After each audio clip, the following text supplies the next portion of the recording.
Exploring the Fifth Dimension, Parallel Universes, Teleportation, and Out-of-Body Travel. Written by Dr. Bruce Goldberg. Narrated by Salmon Sound. Dr. Bruce Goldberg holds a B.A. degree in biology and chemistry, is a doctor of dental surgery, and has a master's degree in counseling psychology. He retired from dentistry in 1989 and has since concentrated on his hypnotherapy practice in Los Angeles. Dr. Goldberg was trained by the American Society of Clinical Hypnosis in the techniques and clinical applications of hypnosis in 1975. Dr. Goldberg has interviewed on Coast to Coast AM, Oprah, Lisa, Joan Rivers, Regis, Tom Snyder, Jerry Springer, Jenny Jones, and Montel Williams shows by CNN, NBC, Fox, CBS News, and many others. Through lectures, television and radio appearances, and newspaper articles, including interviews in Time, the Los Angeles Times, USA Today, and the Washington Post, he has conducted more than 35,000 past life regressions and future life progressions since 1974, helping thousands of patients empower themselves through these techniques. His CDs, cassette tapes, and DVDs teach people self-hypnosis and guide them into past and future lives.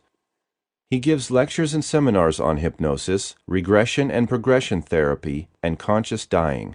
He is also a consultant to corporations, attorneys, and the local and network media. His first edition of The Search for Grace was made into a television movie by CBS. His third book, the award-winning Soul Healing, is a classic on alternative medicine and psychic empowerment. Past Lives, Future Lives is Dr. Goldberg's international bestseller and is the first book written on future lives, progression hypnotherapy. Dr. Goldberg distributes CDs, cassette tapes, and DVDs to teach people self-hypnosis and to guide them into past and future lives and time travel. For information on self-hypnosis tapes, speaking engagements, or private sessions, Dr. Goldberg can be contacted directly by writing to Bruce Goldberg, DDS, MS, 4300 Natoma Avenue, Woodland Hills, California, 91364. Telephone 800-KARMA-4U or 800-527-6248. Please include a self-addressed, stamped envelope with your letter. Acknowledgements. I would like to express my eternal gratitude to George Norrie, host of Premier Radio Network's Coast to Coast AM, for his support and friendship during the many hours we spent on the air discussing the fifth dimension, reincarnation, time travel, and other related topics. I also want to thank George's producer Tom Danheiser, webmasters Lex Lonehood and Sean Ladesser, and all of the Premier Radio Network people who assist with the show. Lastly, I cannot thank my many patients enough. Without their dynamic experiences and many successes, this book would not have been possible. Note to the reader. This book is the result of the professional experiences accumulated by the author since 1974, working individually with more than 15,000 patients. The material included herein is intended to complement, not replace, the advice of your own physician, psychotherapist, or other healthcare professional, whom you should always consult about your circumstances before starting or stopping any medication or any other course of treatment, exercise regimen, or diet. At times, the masculine pronoun has been used as a convenience. It is intended to indicate both male and female genders where this is applicable. All names and identifying references, except those of celebrities, have been altered to protect the privacy of my patients. All other facts are accurate and have not been altered. Introduction. The main purpose of this book is to both educate you about the fifth dimension and train you to safely leave the confines of your physical body to explore this fascinating realm. We also will explore the concept of reincarnation, which utilizes the fifth dimension as its mechanism. Everywhere we look, there are monstrous problems without evident solutions. Is there no better time to seek the truth? The Theosophists have the axiom, there is no religion higher than the truth. It is truth that will ultimately save us. Error may often be upon the earthly throne, but it is truth that predicts the future. If you are unwilling to seek truth and to live in it, you will have no place in the coming new age. We need to reach out for new and deep truth boldly and without fear. Exploring the fifth dimension opens up a whole new world for us both figuratively and literally.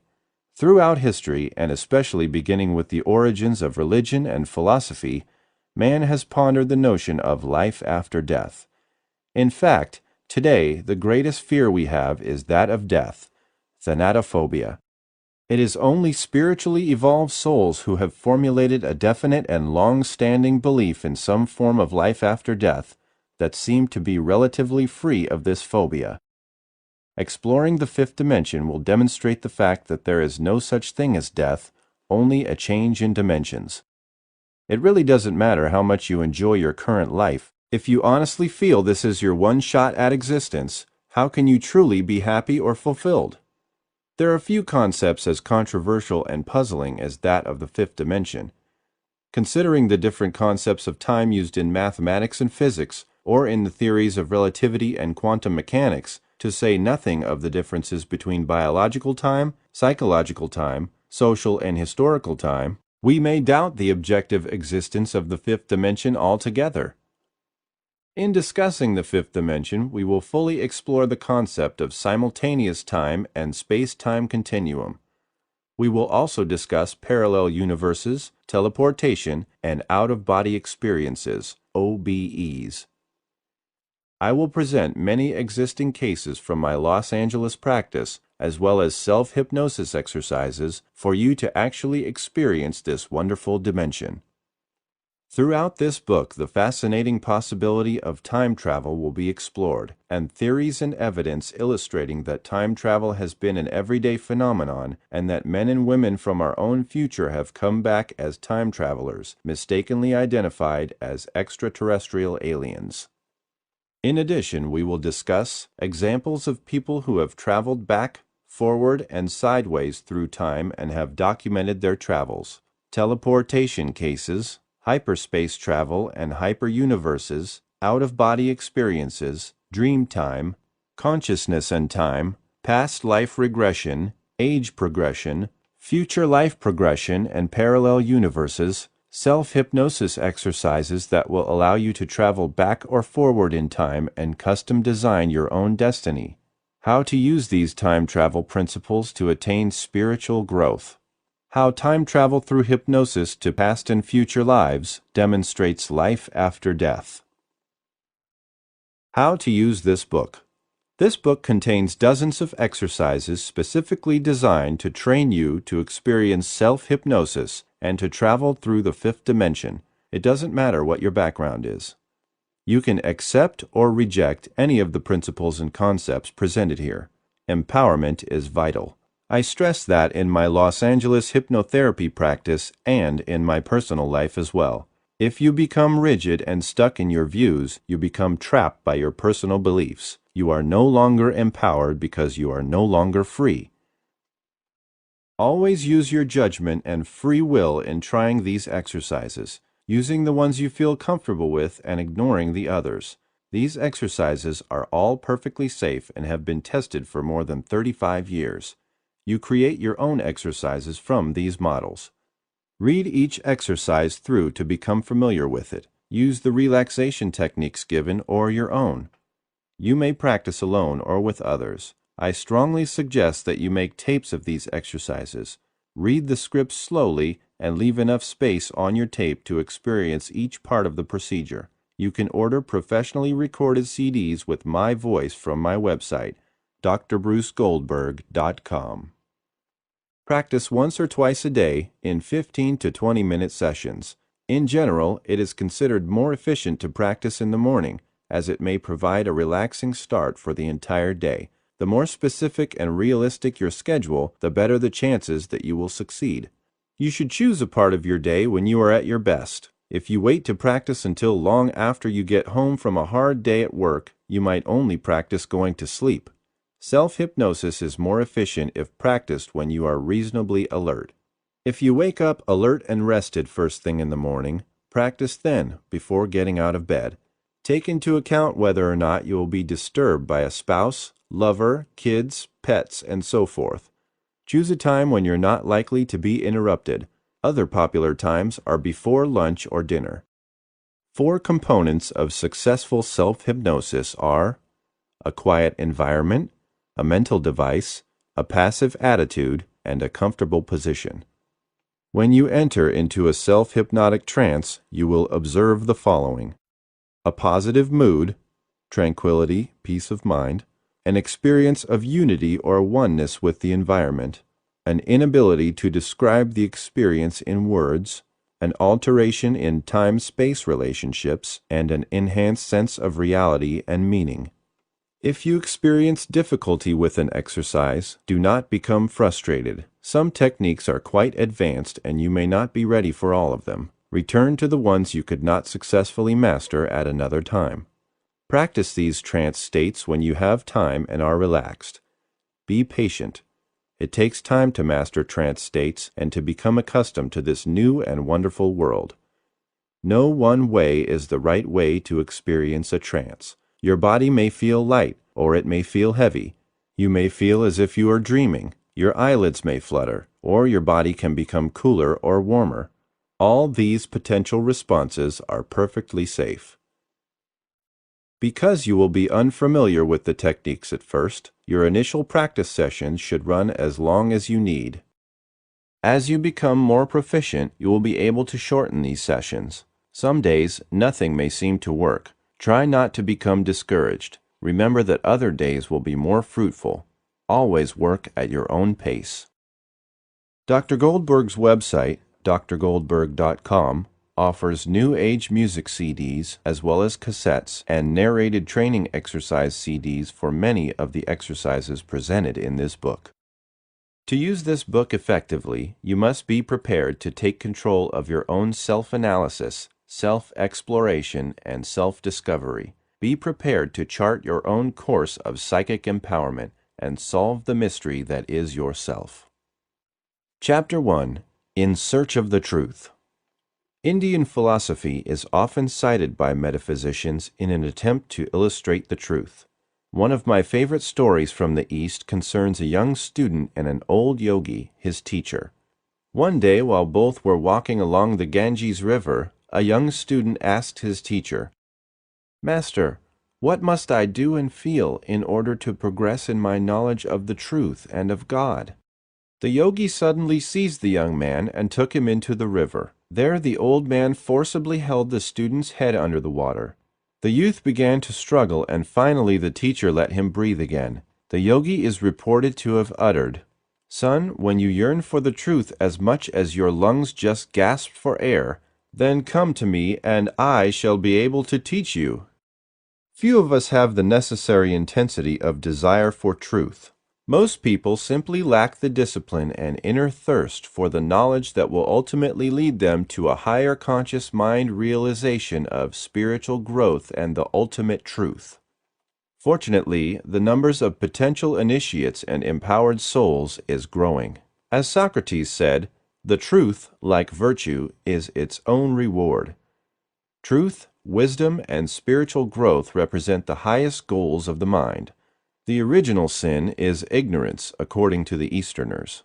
Wisdom, virtual and spiritual growth result from the manifestation of the perfect component of our soul known as the higher self. I can think of no greater purpose than of seeking the ultimate truth, for with this endeavor will come wisdom and spiritual growth. This is the true reason why we are all here. It is not our purpose merely to earn money, reproduce, or do our civic duty. These responsibilities have their place on the earth plane, but what about our individual souls? If you cannot answer the question why you are here other than with simple material responsibilities, you have missed the point. Your life will, in reality, not mean very much. You will live in vain and merely become part of the food chain. However, if you are open to an in-depth, no-holds-barred exploration of the truth, then read on. This book will present a plethora of truths that will help you move in the right direction. There is temptation in today's world to be a materialist. The technological toys and comfort devices lull most of us into a materialistic form of mass hypnosis. The world of the five senses constitutes the entire universe, according to the materialist. Nothing else is real. Death is final, and nothing exists after physical death. If that were true, this book would be a complete waste of time. Karl Marx would have been proven correct when he said religion is the opiate of the masses. Materialists need artificial stimulation. They resort to drugs, sex, power, and money, to name a few. Their reason is simple. They are miserable. I also place the skeptic in this category. A truly fulfilled and empowered person does not need anything or anyone. They may desire or want things, but they do not have to have it. Idealists have the opposite view. They acknowledge the existence of the material world, but to them this world is not real. Matter is reduced to energy via Einstein's famous formula, E equals mc squared. A further link in the food chain is added in that all energy proceeds from mind or consciousness. The last link in this chain is the God energy that creates consciousness in the first place. We live in a world full of illusions in which our five senses seduce and deceive us every day. Metaphysics is the study of spiritual growth and consciousness. Its ultimate goal is to raise consciousness to God. But even the mystics warn us that all teachings and metaphysical writings must be regarded as fingers pointing to the moon rather than as the moon itself. Over 2,500 years ago, a man in northern India finally found his ultimate truth. He had been searching for this truth for many lifetimes. One day he sat under a Bodhi tree and decided not to get up until he had found the truth. By the next morning, this man was rewarded for his patience, discipline, and concentration. He had achieved enlightenment. The Indian scriptures report that at that sacred moment the earth itself shuddered, as if drunk with bliss. These writings further aver, no one anywhere was angry, ill, or sad. No one did evil. None was proud. The world became quiet, as though it had reached full perfection. In case you haven't guessed, this man became known to the world as the Buddha. The Vietnamese master Thich Nhat Hanh's description of Buddha's enlightenment is as follows. Gautama felt as though a prison which had confined him for thousands of lifetimes had broken open. Ignorance had been the jailkeeper. Because of ignorance, his mind had been obscured, just like the moon and stars hidden by the storm clouds. Clouded by endless waves of deluded thoughts, the mind had falsely divided reality into subject and object, self and others, existence and non-existence, birth and death, and from these discriminations arose wrong views, the prison of feelings, craving, grasping, and becoming.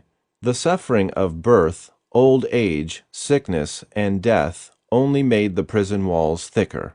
The only thing to do was seize the jailkeeper and see his true face. The jailkeeper was ignorance. Once the jailkeeper was gone, the jail would disappear and never be rebuilt again. The distinction between truth and reality is one between philosophy and life. Truth, in its scientific and philosophic sense, is always abstract. All of its determinations are merely concept forms. The main distinction between truth and reality is that, whereas in reality we are concerned with the illogical as well as with the logical, in truth we are dealing, at least primarily, with the logical alone. Reality places its first priority on logic. Truth, on the other hand, regards logic as secondary and reflected by the mind. Truth can never be identical with reality. Truth is always abstract as it is concerned essentially with logical notions, whereas reality is concrete. It represents the synthetic union of the illogical and the logical. In truth, reality is always transformed.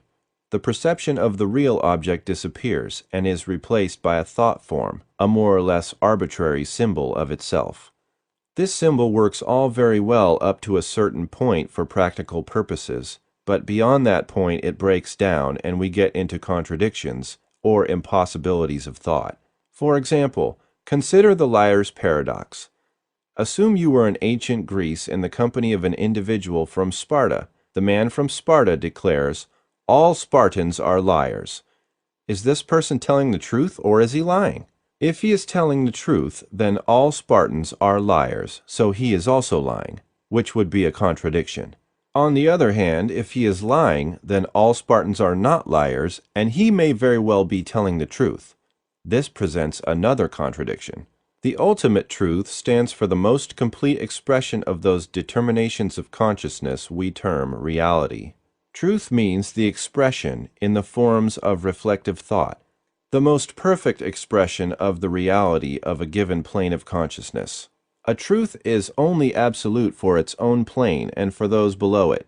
Otherwise, by its very nature, it becomes, that is, it evolves from within itself, a higher truth, in respect of which it becomes itself falsehood. The highest truth would be identical with the ultimate truth. But below or within this all-comprehensive aspect we find infinite gradations of relative truth. Every department of knowledge has its special truth. The truth of physics is not precisely the truth of chemistry. The truth of chemistry is just as little the truth of physiology. The truth of physiology again differs from the truth of social science. Truth, in this scientific sense, coincides with the system of laws of a given science. The confusion between these relative truths of science and their misapplication has often been recognized as a source of fallacy. The ultimate reality is viewed as the highest expression of reality. It is the summation of each and every individual unconsciousness, but it is only completely understood from the perspective of supreme or all-inclusive consciousness. Reality is always a perfection, in the truest sense, whether relative or absolute. The common man on the street calls the outer world, the content of his waking perceptive consciousness working through the forms of space and time, reality. In doing so, he confines the world to the plane of consciousness that is of most obvious importance to himself for everyday life and its practical concerns. This common sense reality is also a perfection and completion, the perfection and completion of the sensations and the bare thought forms of which it is constructed, and which disclose themselves to metaphysical analysis. Man cannot live without faith and a positive anticipation of the future. But doors are closing in the material world. The frontier is gone, and the concept, to some, of an ever-expanding, prospering America is being badly shaken. For recent generations, the Vietnam War, the brief Persian Gulf War, and especially the wars in Iraq and Afghanistan, have delusioned us with the military as a solution to our problems. Our political life is not doing very well at the moment, and the prospect of grave political convolutions lies before us. Economics cannot save us, and on every side are challenges to the existing system. The United Nations is seen as an impotent debating society, hamstringing America into no-win wars. Sociology is not the answer, nor are the inept social sciences. Psychology and psychiatry have their uses, but they do not have the strength nor consensus to save us from our plight. The New Age vibrations are getting stronger every year, and I feel them beating at the doors of my awareness. We will soon behold the light of the New Age, and there will be fond rejoicing. There will be the revelation of the ultimate truth. With this background, we can now begin our journey in search of the ultimate truth and the wonders of the fifth dimension. Chapter 2: The Fifth Dimension. Wouldn't it be great to just think about flying like Superman or running at incredible speeds mimicking the Flash? Our physical dimension has certain physical laws which prohibit such action, but on the fifth dimension, all things are possible. To comprehend the fifth dimension, we must define the first four dimensions of our universe. Length, width, and depth, or height, represent the first three dimensions. We are able to observe these with our two eyes. Time is viewed as the fourth dimension. In reality, time is the fourth dimension of the space-time continuum. We cannot see time. Anything beyond time is considered the fifth dimension. To view this fifth dimension, we must utilize our third eye or sixth chakra. This requires us to leave our physical body and enter into hyperspace, since our physical eyes were not designed to see beyond 3 dimensions. The new physics, quantum physics or quantum mechanics, demonstrates the existence of parallel universes. Each of these parallel universes, along with other dimensions such as the astral, causal, mental, etheric, and soul plane, lie in hyperspace at different frequencies and represent the fifth dimension. The fifth dimension consists of a basic framework of permanent structures. These fixed areas exist without our efforts and cannot be altered by our consciousness. No form created by us may be allowed to enter these specially designed areas. Reality here is organized by a completely different set of laws. For example, you may find yourself totally immersed in tones and hues of energy and feeling. You may be deeply moved by waves of emotion, leaving no visual impression whatsoever. Strange and alluring music of unearthly character may engulf you. Colors may be felt and sound could very well be seen in certain unconventional regions of the dream world. This may seem alien to you, but it is important to get what you can from this exposure. In time, our subconscious may choose to inform us what this all meant in our quest for spiritual growth. Another unusual yet beautiful experience in this realm is a merging with our higher self.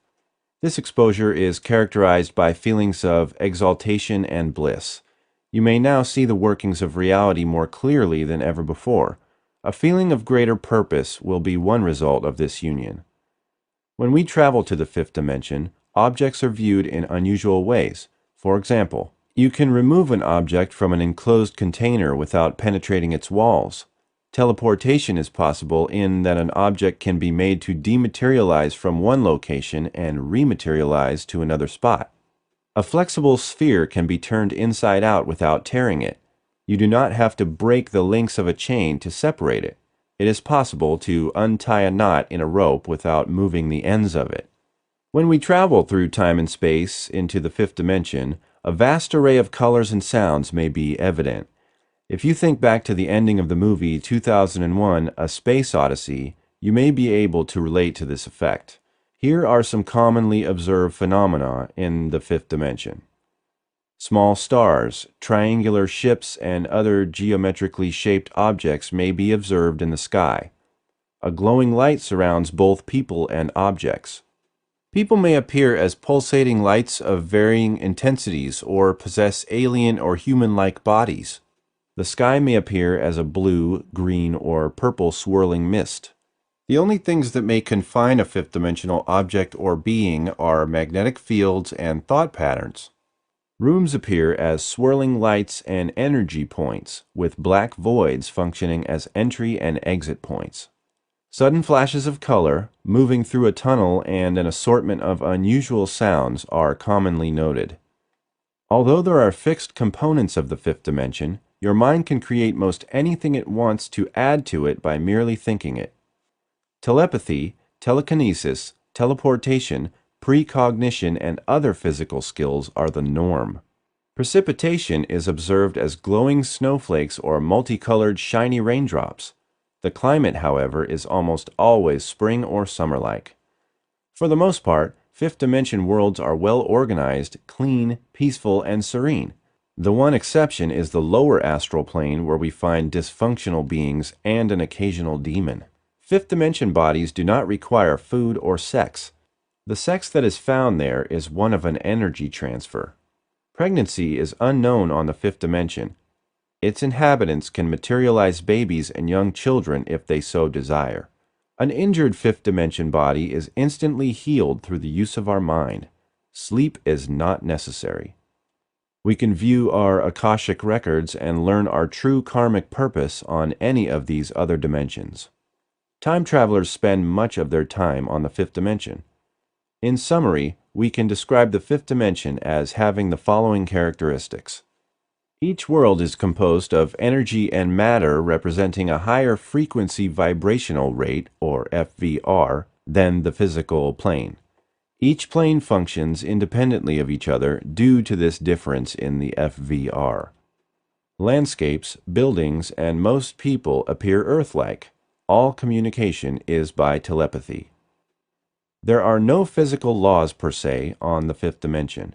Although gravity does not exist, we can choose to walk on the ground. We may also fly or float to our destination. Only a very small percentage of fifth dimension beings resemble cartoon characters or aliens. These are mostly confined to the lower astral plane. The language that is spoken on the fifth dimension is whatever your native language is on the physical plane, and communication is by telepathy. Hypnosis. What is it? Hypnosis is the technique we will use to explore the fifth dimension. All forms of daydreaming are natural levels of hypnosis. They are characterized by focused concentration, relaxation, lack of movement, and an increase in sensory reception. Other examples of natural day-to-day hypnosis are reading a book, watching television, doing detailed work for extended periods of time, and performing any enjoyable task where time appears to pass quickly. We experience approximately 4 hours of daydreams or natural hypnotic states during our waking day. Our nighttime dreams are another form of hypnosis usually occurring during the REM, rapid eye movement, cycle of sleep. We dream for approximately 3 hours every night. Projecting this out, we experience 7 hours of natural hypnosis during every 24-hour day cycle, approximately 2,500 hours a year. A 40-year-old reader of this book would have spent an average of 100,000 hours in natural hypnosis throughout his or her life. That is equivalent to doing, for 8 uninterrupted hours a day, 5 days a week, 50 weeks per year, or 50 years, some menial task that you have completed hundreds of times. Remember, this hypothetical reader is only 40 years old. Hypnosis is introduced in our daily lives by repetitive commercials, a good orator, advertising propaganda, and evangelistic appeals. We set aside our conscious mind proper, or beta brainwave level on the electroencephalograph, and establish direct communication with our subconscious mind, or alpha brainwave. There are 2 other brainwaves, theta and delta, that represent light and deep sleep respectively, but they do not concern us in our discussion of hypnosis.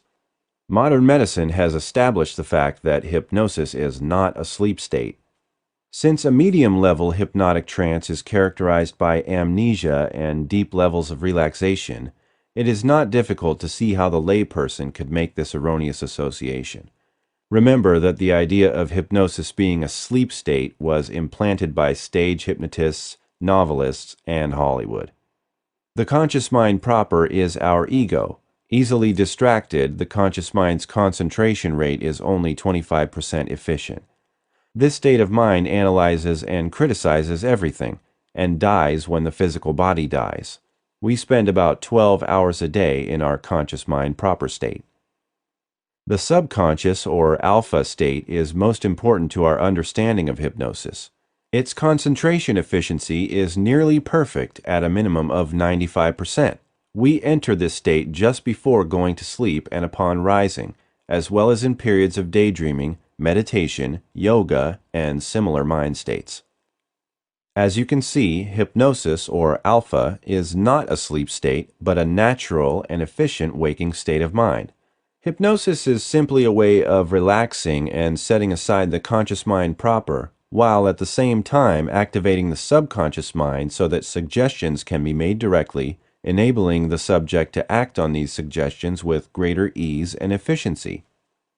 The term heterohypnosis is used to describe the induction of a subject into a hypnotic trance by another person, the hypnotist. If one does this to him or herself, we refer to this as self-hypnosis or auto-hypnosis. Most hypnosis is self-hypnosis. The hypnotist does not project hypnosis onto the subject. The subject decides when to accept the hypnotic state. The gift of hypnosis always lies with the subject, not the hypnotist. The hypnotist may set the stage and create an appropriate environment, but he or she cannot force the hypnotic state on the subject. The hypnotic trance state will have certain basic characteristics. These are: 1. a generalized feeling of relaxation. 2. A sense of time moving quickly. You will actually have no idea how much real time elapsed. 3. Focused concentration. 4. A lack of movement in your body. And 5. Your eyes may move back and forth, rapid eye movement or REM. In deeper levels of hypnosis, as well as in all dream states, it is possible to experience an OBE, or out-of-body experience. When you have an OBE, you are in a truly altered state of consciousness. In this state of deeper trance, you may observe the following features. Alterations in thinking. Subjective interruptions in memory, judgment, attention, and concentration characterize this feature. Sense of the ineffable. People who experience an ASC, or altered state of consciousness, appear to be unable to communicate the essence of their experience to someone who has not had one. Amnesia is also noted. Disturbed time sense. Common to this are subjective feelings of time coming to a standstill, feeling of timelessness, and the slowing or acceleration of time. Feelings of rejuvenation. A new sense of hope, joy, and purpose is exhibited by the experiencer. Change in meaning or significance. Feelings of profound insight, illumination, and truth are frequently observed in ASC. Changes in emotional expression. Displays of more intense and primitive emotional expressions that are sudden and unexpected. Emotional detachment may also be exhibited at this time. Body image change. A sense of depersonalization, derealization, and a loss of boundaries between self and others or the universe are observed. These encounters can be called expansion of consciousness or feelings of oneness in a mystical or religious setting. Not only may various parts of the body appear or feel shrunken, enlarged, distorted, heavy, weightless, disconnected, strange, or funny, but spontaneous experience of dizziness, blurring of vision, weakness, numbness, tingling, and analgesia are likewise encountered. In reference to using self-hypnosis for your positive programming, there are certain principles you should understand to relieve any fear about this technique. 1. The best hypnotic subjects are people who are imaginative and intelligent. The more determined you are to attain a goal, the greater your chances of success. 2. You cannot be forced to do anything as a result of hypnosis that you would not normally do. 3. Hypnotic programming works by repeated exposure. Eventually, when you raise the quality of your soul's energy, you will establish a new spiritual as well as emotional foundation until your programming becomes a permanent part of your awareness. 4. You will remember everything that you experience during a trance, unless you are a very deep-level subject. 5. After a self-hypnotic experience, you will awaken feeling more at peace, relaxed, and cleansed, both emotionally and spiritually, than you felt prior to this experience. If you practice this technique at bedtime, you will probably fall asleep and guide your dream level based on the suggestions you gave yourself. Our subconscious mind is like a computer that stores everything we observe by our 5 senses. This also includes past and future life data, since the subconscious, or soul, reincarnates and can never be destroyed. Many of us have been misprogrammed to fear that hypnosis is either dangerous or a form of mind control.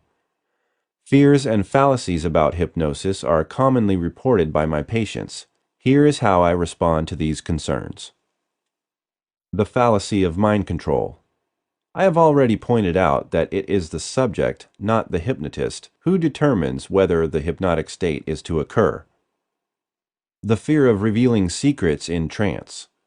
The subject always maintains this control. If I ask a subject to answer a question about their past or future life experience, they can answer or not answer my query at their discretion. The hypnotist cannot force the subject to answer. The fear of not remembering suggestions after the trance ends.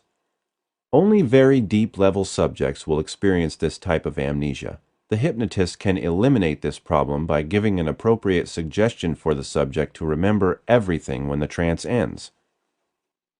The fear of not being able to leave the hypnotized state.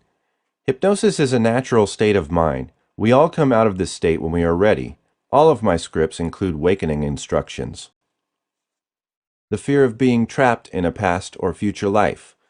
I have conducted more than 35,000 past life regressions and future life progressions on more than 15,000 individual patients since 1974, and I have never had this problem. A self-hypnosis exercise. The following is an exercise for self-hypnosis that I developed in my early years in private practice. You may find it useful to listen to a recording of yourself reading this script. Stage 1. Go into a room and close the door to shut out distracting sounds. Lie down on a bed or couch and relax as best you can for 2 to 5 minutes. The mind and body both will tend to relax as you lay inert, and this passive state will open a door into the subconscious mind. As you lie quietly, close your eyes and think of a warm, relaxing feeling. Focus all your attention on the muscles in the toes of both of your feet. Imagine this warm, relaxing feeling spreading and surrounding the muscles of the toes and both feet, moving into the backs of both feet and to the heels and ankles. Now imagine this warm feeling moving up through the calf muscles of both legs to the kneecap and into the thigh muscles meeting at the hip bone. The warm, relaxing feeling is moving up the backbone to the middle of the back, surrounding the shoulder blades and moving into the back of the neck. The warm, relaxing feeling is now moving into the fingers of both hands, just like it did with the toes. This feeling now spreads into the backs of both hands, palms, wrists, forearms, elbows, shoulders, and neck, relaxing each and every muscle along its path. The warm, relaxing feeling now moves into the intestines, stomach, chest, and neck muscles. This warm, relaxing feeling moves into the back of the head, scalp, and all the way down to the forehead. Now the facial muscles are relaxed. Now the eyes, bridge of the nose, jaws, chin, earlobes, and neck. Now each and every muscle in the entire body is so completely relaxed. When you actually develop a generalized, relaxed feeling throughout your body or a sense of heaviness in your arms or legs, you have reached the light stages of hypnosis. Continue with the exercise for several days, then progress to the second stage, which is more advanced. The instructions are a mental dialogue that you will have with yourself. Read it over 2 to 3 times and absorb the general idea rather than trying to remember it word for word, or as an alternative, tape record yourself reading it aloud. To go deeper into hypnosis is just about everybody's chief concern. This can be accomplished in a number of ways. One of the more common is to imagine a very pleasant and soothing scene, such as a green valley that you are looking down into from a mountaintop, and watching a lazy brook meander its way through the valley, relaxing you more and more as you watch its slow movements. Another way is to imagine yourself descending a flight of stairs very slowly, while thinking to yourself as you wind down the ancient stone stairwell that you are going deeper and deeper and deeper with each step. The following script is an example of deepening the hypnotic trance state. I want you to imagine that you are standing on the 5th floor of a large department store, and that you are just stepping into the elevator to descend to street level. And as you go down, and as the elevator door opens and closes as you arrive at each floor, you will become more and more deeply relaxed, and your sleep will become deeper and deeper. The doors are closing now, and you are beginning to sink slowly downward. The elevator stops at the 4th floor. Several people get out. 2 more get in. The doors close again, and already you are becoming more and more deeply relaxed, more and more deeply asleep. And as you sink to the 3rd floor and stop, while the doors open and close again, you are relaxing more and more, and your sleep is becoming deeper and deeper. You slowly sink down to the 2nd floor. 1 or 2 people get out and several get in, and as they do so, you are feeling much more deeply relaxed. much more deeply asleep. Down once again to the first floor. The doors open and close, but nobody gets in or out. Already you have become still more deeply relaxed, and your sleep still deeper and deeper. Deeper and deeper asleep. Deeper and deeper asleep. Down further and further until the elevator stops at last at street level. The doors open and everybody gets out. But you do not get out. You decide to go still deeper and descend to the basement.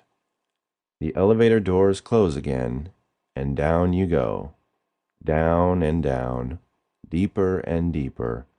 As you arrive at the basement, you are feeling twice as deeply and comfortably relaxed, twice as deeply asleep. As you develop skill with your own mind, you will be able to go into hypnosis much more quickly, and even surroundings that used to be too distracting for you to handle will now become tolerable for practicing self-hypnosis. With subsequent hypnotic sessions, you will easily learn how to develop these relaxed states. The more exposure you receive, the easier and better it will be for you. Components of the fifth dimension. In order to understand the fifth dimension, we need to describe its various components. The lower 5 planes. 1. The earth plane or physical plane. This is the plane that we function in now. The body is most material or physical at this level. The greatest amount of karma can be erased or added on at this level. This is by far the most difficult level. 2. The astral plane. The body is less material here. This is where the subconscious or soul goes immediately following death or a crossover. Ghosts are examples of astral bodies. 3. The causal plane. The body is even less material at this level. The Akashic records are kept here. This is where a medium projects him or herself when he or she reads your past or future. 4. The mental plane. This is the plane of pure intellect. 5. The etheric plane. The body is least material at this level. On this plane, truth and beauty are the ultimate values. It is the thoughts and actions of the soul that determine the amount of time spent on these lower planes. Each of these planes is noted for providing an environment to learn certain spiritual lessons. For example, truth is associated with the etheric plane, while intellectual tasks are deferred to the mental plane. The earth plane represents the plane of greatest elimination or addition to our karmic debts. The soul plane.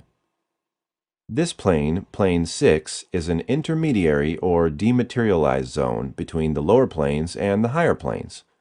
This is where the higher self spends most of its time, and it is here that the soul chooses its next lifetime. The white light, as often described by near-death experiencers, is actually the higher self, which escorts the soul to the soul plane. Masters and guides and departed loved ones may also be in attendance at this location. Telepathy is the mode of communication, and there are no secrets. Any entity now can literally read your mind, so truth in its pure form is evident. You will be shown fragments of your most recent incarnation here, along with several other of your past lives and future life options. The masters and guides and your higher self will often give you advice, but it will always be your choice as to your next life. The soul continually has free will. Until your soul has learned all of its karmic lessons and is perfect, you must reincarnate on the lower planes. Life on these other planes isn't very different from that of the earth plane. People get married, have children, divorce, love, hate, etc. on all of the lower planes. Our karmic cycle, according to the plane concept, is worked out on 5 lower planes. Our soul is characterized by a level of awareness or vibrational rate. You must raise the quality of your vibrational rate to ascend to a higher plane. Each successive plane requires a higher vibrational rate. The entity will seek the plane that best fits its level. The 7 higher planes. You may choose any of the lower 5 planes to work out your karma, but as long as you have a karmic cycle, you cannot enter the 7 higher planes.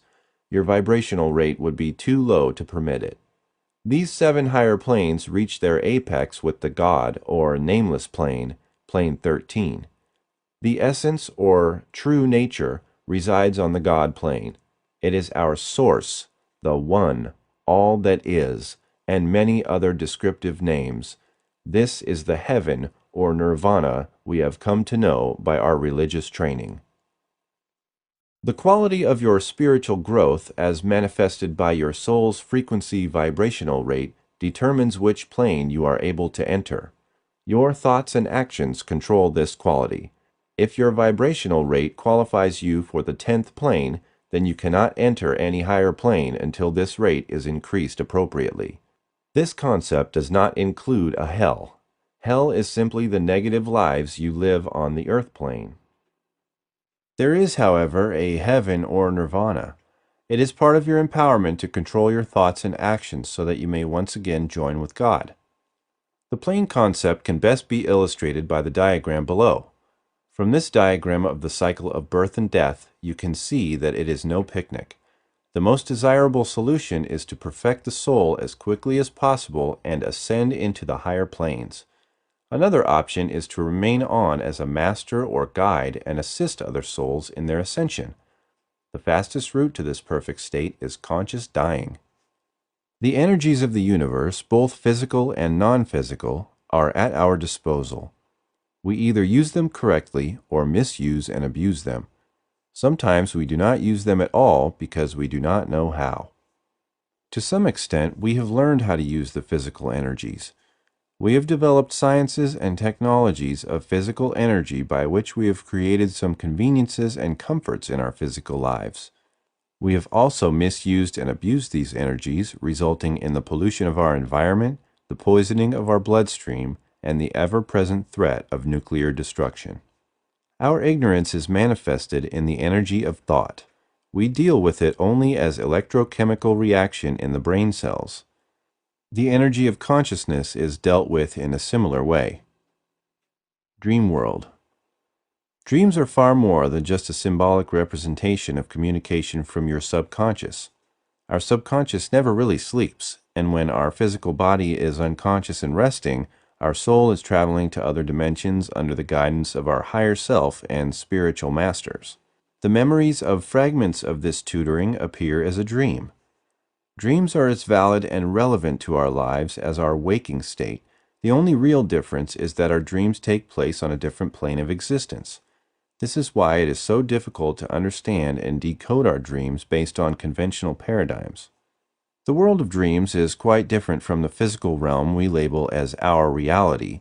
The medieval alchemists called that dimension the astral plane, and this world is equivalent to the Christian concept of purgatory, the bardo of the Tibetans, and the Greek underworld of Hades. This astral plane is a real world with inhabitants, houses, objects, and other structures. This realm of illusion is partially created by our emotions and imagination. The astral plane is reportedly considerably larger than our physical world. Every object in the material world has an astral counterpart composed of astral matter. What we have referred to as the fifth dimension is actually the dream world of the astral plane, where all past, present, and future events occur simultaneously. Time does not exist there as we have come to know it. Actions that take several hours on our world occur in the twinkling of an eye in the dream universe. Don't let the illusion of the physical world fool you. We can only perceive what our 5 senses can detect unless we have highly developed physical abilities. There are several forms of energy outside the normal sense of detection spectrum. Ultraviolet rays, radio waves, and cosmic radiation are among those energies we cannot detect without the aid of sophisticated scientific instruments. Dreams exist in an environment that is also composed of energy. This energy is of a different order from which we are able to measure physically. Our scientific instruments can't portray this except for the alpha brain waves registered on an electroencephalograph, or EEG. We can't see our dreams on a television monitor or capture them in a test tube, yet those things called dreams most certainly do exist. Our dream world is quite real. I cannot offer hard scientific evidence to support my hypothesis. Just as science cannot absolutely prove that the physical world is real, we have not found a way to measure the existence of the world of dreams.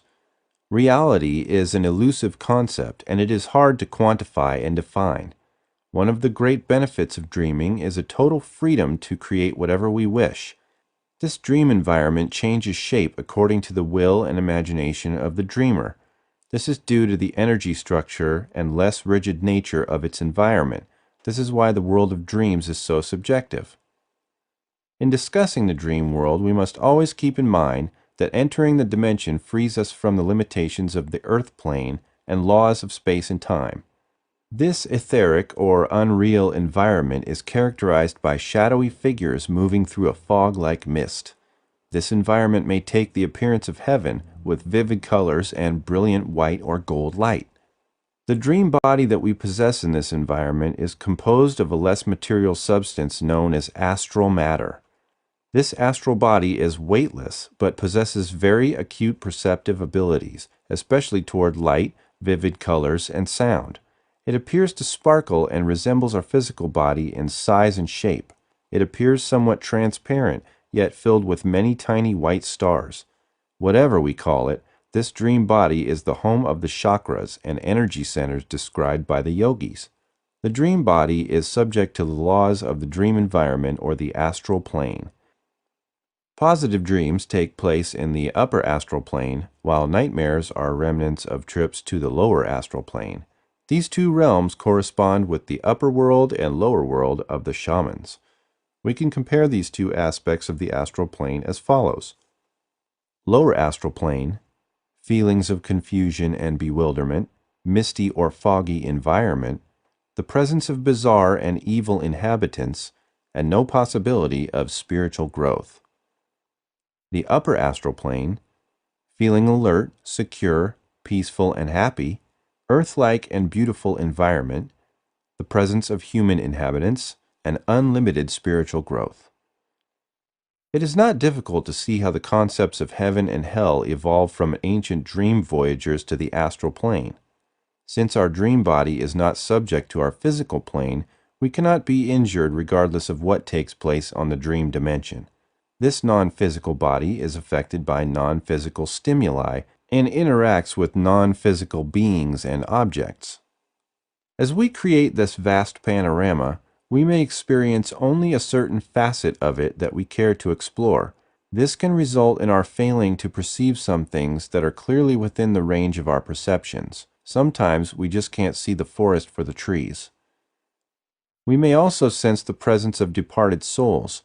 The astral body of people undergoing near-death experiences and simple astral projection may also be encountered in the dream world. The distance our dream body travels is at the speed of light and is directly proportional to the desire and will of the astral body. All the dream body has to do is think of a location and it arrives there in an instant. Lucid dreaming. When you are aware that you are dreaming during a dream, this is referred to as lucid dreaming. This cognitive awareness can range from a thought, like this must be a dream, to a comprehensive freedom of consciousness and of all restrictions of time and space. One of the great advantages of lucid dreaming is that anything is possible. You can design any scenario you please. Imagine the pleasure and enjoyment potential of the following possibilities. Make love with any celebrity or other desirable person anywhere in the world or from history. Communicate with departed loved ones. Solve any current or future problem. Brainstorm creative ideas. Fly anywhere in the universe. Experience any type of positive emotion or existential paradigm. To become a lucid dreamer, you must learn the technique of becoming conscious during your dreams. This is not commonly encountered by most of us. When our dreams are routine and dull, we ignore them. Dreams that become too bizarre or fearful overwhelm us and make it impossible to assimilate the dream figure. The ideal is to establish a healthy balance in your dreams in which you both interact with your dream players in exciting scenarios and yet retain your awareness that it is still a dream. By not pre-programming the entire plot, the lucid dream retains its characteristic of a stimulating adventure, so the element of surprise is still a component of the dream. You are aware that you can change, stop, or shape negative events to convert them into positive resolutions. Lucid dreaming requires a constant state of awareness. This is not so easy, as your mind will oscillate in and out of awareness. One simple method to assure lucidity is to repeatedly say to yourself, "I am dreaming and anything is possible." Failing to do this results in a conversion of a lucid dream into an ordinary dream. Ordinary dreams are uncontrolled, and none of the empowerment we will discuss with lucid dreaming techniques are now possible. The other extreme may also nullify your lucid dream. If you become too aware during the dream state, you will awaken. As with many therapeutic techniques, a delicate balance must be established. The significance here is that you are responsible for this balance, not a therapist. This further fosters independence and empowerment. To develop the ability to experience lucid dreaming, the initial step is to recognize when you are in a pre-lucid state. A pre-lucid dream is characterized by your suspecting that you are dreaming. You are not fully aware that you are dreaming at this time. An expression common to this phrase is, "Am I dreaming?" or "Is this real?" Reality testing is the mechanism used to determine both pre-lucid states and lucid dreaming. It is imperative that you test the reality of your experience during the actual dream. Becoming more aware of these pre-lucid states makes it easier to transform the dream into a true lucid one. False awakenings are common during lucid dreams. If you feel you have awakened during your dream, but soon realize that this is still a dream due to the results of your reality testing, you are experiencing a false awakening. These phenomena are known to occur in pre-lucid dreams also. Here's a simple technique to induce a lucid dream. 1. At some time in the early morning, when you have awakened spontaneously from a dream, quickly go over every detail in the dream in your mind and repeat the process several times until you have completely memorized the dream. 2. While you are still lying in bed, repeat to yourself several times, "Next time I'm dreaming, I want to remember to recognize that I'm dreaming." 3. After repeating this phrase, picture yourself back in the dream you just finished dreaming, only imagine that this time you realize that you are dreaming. 4. Keep the visualization in your mind until it is clearly fixed or you fall back to sleep. Additional methods to create lucid dreams or to transform an ordinary dream into a lucid one are presented by these simple approaches. Recognize the discrepancies in your dreams. Prepare yourself by giving your subconscious directions to critically analyze the data it receives during this imagery. Identify any irregularity and immediately focus on the unreality of this dream. Suggest you have a nightmare and program yourself to awaken from it during a specific incident. By awaken, I mean a false awakening so that your dream environment will become peaceful and you will continue in this dream, now fully aware that you are dreaming. Program yourself to have a flying dream. Flying dreams are far more characteristic of lucid dreams than they are of regular dreams. This type of suggestion often works rather quickly and effectively. To summarize how we can use lucid dreaming to dream our problems away, consider the following. Lucid dreaming is maintaining a conscious awareness that you are dreaming during a dream.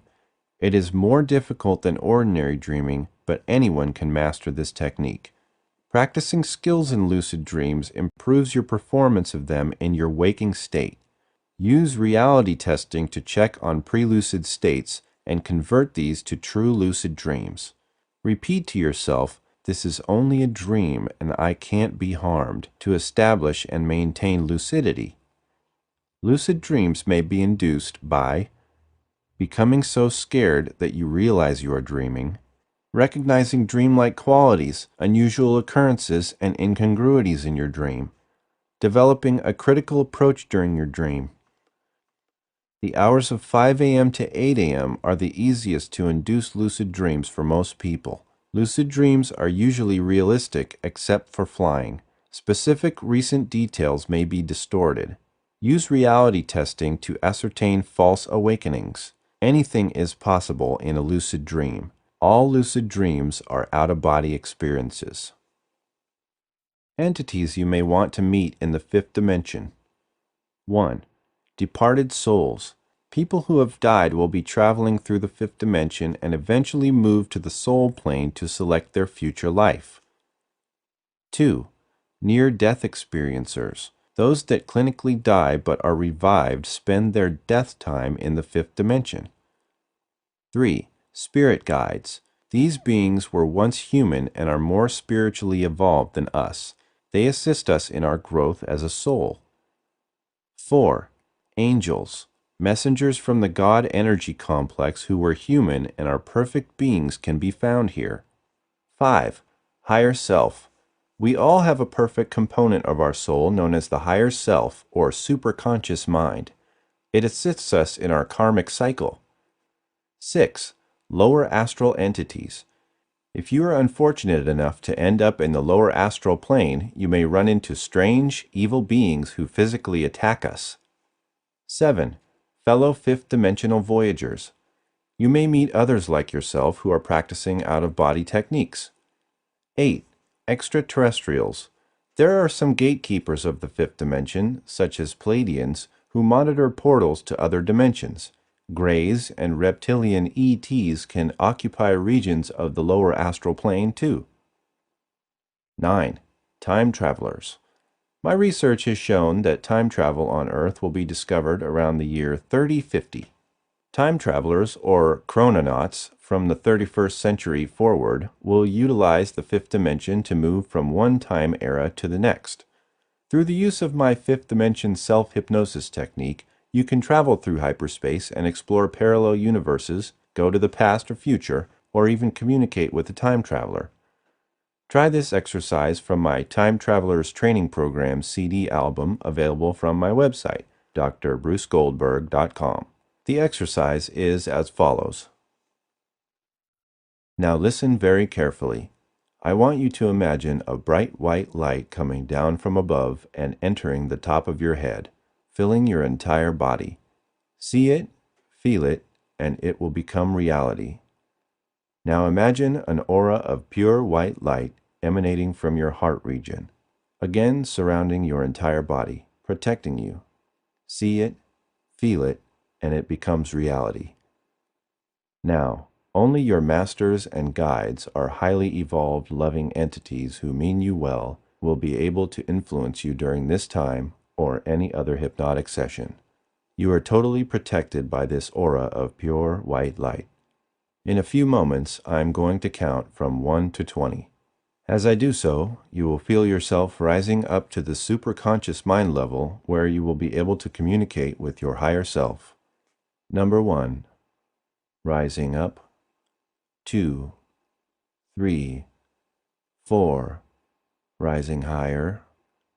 5, 6, 7. Letting information flow. 8, 9, 10. You are halfway there. 11, 12, 13. Feel yourself rising even higher. 14, 15, 16. Almost there. 17, 18, 19. Number 20. You are there. Take a moment to orient yourself to the superconscious mind level. Now, I want you to emerge with your higher self and be prepared to enter a wormhole. Take a few moments and perceive yourself actually entering and merging with the white light of your higher self. Do this now. Play New Age music for 2 minutes. Now that you have become one with your higher self, you are free to control this experience completely protected and out of your body. See a wormhole in front of you and enter it. This is a gateway into the fifth dimension. From here, you can travel to the past, the future, or just remain in this fifth dimension hyperspace. Play New Age music for 4 minutes. Very good. Now, I want you to explore this wormhole we call the fifth dimension and travel anywhere in time to any other dimension. Do this now. Play New Age music for 3 minutes. All right, you have done very well. In just a few moments, I'm going to count up from 1 to 5. When I reach the count of 5, you will be back in hyperspace from where you began this voyage. 1. You are returning to hyperspace. 2. Moving closer. 3. Halfway there. 4. Almost there. And 5. You are there. I'm going to count forward from 1 to 5. When I reach the count of 5, you will be back in your physical body in the present. You will be able to remember everything you experienced and re-experienced. You'll feel very relaxed, refreshed, and be able to do whatever you have planned for the rest of the day or evening. You'll feel very positive about what you've just experienced and very motivated about your confidence and ability to play this tape again to experience the fifth dimension. All right now. 1. Very, very deep. 2. You're getting a little bit higher. 3. You're getting much, much lighter. 4. Very, very light. 5. Awaken. Wide awake and refreshed. A fifth dimension exercise to lose weight. Now listen very carefully. I want you to imagine a bright white light coming down from above and entering the top of your head, filling your entire body. See it, feel it, and it will become reality. Now imagine an aura of pure white light emanating from your heart region, again surrounding your entire body, protecting you. See it, feel it, and it becomes reality. Now, only your higher self, masters and guides, and highly evolved loving entities who mean you well will be able to influence you during this or any other hypnotic session. You are totally protected by this aura of pure white light. In a few moments, I'm going to count from 1 to 20. As I do so, you will feel yourself rising up to the superconscious mind level where you will be able to receive information from your higher self. Number 1. Rising up. 2, 3, 4, rising higher. 5, 6, 7, letting information flow. 8, 9, 10, you are halfway there.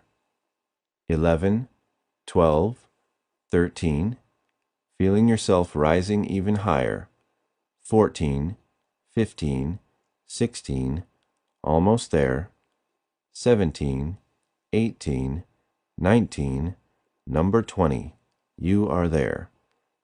Take a moment and orient yourself to the superconscious mind level. Now, I want you to emerge with your higher self and be prepared to enter a black hole. Take a few moments and perceive yourself actually entering and merging with the white light of your higher self. Do this now. Play New Age music for 2 minutes. You have now entered the fifth dimension in which your thought creates reality. Mentally see an image of yourself standing before you. This is your body exactly as you would like it to appear, exactly as you want that body to be, and more as it has the possibility of being. Look at it more and more closely now, and it will be a realistic but ideal body image, one that you really could achieve, and one that you will achieve. And when you have a very clear image of your body as you would like to have it, keep observing that image and make it a part of your own reality. Play New Age music for 4 minutes. That ideal body image is becoming more and more real. You are seeing it very clearly, and seeing it as its full size and dimensions. And now you are going to step forward and into that body, you will find yourself in that body so that you can try it out and make certain that it is just the body you do want to have. And if there is something you would like to change, then make those changes now. Move around in that body. Feel its strength and agility, its dynamic aliveness, its surging vitality, and make really certain that its appearance and all of its attributes are what you realistically desire. And as you occupy that body, coming to know that body very well, your present physical body is going to be drawn into that new mold. You are moving already toward the realization of that ideal body image, and you will be doing whatever is needed to achieve that body you want to have. Play New Age music for 3 minutes. All right, you have done very well. In just a few moments, I am going to count up from 1 to 5. When I reach the count of 5, you will be back in hyperspace from where you began this voyage. 1. You are returning to hyperspace. 2. Moving closer. 3. Halfway there. 4. Almost there. And 5. You are there. I'm going to count forward from 1 to 5. When I reach the count of 5, you will be back in your physical body in the present. You will be able to remember everything you experienced and re-experienced. You'll feel very relaxed, refreshed, and able to do whatever you have planned for the rest of the day or evening. You'll feel very positive about what you've just experienced and very motivated about your confidence and ability to play this tape again to experience the fifth dimension. All right now. 1. Very, very deep. 2. You are getting a little bit lighter. 3. You are getting much, much lighter. 4. Very, very light. And 5. Awaken. Wide awake and refreshed. Chapter 3. Parallel Universes. Before we discuss the fascinating world of parallel universes, consider the following statements by experts underestimating the value of technology. Heavier-than-air flying machines are impossible. Lord Kelvin, President, Royal Society, 1895. The telephone has too many shortcomings to be seriously considered as a means of communication. The device is inherently of no value to us. Western Union Internal Memo, 1876. The wireless music box has no imaginable commercial value. Who would pay for a message sent to nobody in particular? David Sarnoff's associates in response to his urgings for investment in radio in the 1920s. Everything that can be invented has been invented. Charles H. Dewey, Commissioner, U.S. Office of Patents, 1899. Our 5 frequencies. The future consists of an unlimited number of parallel universes or frequencies, first demonstrated at Princeton University in 1957 by graduate student Hugh Everett III, while completing his doctorate in quantum mechanics. Although there theoretically are an unlimited number of these parallel universes, my experience since 1977 conducting over 6,000 progressions has shown that there are 5 main categories or paths. Your 5 frequencies will be different than mine since we each have different levels of spiritual growth. One of these frequencies represents an ideal path, and in my hypnotherapy practice in Los Angeles, I assist my patients to perceive all 5 paths and program them to their ideal frequency. I refer to this as the New You technique. There are duplicate yous and me's in each of these parallel universes. The exact outcome of these individually potential futures are different depending on our actions and choices we make. Our consciousness can only recognize one frequency at a time. This is the reason you are not now aware of your other parallel selves in the present. We can describe these frequencies as follows. Frequency 1.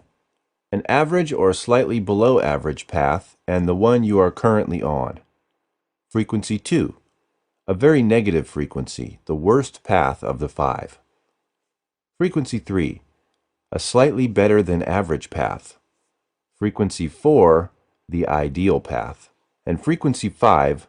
A very good path, but not as fulfilling as number 4. I use this description to present a typical 5-frequency paradigm. The numbers are arbitrary, and I choose 4 for the ideal path simply because it is my favorite number. Your ideal path may be number 2. In addition, some patients have reported 2 or more very negative paths. Number 4. I use this description to present a typical 5-frequency paradigm. The numbers are arbitrary, and I choose 4 for the ideal path simply because it is my favorite number. Your ideal path may be number 2. In addition, some patients have reported 2 or more very negative paths. Individual variations do exist, but there is always an ideal frequency. Your ideal frequency in your current life is also your best path in a future incarnation. When we think of the space our body occupies, we concern ourselves with the length, width, and depth of our physical structure.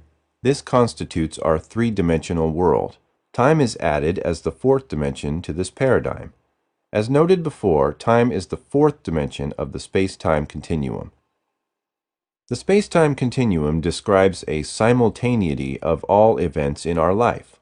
To our concept of existence, we must now add a 5th dimension of parallel lives occurring in parallel universes. This 5th dimension is infinite. As quantum physics states, whenever we think of another possibility, we create another parallel universe. Although there are 5 broad categories or frequencies, each parallel universe class has an infinite number of subdivisions. To comprehend this concept, consider all 5 of our parallel selves in the same location at the same time. This is a type of hologram. Each parallel universe is simply a characteristic or optional path of our 5-dimensional being. When we think of a past or future event in our current parallel universe as a frequency, the one that we are aware of at this moment, it is a part of history, existing in simultaneous time, and a component of probable parallel universes, never ending as we continually create additional universes. This supernatural nature and transcendent physicality of a 5-dimension paradigm cannot appear to us within our 3-dimensional world unless we enter into an altered state of consciousness, as in hypnosis, OBEs, or meditation, in order to globally assess the 3 dimensions. Another example of this simultaneity of time is that each parallel universe is part of an expanding universe, an expansion that is not occurring in physical space, so it doesn't take up time per se. Every event takes place at the same moment in time. There is no beginning or end in these occurrences, as we have been misprogrammed to believe. We can think of physical space as a representation of mental or inner space of consciousness. This mental space contains an infinite number of probable events. Some of these possibilities are contrary to our beliefs and are less likely to occur in our present awareness parallel universe. It is our consciousness that creates our reality in the form of these 5 major paths or parallel universes. Each of these worlds exists at the same time and location. When we choose to observe them, such as hypnosis, and only when we observe them, do they become part of our reality. Each universe has the same environment and people, but their actions produce different results. I use the term paragression to describe exploring parallel universes in the 5th dimension through hypnosis. Some case studies of parallel lives.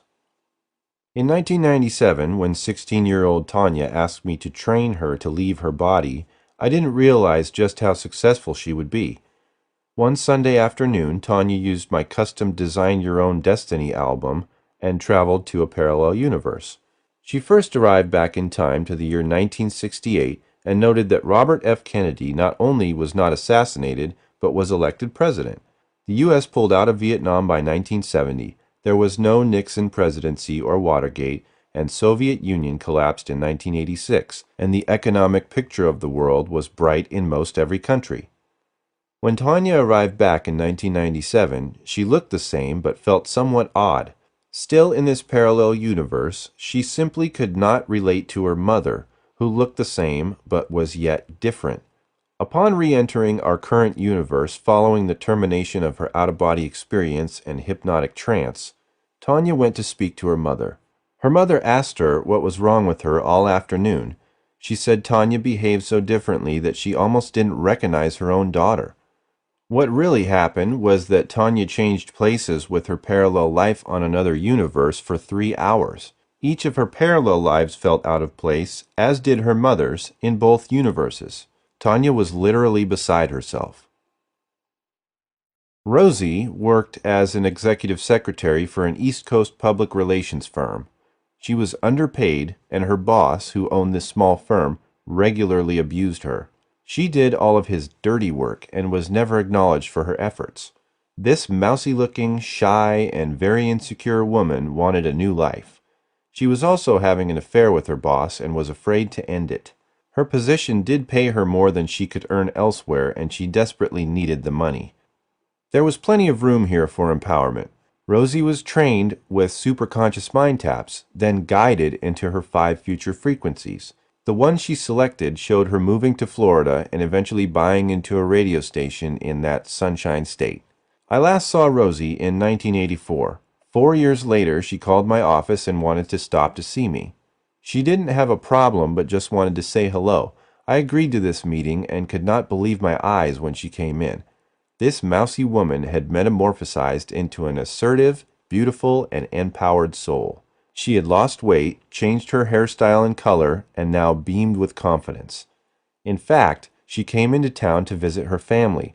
Rosie now resided in Florida and was part owner of a radio station there. She was a successful and fulfilled soul, well on her way to a very bright future. You might say her life turned out to be a rosy scenario. Andrea wanted to view the future of her current life in order to resolve issues concerning her relationship with her husband, psychosomatic illness, and their financial future. She suffered from rheumatoid arthritis, back pain, and insomnia. In addition, she was rapidly drifting apart from her husband, Roger.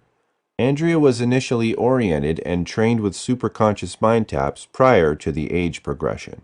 During one of her progression frequencies, she was shot and killed in her hometown of Detroit. The frequency Andrea chose showed that she was to overcome her psychosomatic illness, while Roger would sell his business to become a highly paid consultant. Their relationship markedly improved on this path, and they lived in Florida. These age progressions were conducted in 1990, and according to my March 1995 conversation with her, these events transpired. Prior to my call, Andrea wrote me a rather nice letter notifying me of her move to Florida and updating me as to her progress. One final side note here concerns the shooting that Andrea fortunately avoided. It seems that on the day she would have been shot, had she stayed on the frequency she was on when she came to my office, someone was shot and killed in Detroit at the very location she described. If you would like to try my new You technique to view your parallel universes and switch to your ideal one, order my custom Design Your Own Destiny CD album from my website. My research has revealed the following events occurring in parallel universes. The British win the American Revolutionary War and kill George Washington. Hitler wins World War II and develops the atomic bomb. Joshua is defeated in the Battle of Jericho, and there is no Israel. No monotheistic religions, Judaism, Christianity, and Islam, are established. A comet hits the Earth in 1999, as predicted by Nostradamus, and many millions of people die. Try this script to explore one of your parallel lives. Now listen very carefully. I want you to imagine a bright white light coming down from above and entering the top of your head, filling your entire body. See it, feel it, and it will become reality. Now imagine an aura of pure white light emanating from your heart region. Again, surrounding your entire body, protecting you. See it, feel it, and it becomes reality. Now only your higher self, masters and guides, and highly evolved loving entities who mean you well will be able to influence you during this or any other hypnotic session. You are totally protected by this aura of pure white light. In a few moments, I'm going to count from 1 to 20. As I do so, you will feel yourself rising up to the superconscious mind level where you'll be able to receive information from your higher self. Number 1. Rising up. 2, 3, 4. Rising higher. 5, 6, 7. Letting information flow. 8, 9, 10. You are halfway there.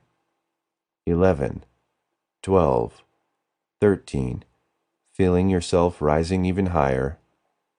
14, 15, 16. Almost there. 17, 18, 19. Number 20. You are there.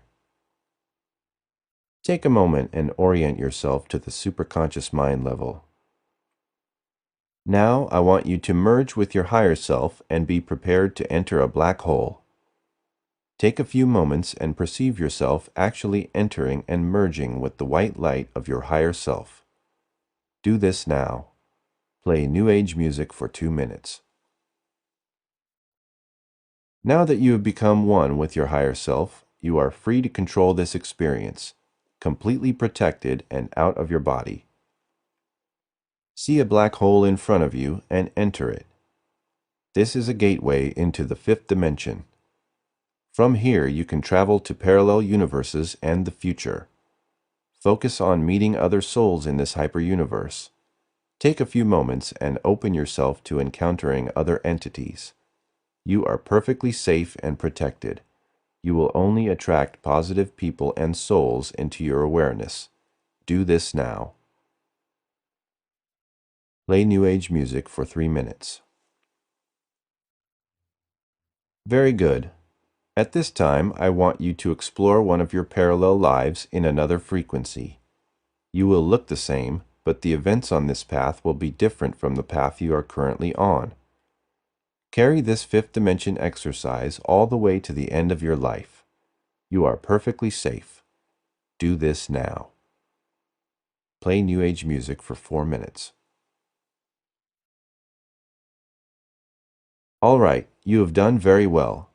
In just a few moments, I am going to count up from 1 to 5. When I reach the count of 5, you will be back in hyperspace from where you began this voyage. 1. You are returning to hyperspace. 2. Moving closer. 3. Halfway there. 4. Almost there. And 5. You are there. I'm going to count forward from 1 to 5. When I reach the count of 5, you will be back in your physical body in the present. You will be able to remember everything you experienced and re-experienced. You'll feel very relaxed, refreshed, and able to do whatever you have planned for the rest of the day or evening. You'll feel very positive about what you've just experienced and very motivated about your confidence and ability to play this tape again to experience the 5th dimension and parallel universes. All right now. 1. You are very, very deep. 2. You are getting a little bit lighter. 3. You are getting much, much lighter. 4. Very, very light. 5.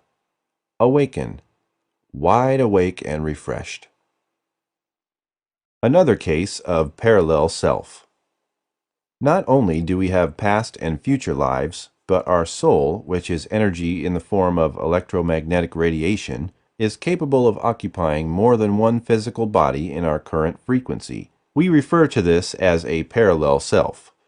When we perceive these parallel universes in progression therapy, the purpose is to choose the ideal one for your spiritual growth. These universes are in the future of our current life or in future lifetimes in centuries to come.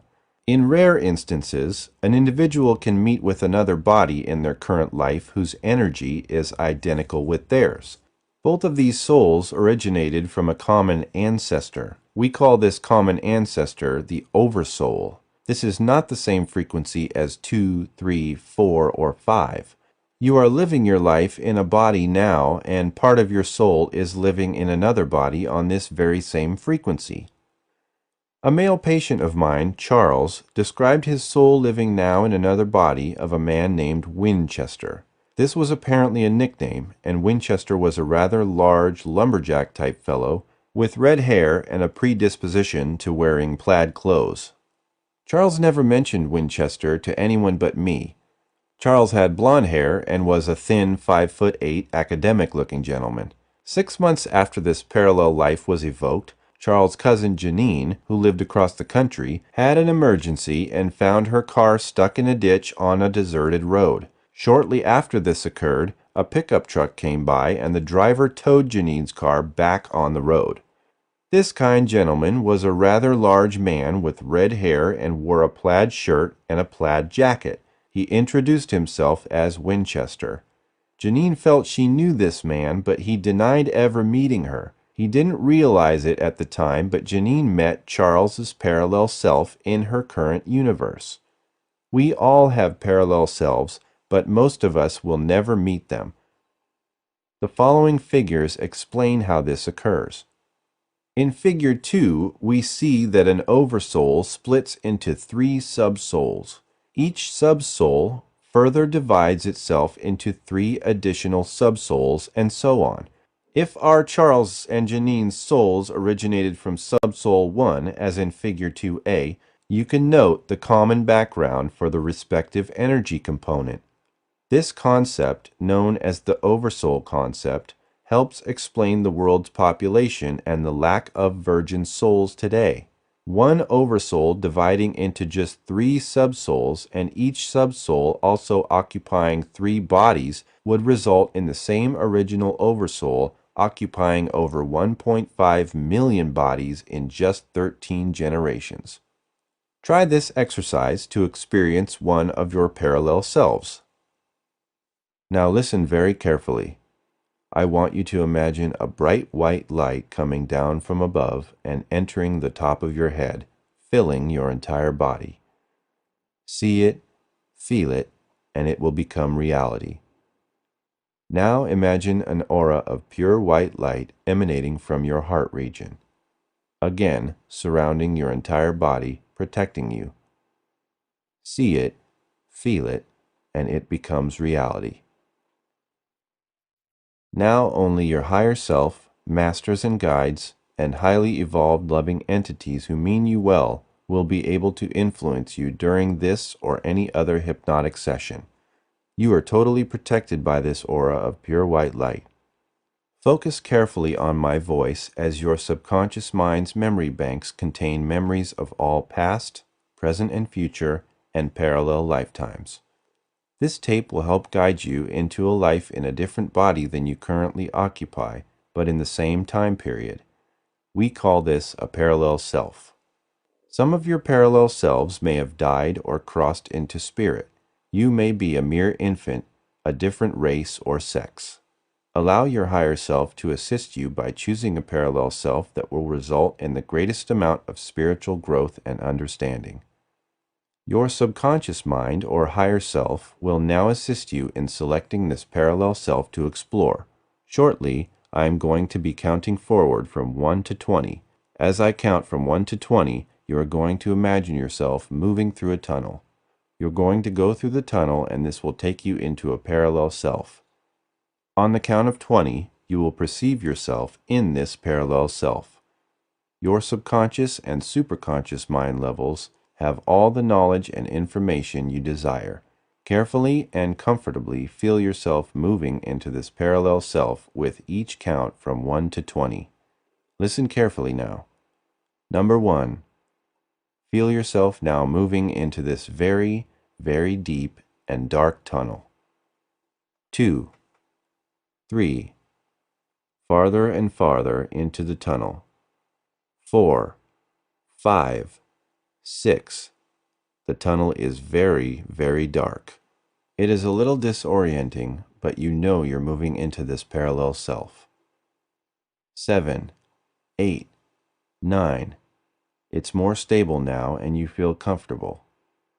You feel almost as if you're floating, as you're rising up and into this parallel self. 10. 11. 12. The tunnel is now getting a little bit lighter, and you can perceive a light at the end. Another white light, just like the white light that is surrounding you. 13, 14, 15. Now you're almost there. Focus carefully. You can perceive a door in front of you. The door will be open in just a few moments, and you will see yourself as a parallel self. The words sleep and rest now will always detach yourself from any scene you are experiencing and allow you to wait for further instructions. 16, 17. It is very bright now, and you're putting your hands on the door. 18. You open the door. 19. You step into this parallel self. Number 20. Carefully focus on your surroundings. Look around you. See what you perceive. Can you perceive yourself? Can you perceive other people around you? Focus on the environment. What does it look like? Carefully focus on this. Use your complete objectivity. Block out any information from the past that might have interfered with the quality of the scene. Use only what your subconscious and superconscious mind level will observe. Now take a few moments and focus carefully on the scene. Find out where you are, what you're doing, why are you there. Take a few moments. Let the scene manifest itself.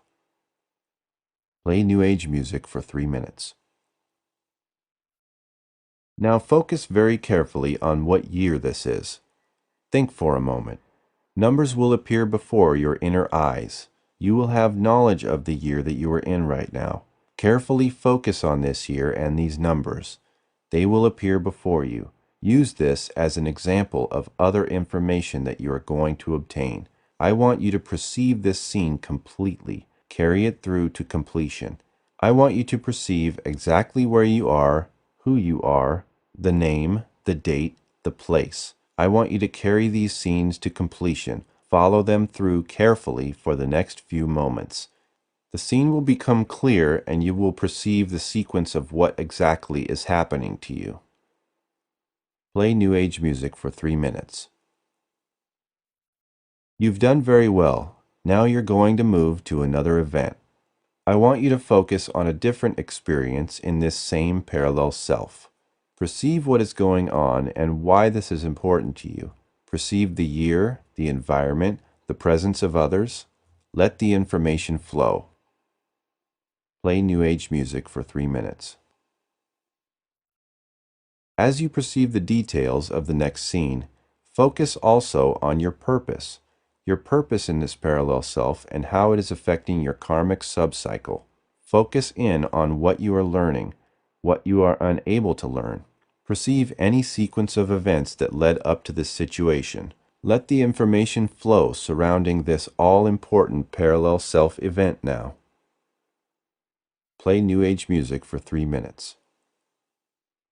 Sleep now and rest. You've done very well. Now I want you to rise to the superconscious mind level to evaluate this parallel self-experience and apply this knowledge to your current life and situations. I will count now. 1. Rising up. 2. Rising higher. 3. Halfway there. 4. Almost there. Number 5. You are there. Let your masters and guides assist you in making the most out of this experience. Do this now. Play New Age music for 3 minutes. All right now, sleep now and rest. You did very, very well. Listen very carefully. I'm going to count backward now from 5 to 1. This time, when I reach 1, you will be back in your present life. You will be able to remember everything you experienced and re-experienced. You'll feel very relaxed and refreshed. You'll be able to do whatever you have planned for the rest of the day or evening. You'll feel very positive about what you've just experienced and very motivated about your confidence and ability to play this tape again to experience additional parallel self events. All right now, I'm going to count backward from 5 to 1, and when I reach the count of 1, you will be wide awake, relaxed, and refreshed. Number 1. Very, very deep. Number 2, you are getting a little bit lighter. Number 3, halfway there. Number 4, very, very light. Number 5, awaken.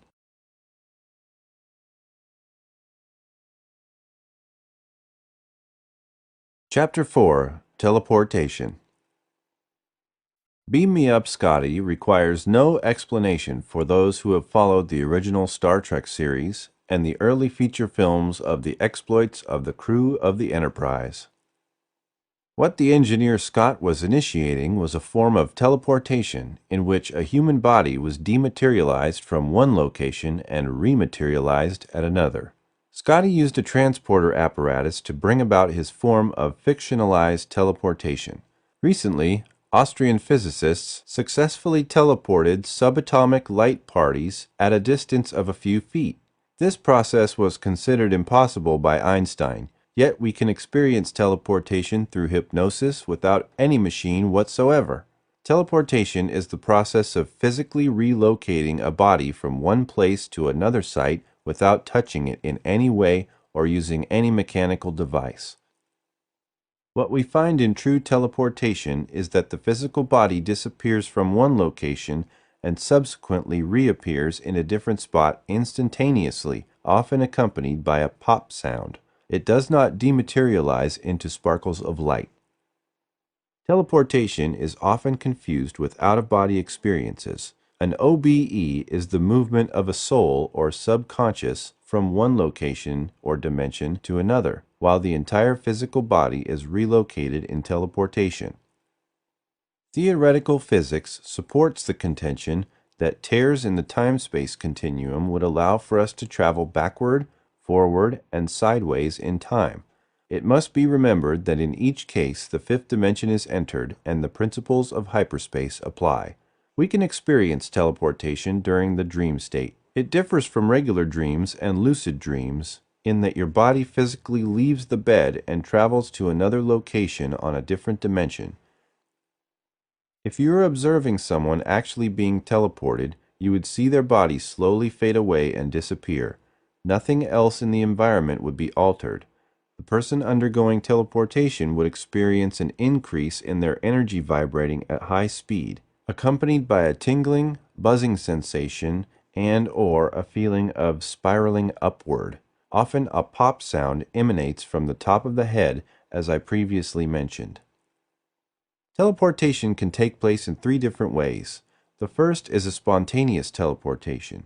You may have had the experience of performing some chore that you had done thousands of times before and sensing for a moment that you were someplace else. Another possibility is walking down a street or jogging and realizing that you are much farther from your origin than was possible over the period of time in question. The second type of teleportation is one that is directed during your sleep state. This experience differs from regular or lucid dreams in that you are not confronted with symbols or merely your subconscious mind transported to the dream world.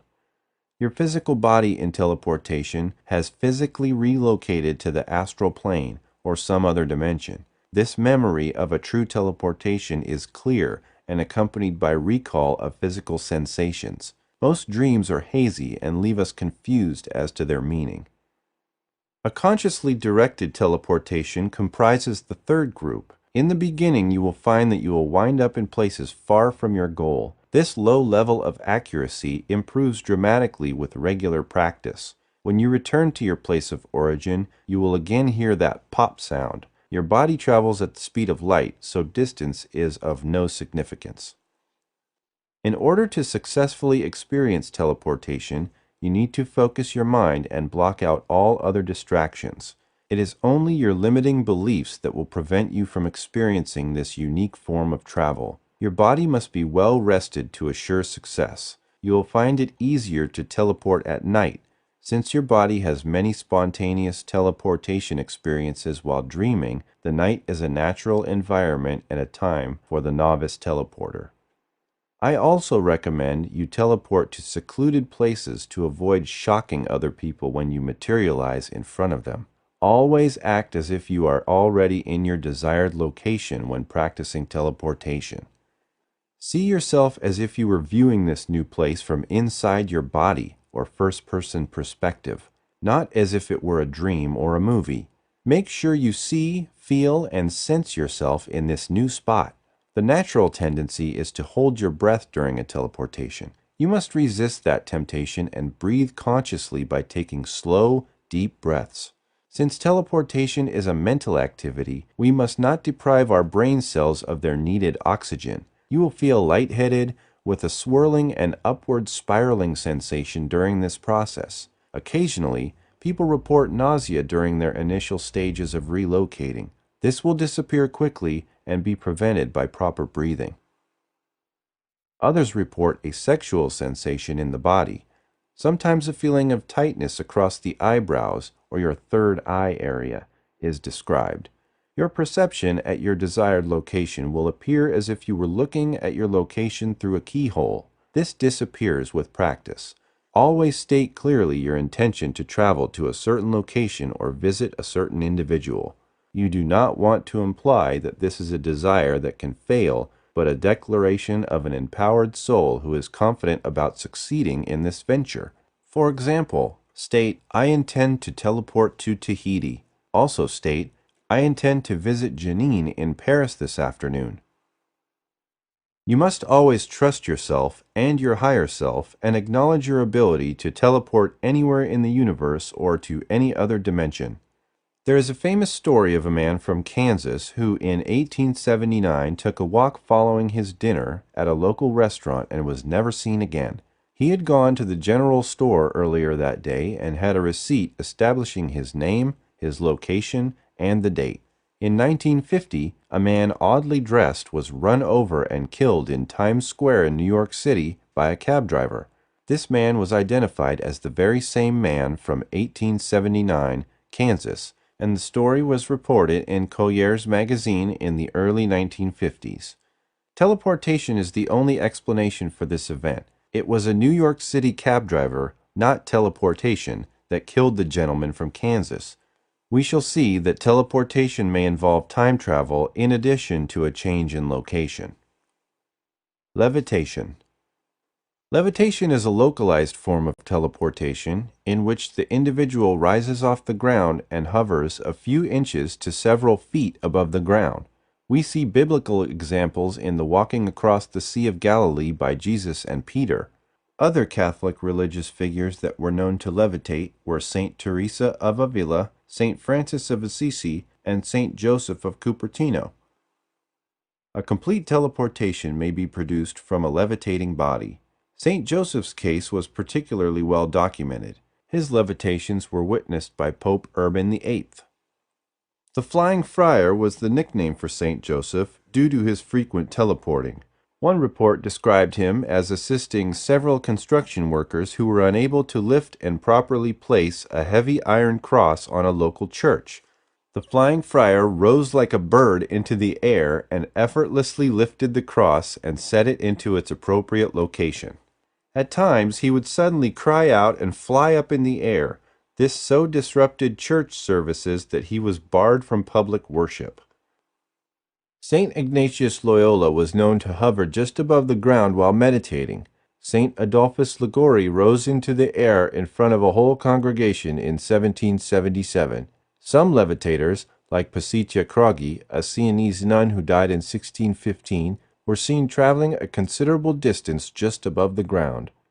A Spanish nun known as Mary of Agreda never physically left her convent to travel to the New World, but during the 17th century she teleported over 500 times to New Mexico to convert the Humano Indians between 1620 and 1631.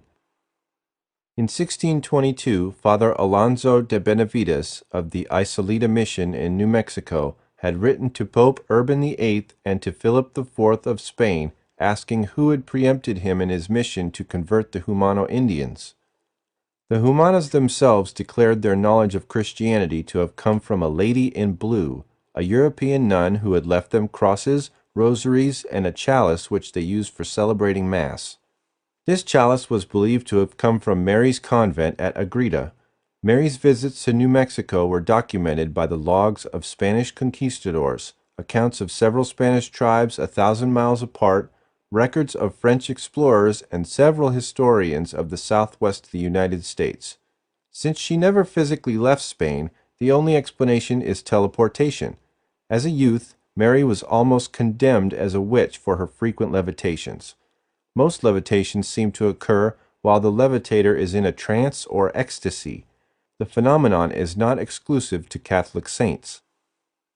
Daniel Home was a medium who lived during the 19th century and levitated in front of Emperor Napoleon III and Mark Twain. Home began his teleporting at the age of 19 with a series of spontaneous levitations at home witnessed by his family. Levitation is described in the Indian Vedas as a laghima, an unknown power that is part of the physiological makeup and acts as a centrifuge force strong enough to counteract all gravitational pull. Charles Fort, renowned metaphysical author, noted that when he reports objects falling from the sky, they appeared to descend slowly, as if under the influence of some anti-gravitational force. Fort drew attention to the curious lack of injury to most falling creatures, as if they too have had the benefit of a slow descent or levitation. A time traveler meets her younger self. In 1996, a 72-year-old woman came to my Los Angeles office for past life regression hypnotherapy and reported a most unusual incident that took place a few months earlier. This patient, who I shall refer to as Ava, always wears a yellow scarf and has since her teenage years. Ava is a slender woman now, but she had a weight problem until she was about 50. A few months ago, she went to a local mall in her hometown to do some clothes shopping and wore her customary yellow scarf. Ava has always lived in the same city. She went to her favorite department store and saw a woman who looked exactly as she would have 30 years ago. This young woman in her 40s was overweight and wore a dark brown miniskirt along with the yellow scarf and light green blouse. There was a blue ink stain on the back of the skirt. Eva recalled that she had such a skirt, and it was her favorite. The only problem with it is that it had a blue ink stain on the back of it. Eva approached this woman and stood right in front of her. She got a look at her and clearly identified this person as herself as she looked 30 years ago. As she was about to speak to this individual, the younger Eva appeared to fade away and disappear. This was witnessed by another woman who immediately ran out of the store. Eva hadn't thought of that brown miniskirt in many years. She doesn't have any pictures of herself at that age, but her family does. After researching family photos, Eva finally found a picture of herself in her early 40s wearing a yellow scarf, a brown miniskirt, and the exact same light green blouse she saw on her younger self in the mall. My explanation of this event is that Eva somehow teleported herself at age 42 from 1966 to 1996. I suppose they could have talked to each other, but the universe had other plans. The young Eva teleported back to 1966 in the same way she arrived.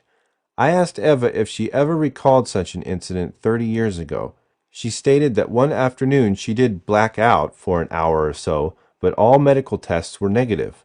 There never was another similar occurrence. For an hour in 1996, Eva became a time traveler who traveled ahead 30 years and returned to her point of origin. Perhaps she entered a tear in the fabric of space-time. A teleporting time traveler saves 2 lives. 2 9-year-old classmates were walking home from school in Texas when suddenly an older teenager around 18 ran up to them and pushed both of them aside. This teenager was wearing a light blue tennis outfit, and just as she pushed both of these girls, Brenda and Amy, aside, a car driven by a drunken teenager jumped the curb and would have killed these girls by hitting them head on. As Brenda and Amy turned back to thank the teenage girl, the older girl disappeared. 10 years later, I worked with Amy, who related this story. What brought this to her attention was that she remained friends with Brenda and they recently decided to play tennis. Amy picked up Brenda at her parents' home and saw Brenda in the exact same blue tennis outfit worn by the teenager who saved both their lives 10 years earlier. Brenda told Amy that she blacked out for a short time earlier that day and had a dream that she saved the lives of 2 younger girls. Amy now realized that it was the 19-year-old Brenda that had saved them. Brenda had entered into a tear in the fabric of space-time and traveled back in time 10 years to save herself and Amy from the drunken teenager in the car. Brenda had become a time traveler deep in the heart of Texas by way of teleportation. The teleportation of two brothers. Alfredo and Paola Pansini of Ruvo, Italy, had a long history of teleporting during the early 1900s. When Alfredo was 7, he frequently vanished suddenly from his house and reappeared in various areas of town or nearby towns, often in a dazed state. Paolo would also teleport to other locales. This case was documented by Joseph Lapini, a medical advisor to Popes Leo VIII and Pius X. To these boys, a Bishop Bernardi Pascal locked them in the bedroom and sealed all doors and windows. Even with these precautions, both boys disappeared within a few minutes. Vivian's teleportation. I worked with Vivian with OBE and teleportation training techniques. One afternoon, she was in her car with her physically abusive boyfriend. They got into an argument and her boyfriend threw open the passenger door and pushed Vivian out into oncoming traffic. Vivian twisted her ankle and could not run. All she could think of as a car sped up in her direction was the post-hypnotic suggestion I gave her to enter into hypnosis and teleport. She concentrated on her living room, and the next thing that happened was a car slammed on its brakes right in front of her. She was observed by both the driver of the car and her boyfriend to disappear. The car passed right through the spot Vivian was standing in and should have hit her. The next thing Vivian became aware of was sitting on her living room couch with a sore ankle. Vivian teleported from the busy street to her apartment. There is no other logical explanation to explain this event. Later, we worked on finding a soulmate for her, and 6 months following her breakup with her boyfriend, she met Mr. Right. They were married a year later and today are quite happy. Cases involving clouds, gases, fogs, and mists. We have many reported cases of people being teleported from place to place in the presence of clouds, mists, fogs, and gases that seem to appear suddenly from nowhere, condense around a vehicle or person, and result in the sudden vanishing of the objects or people it encircles. Argentinian cases. Argentina appears to be the site of several fifth-dimensional openings or tears in the fabric of space-time. A businessman was driving south from Buenos Aires to Bahia Blanca in 1959 when suddenly a white cloud appeared out of nowhere and transported this man to a road unfamiliar to him. As his car was not teleported with him, the businessman asked a truck driver where he was. It turns out that he was now in Salta, over 800 miles from Bahia Blanca. After contacting the local authorities, it was discovered that this man's car was exactly where he last recalled it to be, and the engine was still running. Another case took place in 1968. In May of that year, 2 cars containing family members on their way home from a family gathering in Chascomos left Chascomos and were headed south toward Maipú. Traveling in one car were Dr. Gerardo Vidal and his wife Rafa of Buenos Aires. The other couple reached Maipú with no problem, but the Vidal car never arrived. The Vidals called the other couple in Maipú 2 days later, stating that they were unharmed but confused. A dense fog had appeared out of nowhere and engulfed their car. Their destination was an isolated country road in an unknown location. The Vidals shortly discovered that they were in Mexico, over 4,000 miles away. To substantiate this fog, a man was admitted to a hospital in Maipú on the same night that the Vidals were teleported. This man confirmed the presence of the fog. His experience with the fog was for just a few moments, but when it left, the watches of all those in the car had suddenly stopped.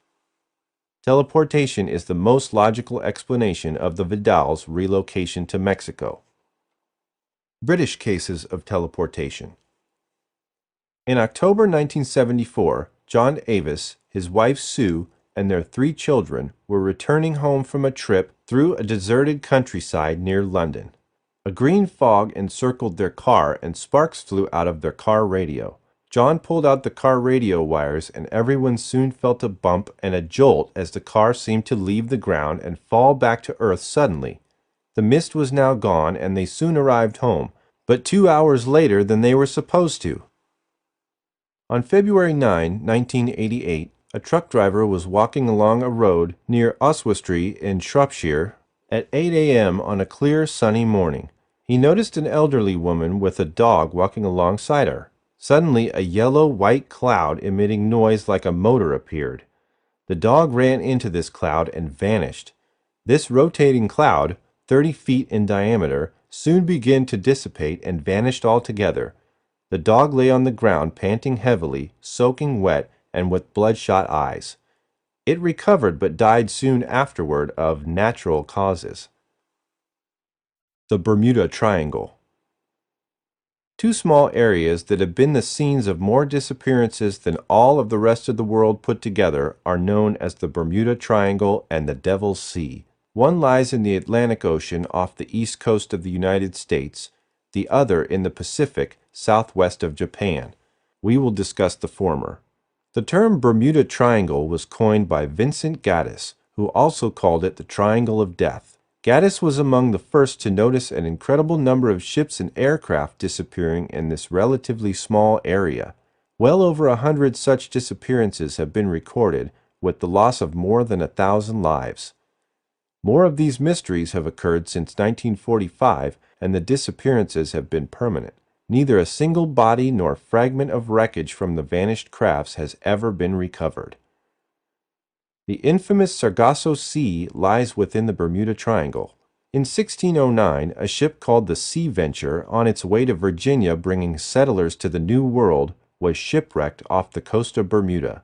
One of the longboats of the Sea Venture set out to the mainland of America to enlist aid. It was never seen again. 5 Spanish treasure ships encountered storms in this region and disappeared in 1750, and a search of the area turned up no evidence or any wreckage. The number of lost ships and planes from this area east of Florida engendered even more interest from the U.S. government when Flight 19 vanished on December 5, 1945. 5 Avenger torpedo bombers left Fort Lauderdale Naval Air Station on a training exercise that should have taken them over the Grand Bahaman Island, then southwest back to their base. Lieutenant Charles G. Carroll Taylor led this flight. He was an experienced aviator, but less than 2 hours after takeoff, at 2 p.m., he sent the following radio message to the base. "Both my compasses are out. I'm over land, but it's broken. I'm sure I'm in the Keys, but I don't know how far down, and I don't know how to get to Fort Lauderdale." This message was interrupted by Lieutenant Robert Cox, who was flying over Fort Lauderdale on another exercise. A transmission followed. "All planes close up tight. We will have to ditch unless landfall. When the first man gets down to 10 gallons, we will all land in the water together." A 5-day searching covered 250,000 square miles of ocean revealed no trace of Flight 19. A 400-page naval inquiry record could not answer several questions. Why did both of Taylor's compasses fail shortly after they were checked out in the pre-flight inspection? Even though the northernmost Bahamas looked much like the Florida Keys from the air, how did the airmen become convinced that the first leg of their flight had taken them so far south rather than east? The Navy could never explain how a planned 2-hour training flight became a wandering 5-hour journey to nowhere. They conducted over 930 sorties over the area and found no evidence of a crash. British airliners the Star Ariel and the Star Tiger vanished in January 1949 while flying over the Sargasso Sea. All searches again turned up no physical evidence of these two planes.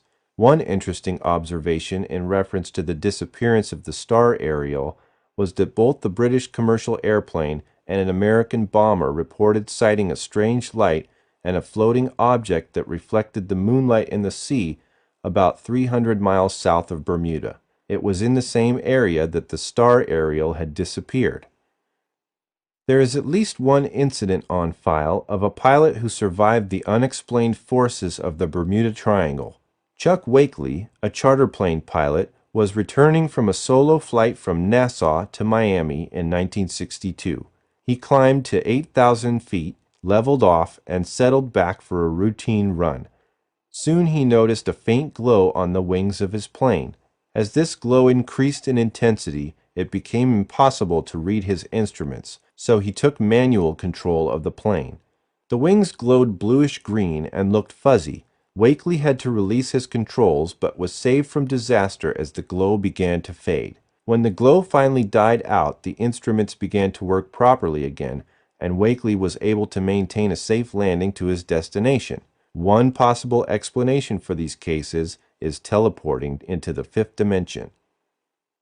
The teleportation of a Spanish soldier. On October 25, 1593, a Spanish soldier suddenly appeared on the plaza in front of the palace in Mexico City. His uniform was unlike that of the other palace guards, and he carried a different type of gun.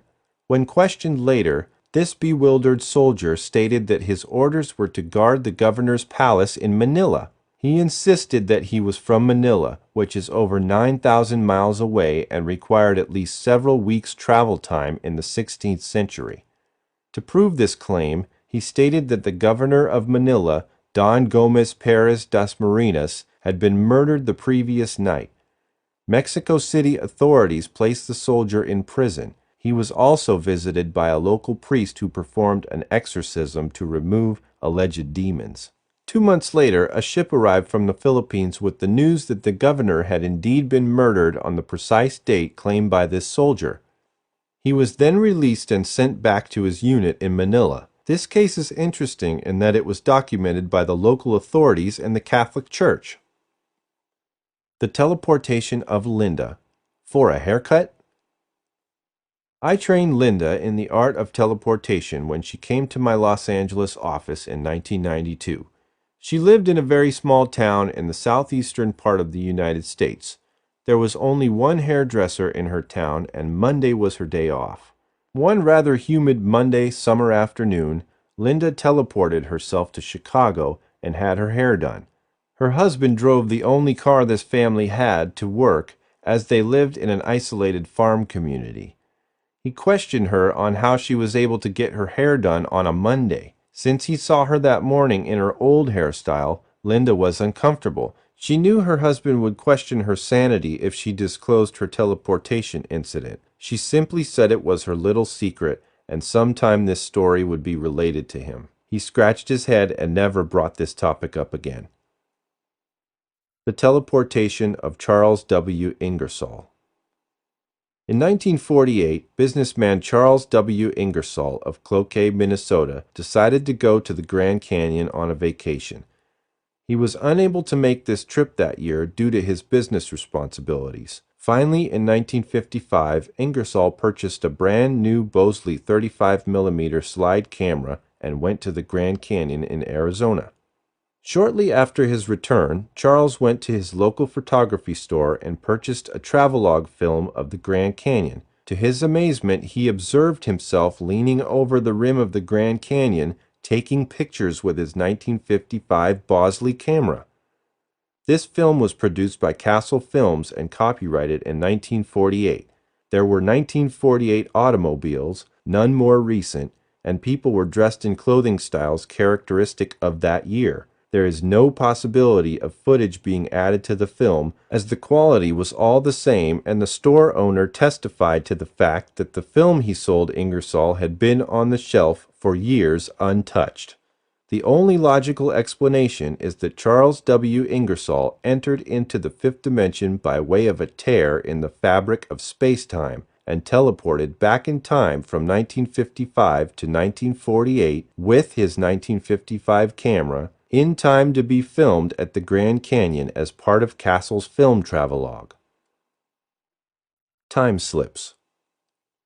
A time slip is an event where it appears that some other era has briefly intruded on the present.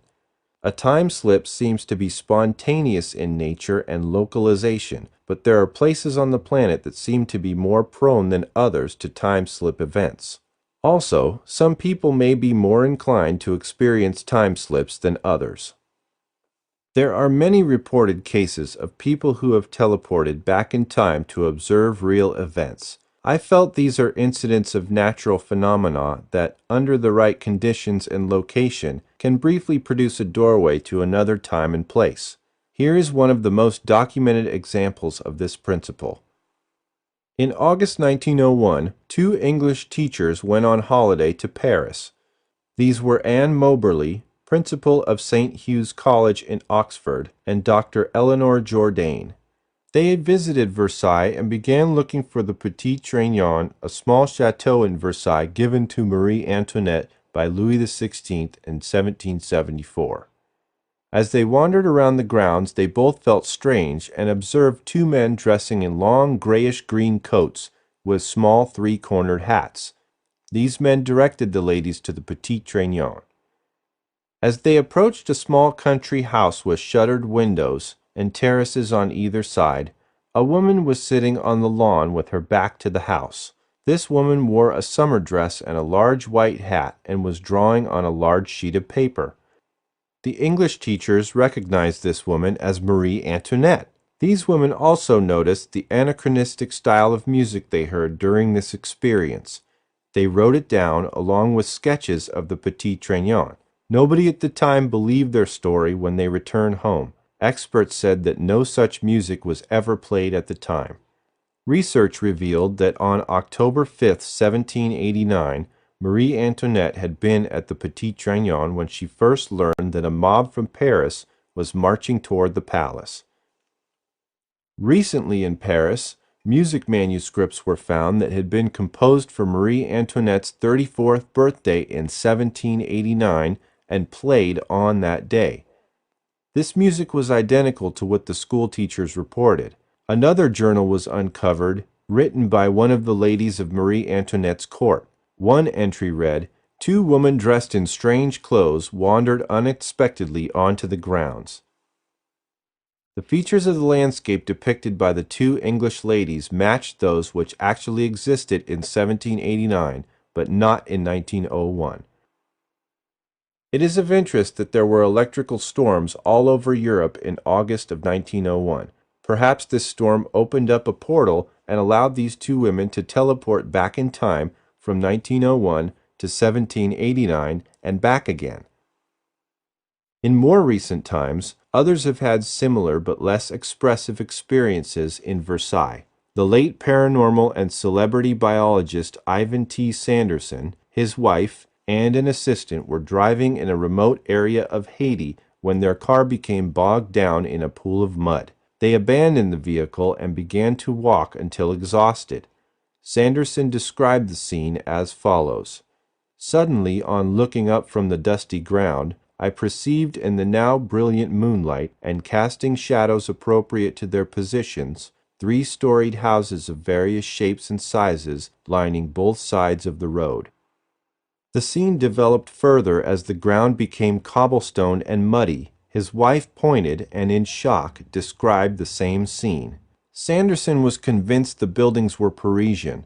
After marveling at them for some time, the couple began to feel very dizzy. Sanderson called out to the assistant, who was some distance ahead. The man turned back, and the biologist begged him for a cigarette.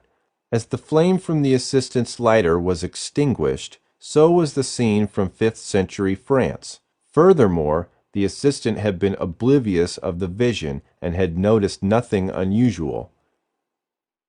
In 1973, a coin collector from Norfolk, England, not only claimed to have slipped back in time, but also produced physical evidence to back this up. A fellow numismatist told him of a shop in Great Yarmouth which sold small plastic envelopes ideal for holding single coins. He had a general idea of the shop's location and found the likely place on a cobbled street. Inside, the shop was incredibly old-fashioned. The appearance of the young female assistant added to the atmosphere of a former age. She wore a long black skirt and a blouse with leg-o-mutton sleeves, and her hair was piled on top of a bun. The customer asked for the small envelopes, and the girl turned to a box containing a large number of the objects. She remarked on this, considering the scarcity, and she told him that men from the sailing ships bought them for their fish hooks. He was charged a shilling for the envelopes. He returned a week later for further envelopes, but discovered that the cobbles were now gone and the decor and interior of the shop had changed. A mature female assistant denied any knowledge of the younger girl and replied that they did not stock the small plastic envelopes. The manager backed up her statement. Fortunately, the customer still had the original envelopes. They had been placed in a paper bag with the shop's name printed on it, but after a few days the bag had fallen into bits and was burnt. The envelopes also aged quickly, turning brown and becoming brittle. Another British case of time slip took place in Leeds Castle in Kent. Alice Pollock was experimenting by touching objects in Henry VIII's room in an attempt to experience events from another time. After a period of receiving no impressions whatsoever, the room suddenly changed. It lost its modern, comfortable appearance to become cold and bare. The carpet had disappeared and there were now logs burning on the fire. A tall woman in a white dress was walking up and down the room. Her face seemed to be in deep concentration. Not long after, the room returned to its original state. Later research found that the rooms had been the prison of Queen Joan of Navarre, who had been accused of witchcraft by her husband.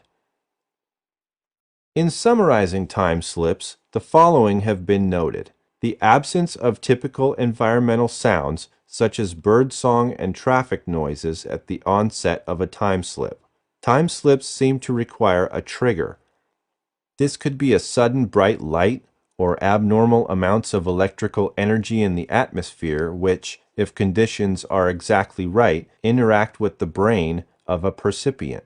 Time slip participants often report the sensation of existing in two time zones simultaneously, one overlapping the other. Our physical selves operate in the three dimensions of space only, but consciousness moves forward and backward through time. Time slips are not imaginary constructs. Often the information is discovered to be entirely accurate. Invisibility cases. Now you see them, now you don't. Over the years, a small percentage of my patients have reported instances in their lives in which they become invisible. These examples include waiting in line at a supermarket, bank, or department store when suddenly they are completely ignored by others. In these cases, the individual is physically still there, but unable to be seen or even heard. The invisible subject can't understand this because the world appears perfectly normal to them. These encounters usually last for no longer than 10 minutes. My research has shown that these cases are examples of teleportation. We can trace ancient reports of human invisibility to the Indian Vedas, 1000 BC, and Upanishads, 700 to 300 BC, which describes siddhas, or supernormal abilities including invisibility as a result of spiritual growth. Shamans from all over the world, tribes in the polar region, and the Aborigines of Australia report such cases of human invisibility. The Rosicrucians tell of the use of clouds or bodies of mist to create invisibility. This cloud could very well be dark matter, which is unionized and therefore invisible to the naked eye. Scientists estimate that between 90 and 95% of our universe is composed of this dark matter. Our soul and the other dimensions, astral, causal, mental, etheric, and soul plane, are made up of this dark matter. Theoretically, science tells us that unionized clouds or matter will absorb all light entering it, preventing waves from being refracted or reflected, and thus not allowing these light waves from passing through an individual. The result is invisibility. Traveling into the fifth dimension uses this mechanism. This is how a time traveler from our future, chrononauts, can interact with us and remain invisible, as I detail in my book, Time Travelers from Our Future. Let us not forget the invisibility reports of many UFO abductees. The invisibility reports I have received come from patients who are well educated and adjusted, possess a higher degree of psychic powers, and are completely shocked at their temporary invisibility. This phenomenon is most definitely not faked or used to gain attention, secondary gain. Also, any clothes and jewelry are equally invisible, suggesting the individual actually teleports into the fifth dimension. Vanishment cases. These are cases in which people or objects have suddenly vanished. They can only be explained as examples of teleportation. On November 10, 1939, during the Sino-Japanese War, 3,000 men commanded by Chinese Colonel Li Fuxin disappeared completely. Their radio ceased transmitting, and all that was found were a few weapons. No Japanese records show the capture of an entire Chinese regiment at that time, and any mass desertion would have been known to their families. A U.S. steamship, the Iron Mountain, disappeared in 1872 on the Mississippi River. It was nearly 200 feet long and 30 feet wide. No trace of this ship or its 55 passengers and crew were ever found. In New York, on December 12, 1829, 75-year-old Chief Justice of the New York Supreme Court, John Lansing, went out in the early evening to mail some letters and was never seen again, despite an extensive search. In 1809, British diplomat Benjamin Bathurst stopped to have dinner at an inn in the town of Proberg, following a return trip from Hamburg, Germany. Bathurst went to examine the horses of the coach he was about to board. His traveling companion witnessed Bathurst disappearing, never to be seen again. In 1975, Jackson Wright was driving his wife Martha from New Jersey to New York City. Once through the Lincoln Tunnel, Jackson drew up to wipe the windshield while Martha cleared the back window. When he looked around, she had disappeared. David Lang's teleportation in Tennessee. On the afternoon of September 23, 1880, in Gallatin, Tennessee, David Lang had just returned from a business trip to Nashville when he suddenly vanished. Both children, Sarah and George, were arguing over toys he had bought them from that trip.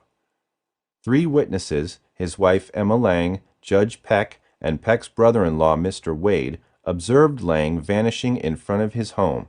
As Lang was crossing the pasture, the horse and buggy of the family's friend, Judge August Peck, came into view on the lane in front of the house. A moment later, David Lang completely disappeared in mid-step. All the witnesses ran to the spot they had last seen David, but there was nothing to hide behind or under. The field contained just grass. An extensive search turned up nothing, and the court surveyor stated that bedrock just started a few feet below the surface, so no cave-in could have occurred. The surveyor confirmed that the field was on perfect solid ground, with no caves or sinkholes. Months after the occurrence, in 1881, Lang's children noticed that the grass on the site of their father's disappearance had grown strange and yellow, and formed a circle with about a 15-foot diameter. Sarah called to her father, and both the children heard him faintly calling for help over and over until his voice faded away.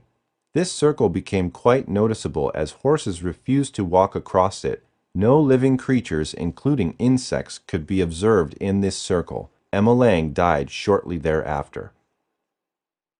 Sarah tried desperately to contact her dead mother, and in April 1929 she exhibited automatic writing and received the following message: "Together, now and forever, after many years, God bless you."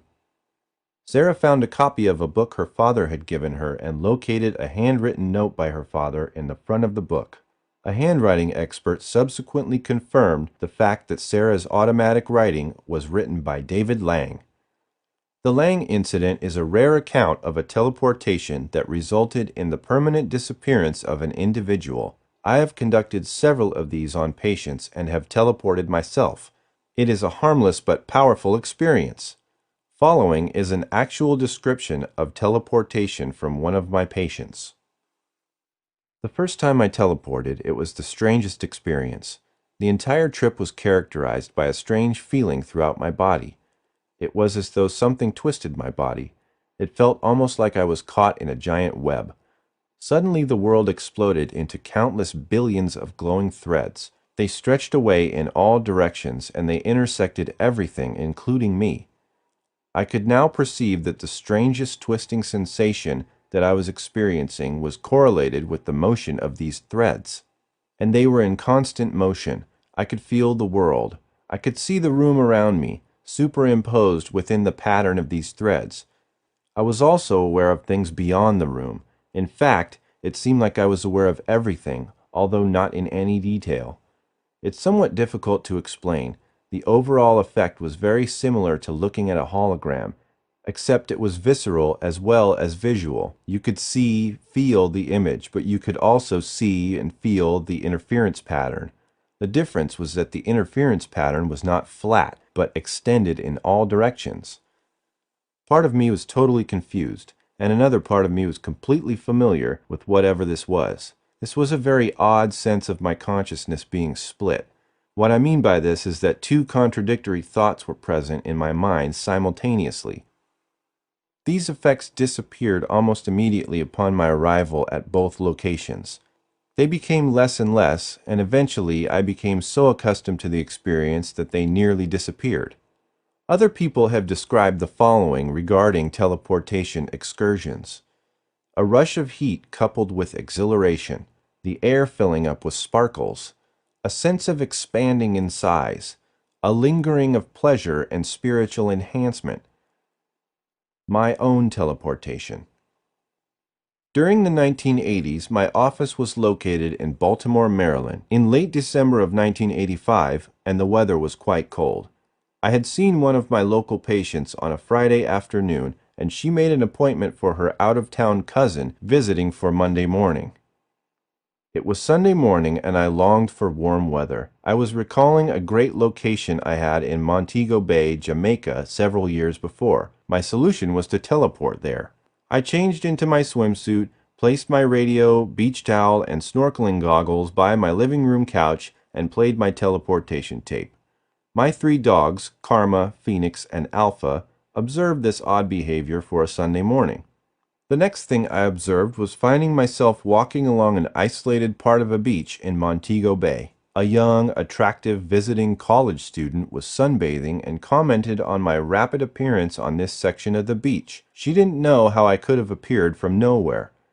I spent several hours swimming and sunbathing. My new friend asked me how long I would be in town. I informed her that this was my last day in the Caribbean. Suddenly, I returned to my living room couch with a puzzled look from all three of my dogs. My bathing suit was wet, there was sand in my sneakers, and most interestingly, I had a suntan. The only logical explanation was teleportation. When my new patient arrived on Monday morning, she commented on how healthy I looked with my tanned face. She assumed I spent the entire weekend in Florida. My explanation to her invoked a most quizzical expression. Teleportation has that effect on the average person. Try this visualization method to prepare your mind for teleportation. Take a deep breath. Fill your chest and hold it until I tell you to let go. I'm going to count slowly up to 5, and as I do so, you will take 5 very deep breaths. And with each deep breath you take, each time you breathe out, you will become more and more relaxed, and your trance will become deeper and deeper. Breathe deeply, more and more deeply relaxed. Deeper and deeper into relaxation. Breathe deeper, deeper and deeper relaxed. Become deeper and deeper in hypnosis. Breathing even more deeply, more and more deep and relaxed. More and more deeply relaxed. Very, very deep breaths. Deeper and deeper into relaxation. Your trance depth is becoming even deeper and deeper. Very, very deep breaths. Very, very deeply relaxed. Very, very deeply relaxed. Once again, I want you to take one very deep breath. Fill your chest and hold it until I say, let go. Then, let your breath out as quickly as possible, and as you do so, you will feel yourself sagging limply back into the chair, and you will become twice as deeply relaxed as you are now. Twice as deeply relaxed. Now take that very deep breath. Fill your chest. Hold it,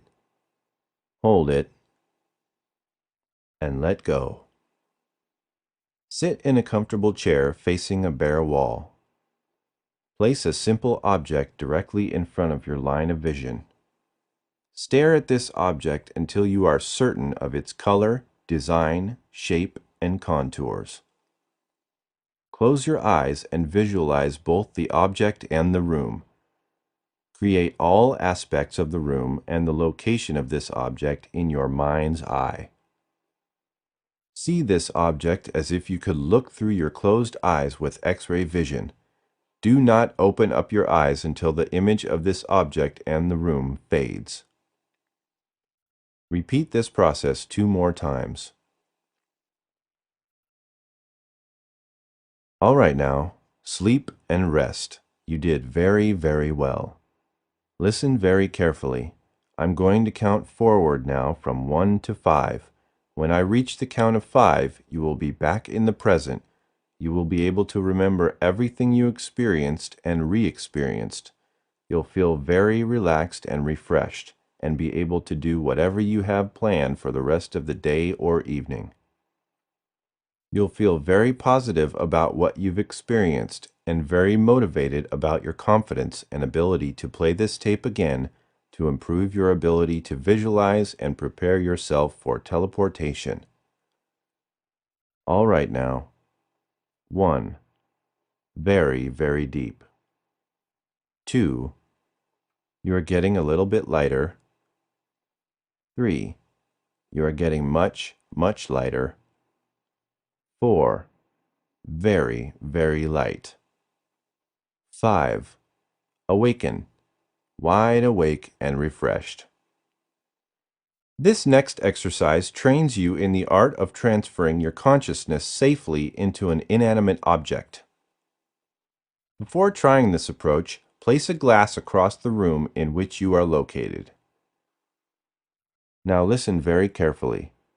I want you to imagine a bright white light coming down from above and entering the top of your head, filling your entire body. See it, feel it, and it will become reality. Now imagine an aura of pure white light emanating from your heart region, again surrounding your entire body, protecting you. See it, feel it, and it becomes reality. Now only your higher self, masters and guides, and highly evolved loving entities who mean you well will be able to influence you during this or any other hypnotic session. You are totally protected by this aura of pure white light. In a few moments, I'm going to count from 1 to 20. As I do so, you will feel yourself rising up to the superconscious mind level where you'll be able to receive information from your higher self. Number 1. Rising up. 2, 3, 4. Rising higher. 5, 6, 7. Letting information flow. 8, 9, 10. You are halfway there. 11, 12, 13. Feeling yourself rising even higher. 14, 15, 16. Almost there. 17, 18, 19. Number 20. You are there. Take a moment and orient yourself to the superconscious mind level. Play New Age music for 1 minute. You are now in a deep hypnotic trance from this superconscious mind level. You are in complete control and able to access this limitless power of your superconscious mind. I want you to be open and flow with this experience. You are always protected by the white light. Now open your eyes and focus your concentration on the glass across the room. Try to merge with this glass. Continue with this exercise until you are one with the glass and experience yourself in the glass. Play New Age music for 2 minutes. Now try projecting your soul across a room and think from that perspective. Do not visualize or lift out or separate the astral body from your physical one. Play New Age music for 2 minutes. End this procedure by simply willing your consciousness back to your physical body. Now practice projecting your consciousness far away from your physical body. This step begins much like the previous step, but now visualize your body dematerializing and traveling at least several miles away by concentrating on a person or location. Play New Age music for 2 minutes, projecting your consciousness far away from your physical body. This step begins much like the previous step, but now visualize your body dematerializing and traveling at least several miles away by concentrating on a person or location. Play New Age music for 2 minutes. Terminate this step by simply visualizing your physical body rematerializing in your original location. All right now. Sleep now and rest. You did very, very well. Listen very carefully. I'm going to count forward now from 1 to 5. When I reach the count of 5, you will be back in the present. You will be able to remember everything you experienced and re-experienced. You'll feel very relaxed and refreshed, and you'll be able to do whatever you have planned for the rest of the day or evening. You'll feel very positive about what you've experienced and very motivated about your confidence and ability to play this tape again to further condition your mind for teleportation. All right now. 1. Very, very deep. 2. You're getting a little bit lighter. 3. You're getting much, much lighter. 4. Very, very light. 5. Awaken. Wide awake and refreshed. This next exercise deals with teleporting to a visiting friend. Precede this script with my standard white light protection. Visualize the face of the person to visit. See only the face and try to see it in clearest detail. As you hold this image in your mind's eye, you will at first begin to remember the clothes the person wore, how they acted, and what they said and did, but pay no attention to these recollections. Simply focus on the face, not the body or actions, and gradually these impressions will begin to fade. As they do, you may pick up a tiny spot of light, or maybe a large one, somewhere away from the face, but definitely in your line of vision. Try to focus on it. Usually it will seem fairly close to you, almost as if it were suspended in midair about 10 to 12 inches from your eyes. When you perceive this intruder of light next to your otherwise clear picture of the face of the person you are trying to reach, concentrate upon it. You will find that it will appear to expand and include more detail. As this grows, notice the small spot expanding until it becomes a definite location like a room or an automobile or a stadium, and in this location you will see the person you are trying to reach. See them as they actually are and in their exact surroundings at that precise moment. Remember, you cannot bring this in by force of will.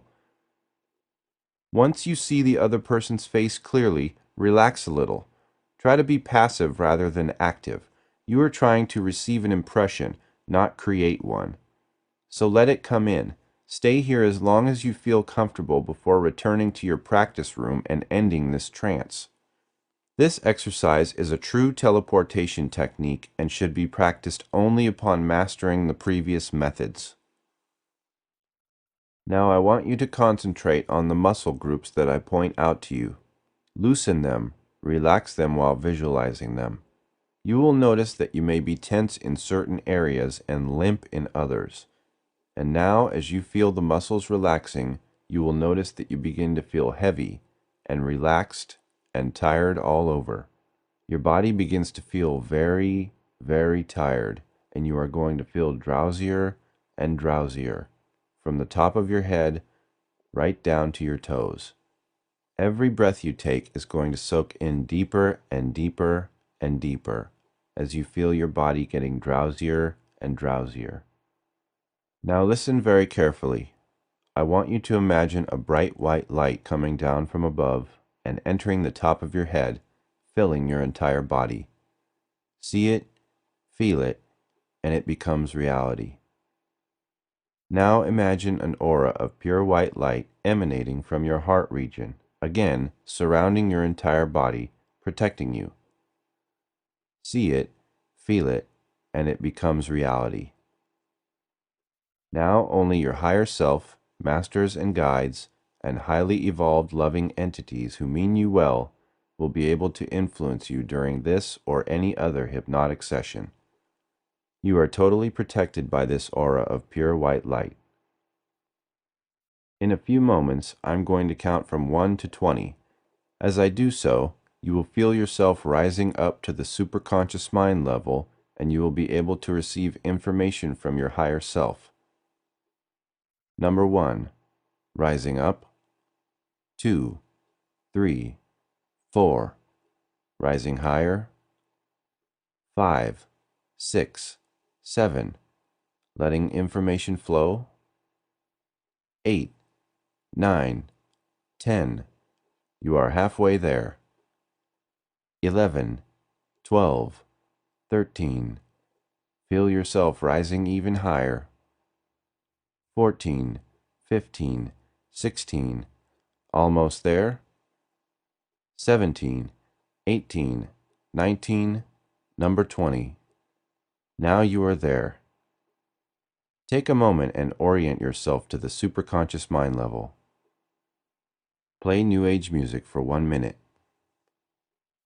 You are now in a deep hypnotic trance, and from this superconscious mind level, you are in complete control and able to access this limitless power of your superconscious mind. I want you to be open and flow with this experience. You are always protected by the white light. At this time, I would like you to ask your higher self to assist you in the teleportation of your physical body. Trust your higher self and your own ability to allow any thoughts, feelings, or impressions that come into your subconscious mind concerning this goal. Do this now. Allow all outside thoughts during this relaxation phase to drift passively through your mind. Suggest to yourself that at any time you may experience a teleportation, and this projection would be terminated if your physical body felt in any way uncomfortable. You may begin to detect a faint pop sound in one ear. This indicates you are about to teleport your physical body. Choose a destination or person where you wish to visit and focus on this location or individual. Use your 5 senses at this time. See the colors, smell the flowers, etc. If you are having trouble with visualization, merely think about this destination or acquaintance. Shortly, you will find yourself standing in the center of this scene. Wherever you place your thoughts, your physical body is bound to follow.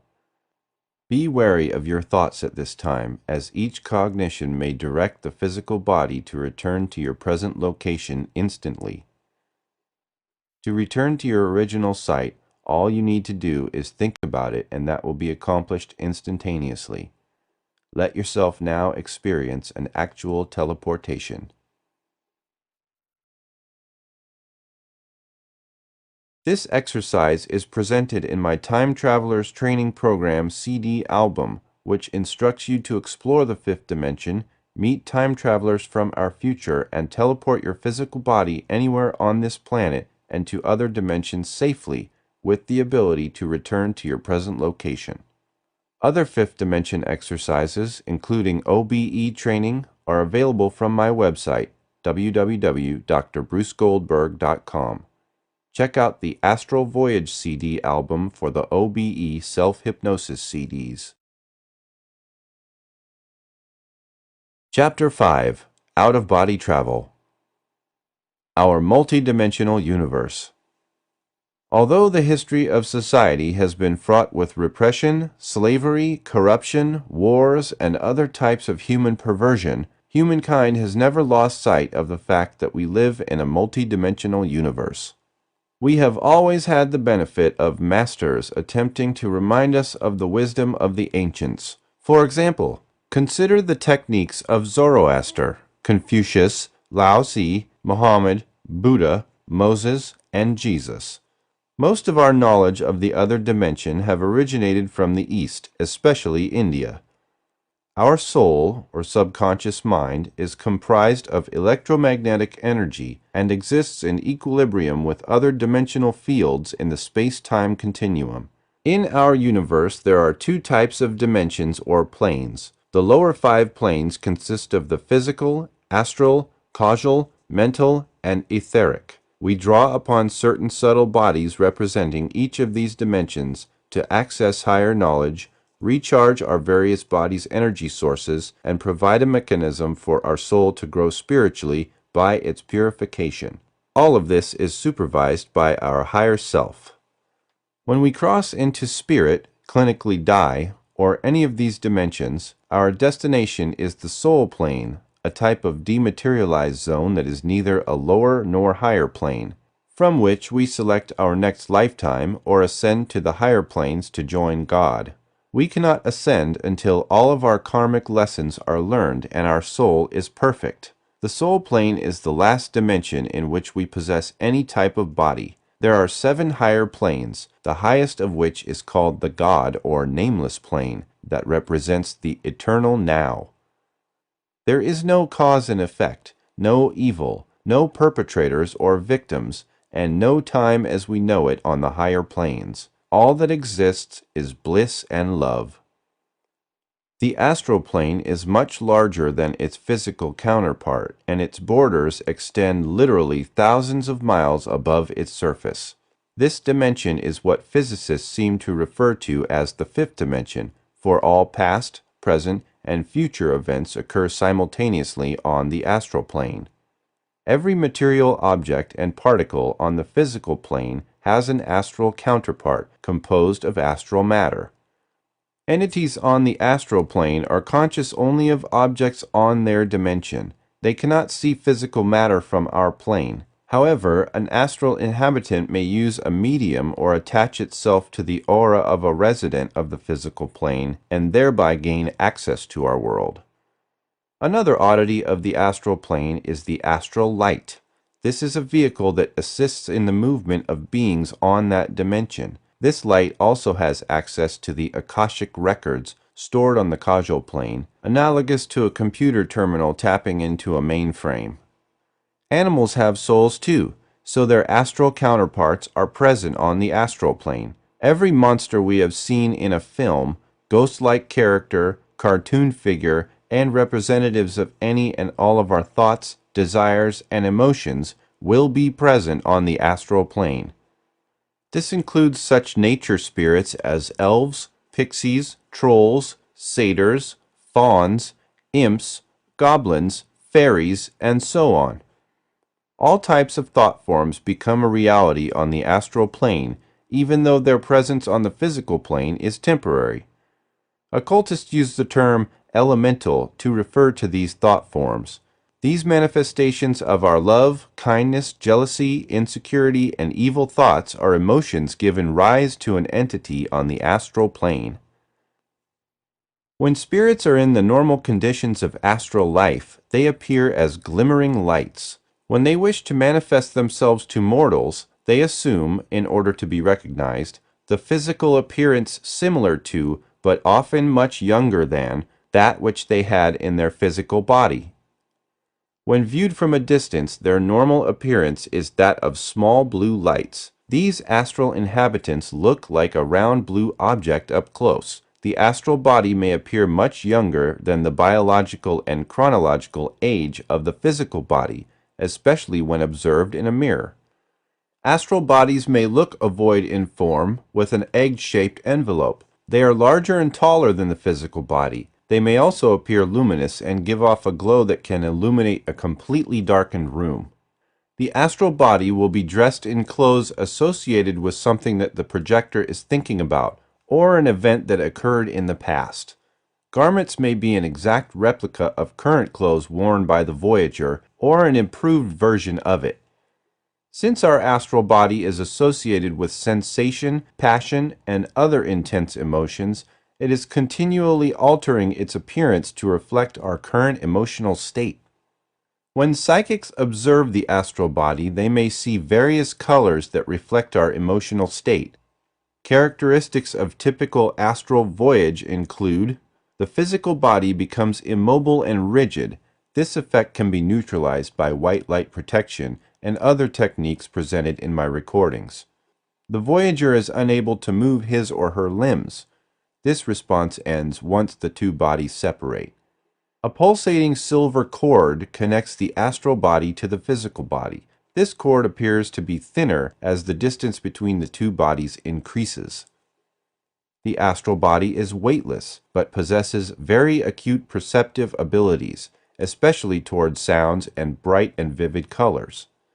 It is the physical body that now appears as an empty shell. The focal point of consciousness is from the astral body. Awareness of being out of body is usually due to the inability to move objects on the physical plane. We see some portion of the environment that could not possibly be perceived from where our physical body is known to be at the time.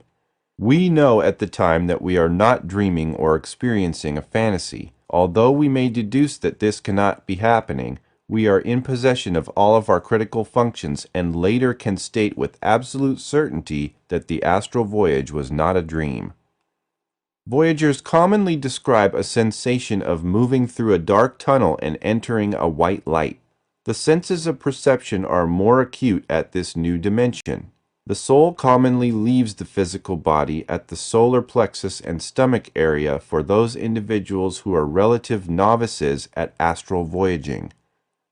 When you become more adept at leaving the body, other exit points are the third eye region between the eyebrows, the back of the head, the heart chakra, and the seventh chakra, located at the top of the head.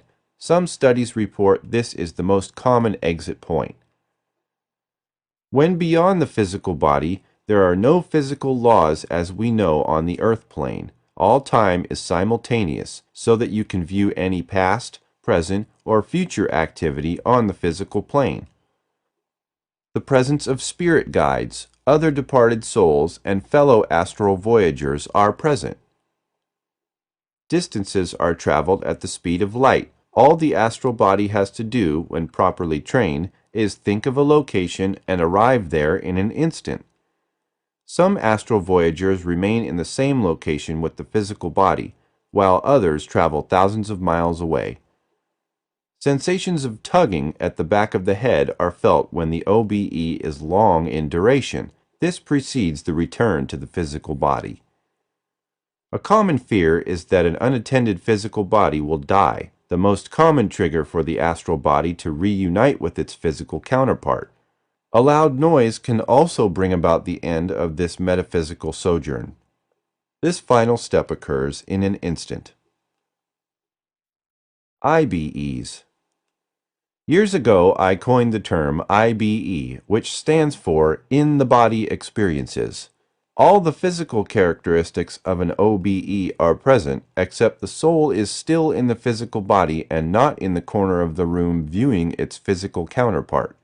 When you have an IBE, you can see and hear into the fifth dimension, but your perspective is still from the vantage point of the physical body. The main advantage of an IBE is that it can easily result in an OBE. Common characteristics reported by OBE subjects include sensations of leaving and re-entering the physical body, the experience of dual consciousness when near the physical body. Colors are perceived more vividly, as are objects. Scenes of unexplainable beauty are noted. These are often unrelated to the physical environment. Feelings of tuggings at the back of the head when the OBE is too long in duration. This precedes the return to the physical body. The astral world is usually somewhat different from the physical world. The study of OBE has emerged from its anecdotal beginnings to the domain of scientific experimentation. OBE research demonstrates that it is possible for consciousness to exist apart from the physical body. This suggests that consciousness could indeed survive death. Various examples of healing are reported during these OBE states. The basic principles of OBE healing are: because healing energies originate at a spiritual level, they can work on any facet of a person's being. The patient must be motivated and willing to experience OBE healing. Each one of us has free will to accept or reject healing energies. The higher self directs the union of the patient and the OBE healer by way of energy. Illness is not seen as a problem to be fought against. It is a condition of imbalance of energies.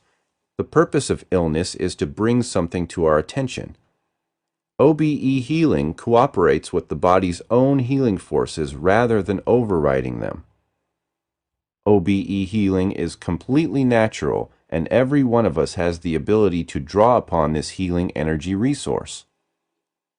Characteristics of people who exhibit OBEs. They are more empowered and look at the opposites of life as being meaningfully related. They keep intense emotions separate and sealed off from their traditional behavior.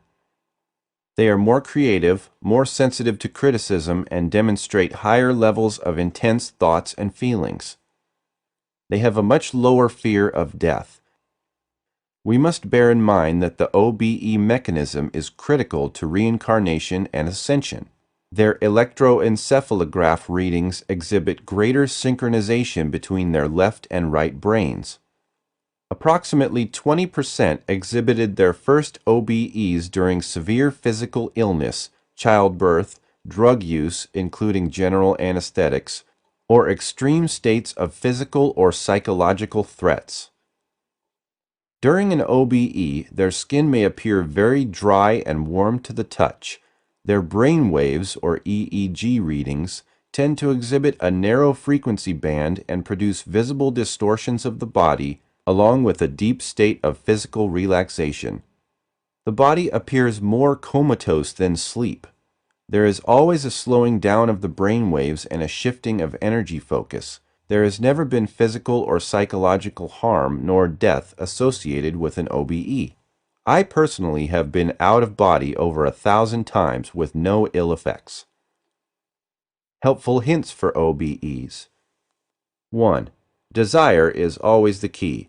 Before going to sleep, tell yourself that you're going to remember your OBEs during the dream state. 2. Say to yourself you're going to have conscious recall of your OBE attempts during the day and repeat this often. 3. Always be alone and in a quiet, comfortable environment when you practice OBE. 4. Relaxation is key. Lay on your back in total comfort, making certain you have no tight clothing, heavy bedding, or other distracting constraints on your body. 5. Deep breathing. Breathe deeply and rhythmically. It is as important to exhale as to inhale. Breathe in a state of relaxation. Your deep breathing will cause your physical body to vibrate and attune to the astral body. 6. Choose a target. Select a location on this dimension or any other dimension and describe it to yourself. Then request assistance from the universe to travel there. 7. Allow your body to vibrate. While breathing deeply and relaxed, your body will begin to vibrate. Allow this process to happen gradually, and as you become more accustomed to it, all the muscles and bones of your body will be vibrating. Then tell your astral body to project. The reason these other dimensions are invisible to our eyes and scientific equipment is because they vibrate at a higher frequency than our universe. Doorways to these dimensions exist both inside and outside the human mind. When the astral body begins to separate from its physical counterpart, a tingling sensation is often felt in the stomach, chest, and solar plexus areas of our physical body. The astral body always appears younger, taller, thinner, and more attractive than our physical body. Animals leave their body regularly, especially pets. Although our souls leave our physical body during an OBE, a copy of its consciousness and memory stays with the physical body. You need not be concerned about an unprotected physical body during your OBEs, nor should you worry about being possessed by a lower astral entity. Many voyagers report a click or pop sound at the moment of separation. A sitting position is best for OBEs, both for ease of separation of the astral body and recall of the experience. Always keep your eyes closed during projection attempts. Metal objects, especially jewelry, interfere with projection attempts. It is best to point your head north if you're laying down. The week of the full moon facilitates OBEs. If you want to meet specific people in the fifth dimension, it's better you know this individual, the more likely you are to be able to reach them. Briefly looking at your hands and then looking away again helps to stabilize projection. Starting at a shiny metal object is also recommended. Many astral voyagers describe the astral plane from above as a combination of vertical and horizontal grid lines, giving it a somewhat checkered appearance over its surface. Brilliant multicolored geometric designs are also reported. Some first-time projectors describe a feeling of immobility and rigidity, leading to frustration in not being able to control their physical body. This feeling decreases once a separation of the two bodies is complete. A blackout is experienced at the precise moment of separation. The silver cord is visible. In the initial voyage, the weightless astral double has very acute powers of perception. Bright, vivid colors and unusual sounds are detected. Dual consciousness is exhibited, with the astral body being the real self and the physical body now viewed as a shell. Most beginning astral travelers can pass through physical objects but are unable to touch or move them. They usually discover that the travel occurs at lightning speed. Most initial voyages end due to fear of danger to the physical body. This unwanted concern results in an instantaneous return to the physical state. This initial experience is considered very enjoyable, and most voyagers want to have many more of these fifth-dimensional trips. The silver cord.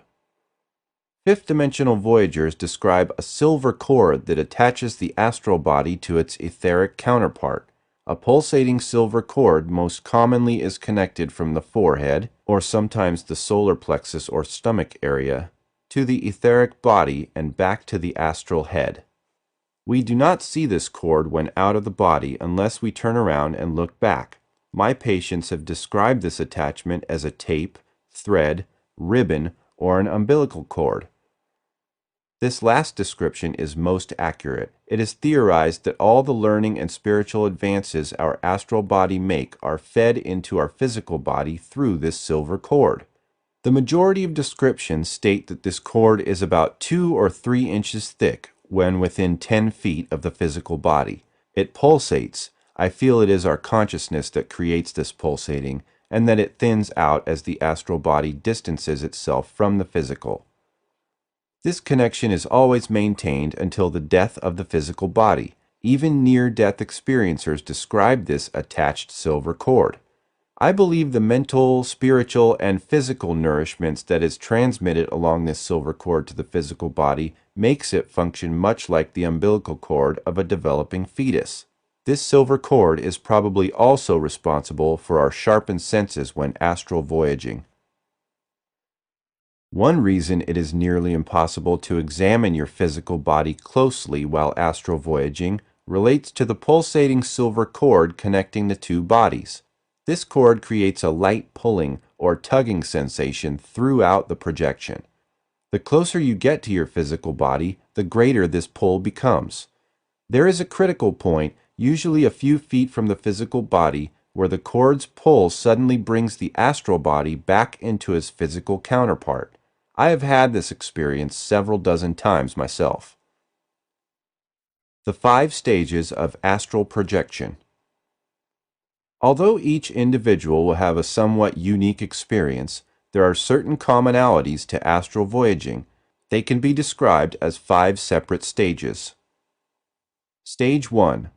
The sleep state is characterized by the astral body moving out of alignment with its physical counterpart. This allows for a comprehensive recharging of both the astral and mental bodies as the physical body attains its nightly rest. We leave our body every night during the sleep cycle, especially in the dream or REM phase. This stage also can be exhibited when we are fully conscious. See my OBE example in Florida. Stage 2. This stage is characterized by the astral body being projected several feet away from its physical body. Often this is noted as a result of an accident or trauma. The projector leaves his or her body to avoid pain and watches others attending to its physical counterpart from a distance. Joggers running long distances report this type of OBE. Stage 3. The astral double in this stage is sent several hundred or thousand feet away, but always within familiar surroundings. You can travel to a target of your desire at this time. The occult law that states energy follows thought applies here. A strong enough desire to be with a loved one or in a special place can result in the astral body traveling great distances. Stage 4. The distance traveled by the astral body is rather significant at this stage. Since the astral double can travel at the speed of light, it arrives instantly at most destinations. The distance traveled is directly proportional to the desire or will of the astral body. Stage 5.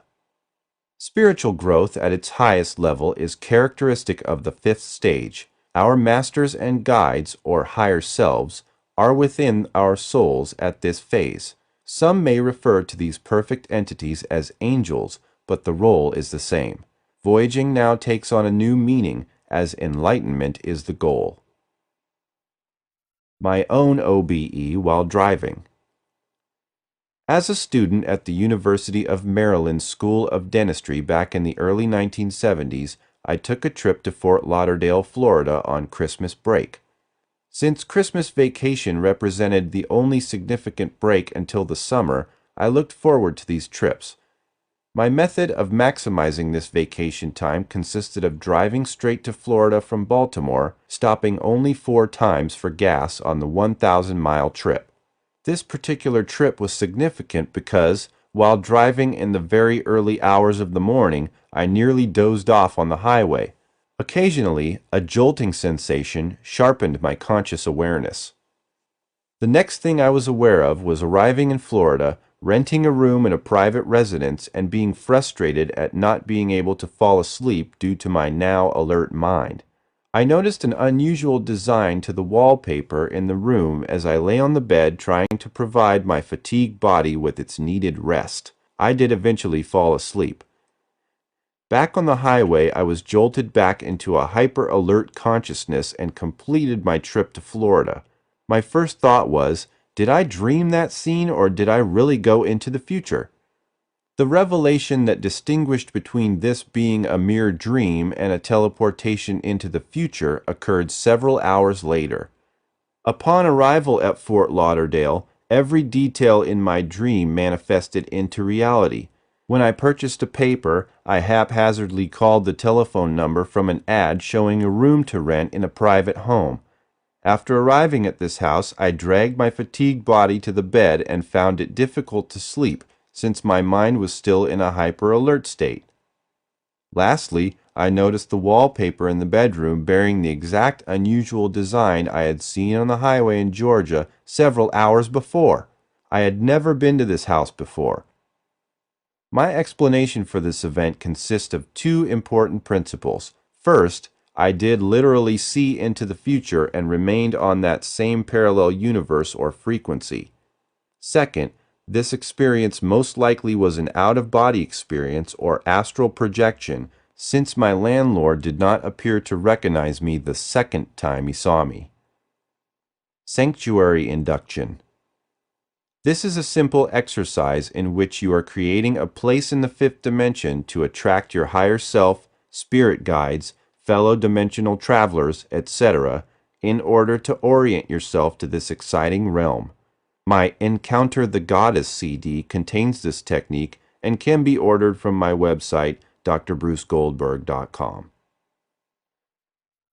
Sit back, relax, breathe deeply, and send warm feelings into your toes and feet. Let this feeling break up any strain or tension, and as you exhale, let the tension drain away. Breathe deeply and send this warm feeling into your ankles.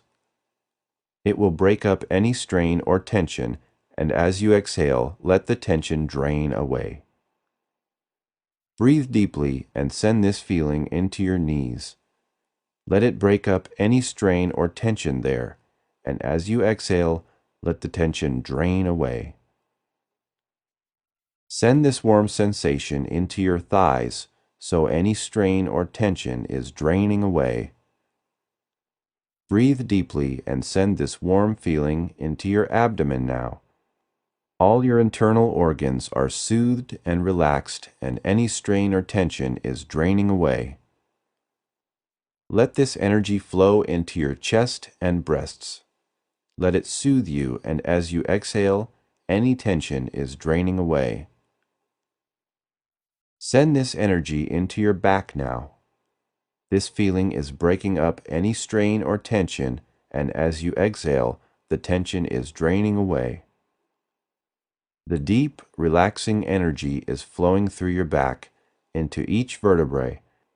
As each vertebrae assumes its proper alignment, the healing energy is flowing into all of your muscles and tendons, and you are relaxed, very fully relaxed.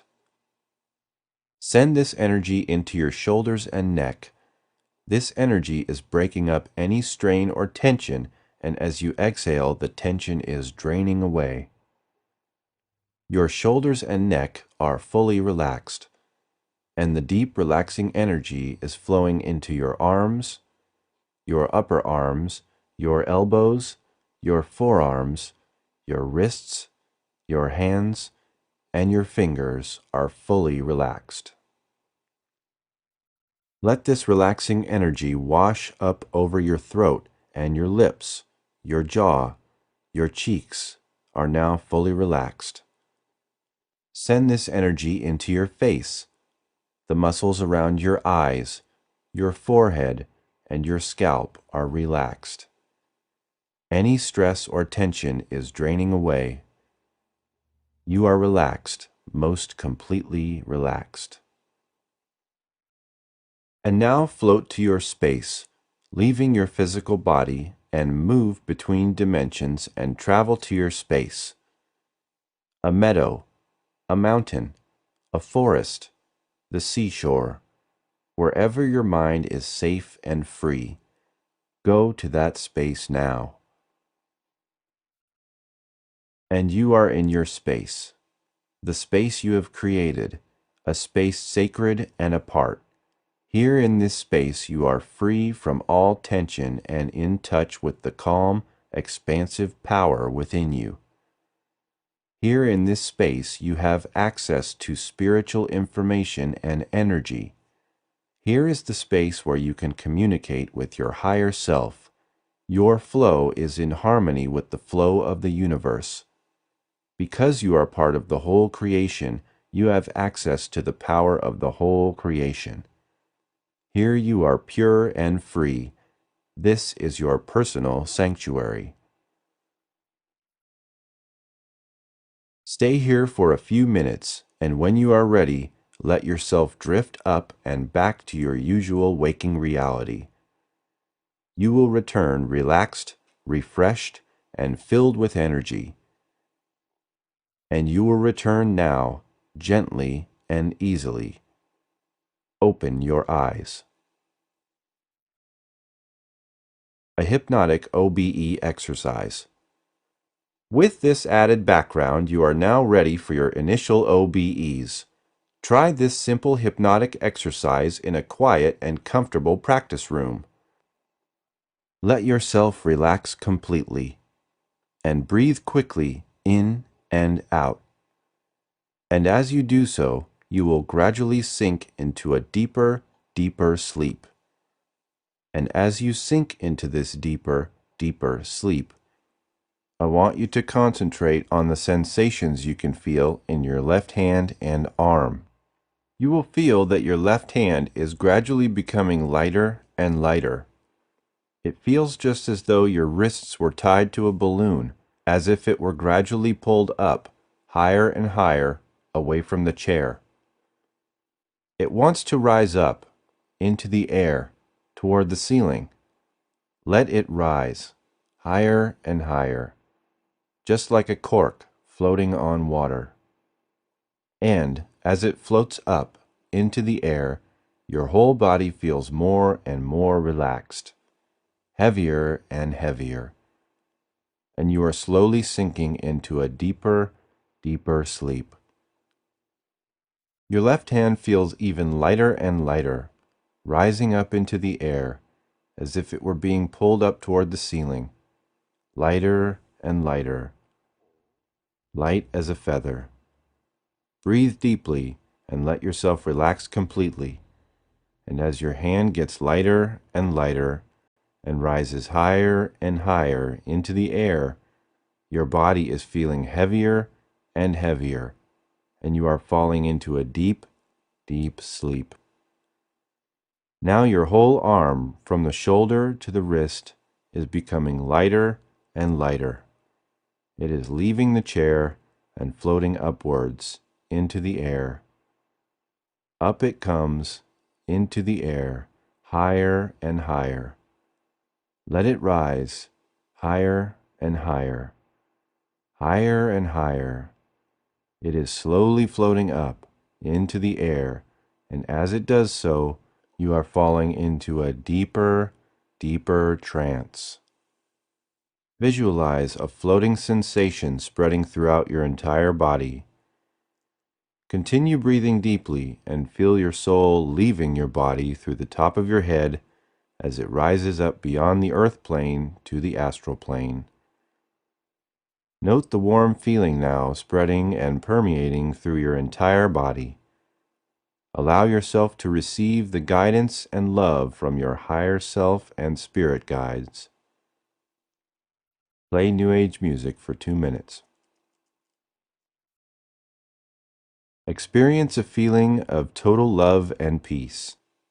Let yourself immerse your complete awareness in a sense of balance and centering of your soul's energy. Play New Age music for 4 minutes.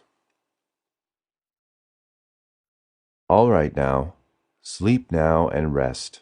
You did very well. Listen carefully. I'm going to count forward from 1 to 5. When I reach the count of 5, you will be back in the body and you will be able to remember everything you experienced and re-experienced. You'll feel very relaxed and refreshed, and you'll be able to do whatever you have planned for the rest of the day or evening. You'll feel very positive about what you've just experienced and very motivated about your confidence and ability to play this tape again to experience leaving your physical body safely. All right now, 1. Very, very deep. 2. You're getting a little bit lighter. 3. You're getting much, much lighter. 4. Very, very light. 5. Awaken, wide awake and refreshed. The following OBE hypnotic exercise incorporates a number of different approaches and facilitates your own spiritual growth. Now listen very carefully. I want you to imagine a bright white light coming down from above and entering the top of your head, filling your entire body. See it, feel it, and it will become reality. Now imagine an aura of pure white light emanating from your heart region, again surrounding your entire body, protecting you. See it, feel it, and it becomes reality. Now only your higher self, masters and guides, and highly evolved loving entities who mean you well will be able to influence you during this or any other hypnotic session. You are totally protected by this aura of pure white light. Now focus on how comfortable and relaxed you are, free of distractions, free from physical and emotional obstacles that prevent you from safely leaving and returning to the physical body. You will perceive and remember all that you encounter during this experience. You will recall in detail, when you are physically awake, only the matters that will be beneficial to your physical, mental, and spiritual being and experience. Now begin to sense the vibrations around you, and in your own mind, begin to shape and pull them into a ring around your head. Do this for a few moments now.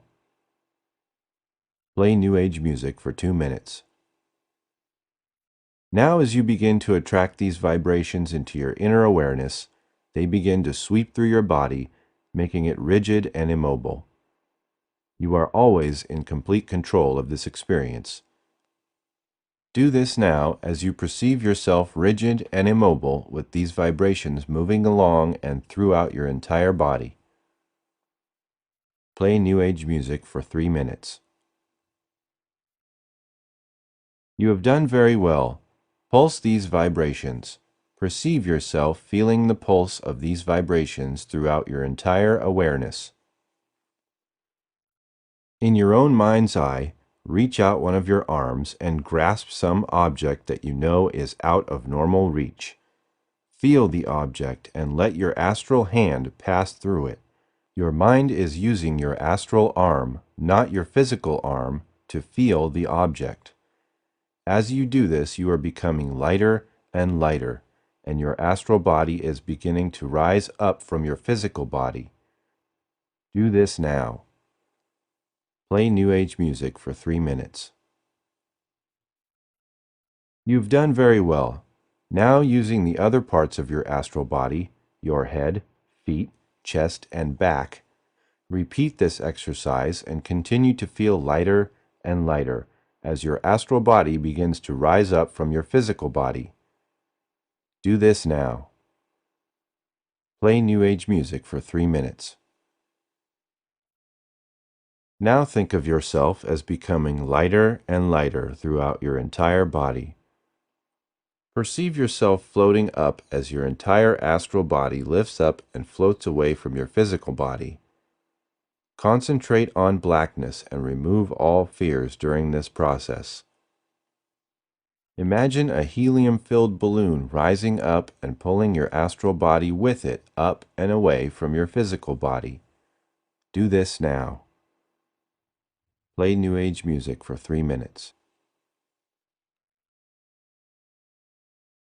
Now orient yourself to this new experience. You are out of your body, relaxed and safe, totally protected by the white light.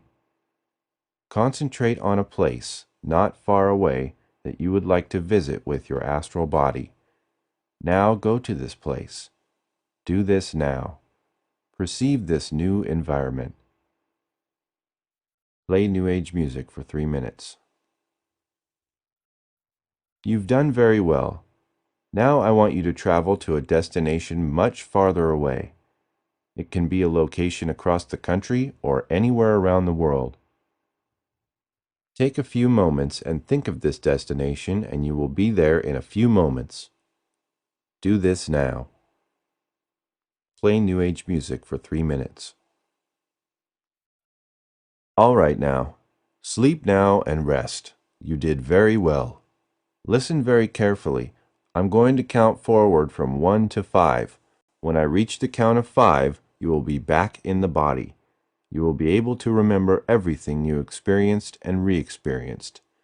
You'll feel very relaxed and refreshed, and you'll be able to do whatever you had planned for the rest of the day or evening.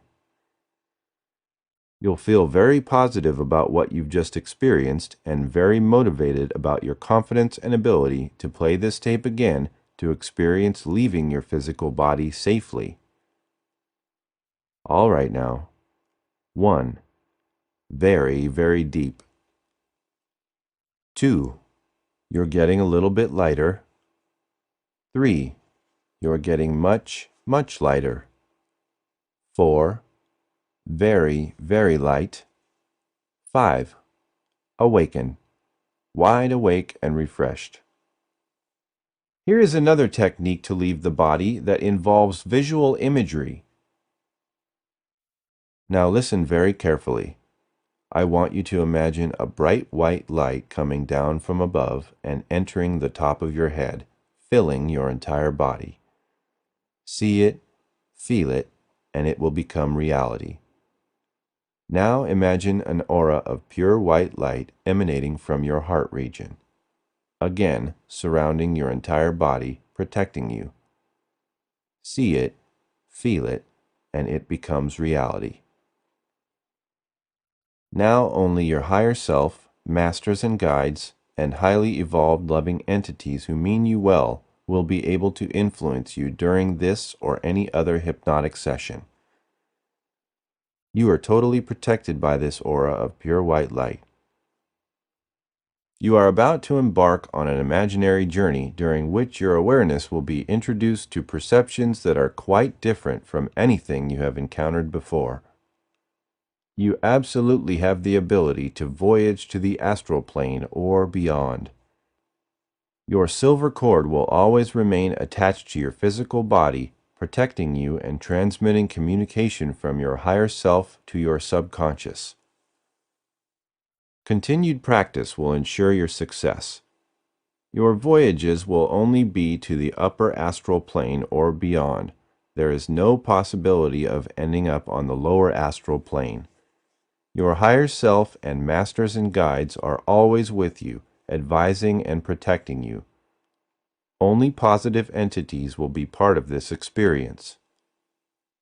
Now raise your vibrations, spreading throughout your body from the bottom of the spine to the top of the head. Feel the vibrations and accentuate this ascension. Do this now. Play New Age music for 2 minutes. Your astral body is now separating itself from the physical. See yourself in your mind's eye leaving your body through the top of your head. See it happening in your mind and feel it happening in your body. See your astral body float just about your physical body. As I count forward from 1 to 10, on the count of 10, you will arrive at your upper astral plane destination. 1, 2, 3, moving toward this plane. 4, 5, halfway there. 6, 7, 8, almost there. 9, 10, you are there. Now begin exploring this dimension at your leisure. Record everything you see, hear, touch, taste, and feel in your subconscious to be remembered later.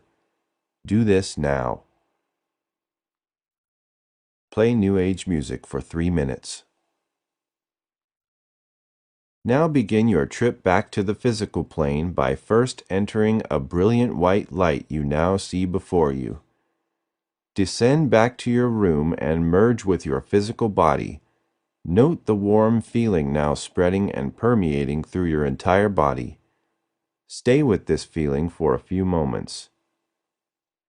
Experience a feeling of total love and peace. Let yourself immerse your complete awareness in a sense of balance and centering of your soul's energy. Stay with this feeling for a few more moments. Play New Age music for 2 minutes.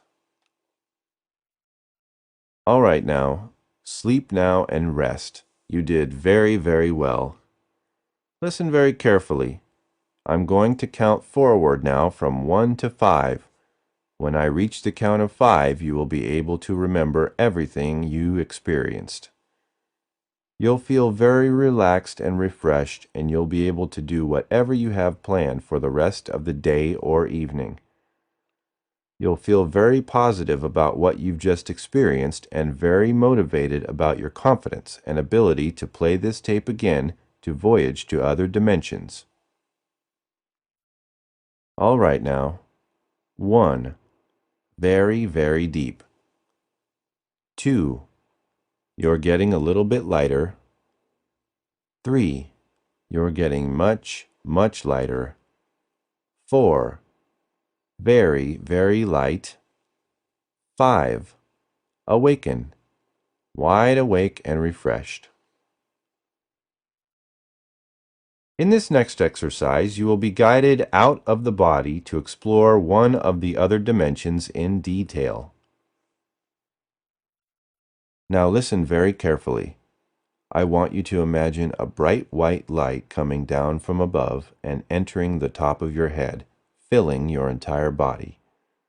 See it, feel it, and it will become reality. Now imagine an aura of pure white light emanating from your heart region, again surrounding your entire body, protecting you.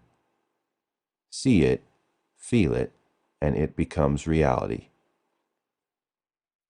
Now only your higher self, masters and guides, and highly evolved loving entities who mean you well will be able to influence you during this or any other hypnotic session.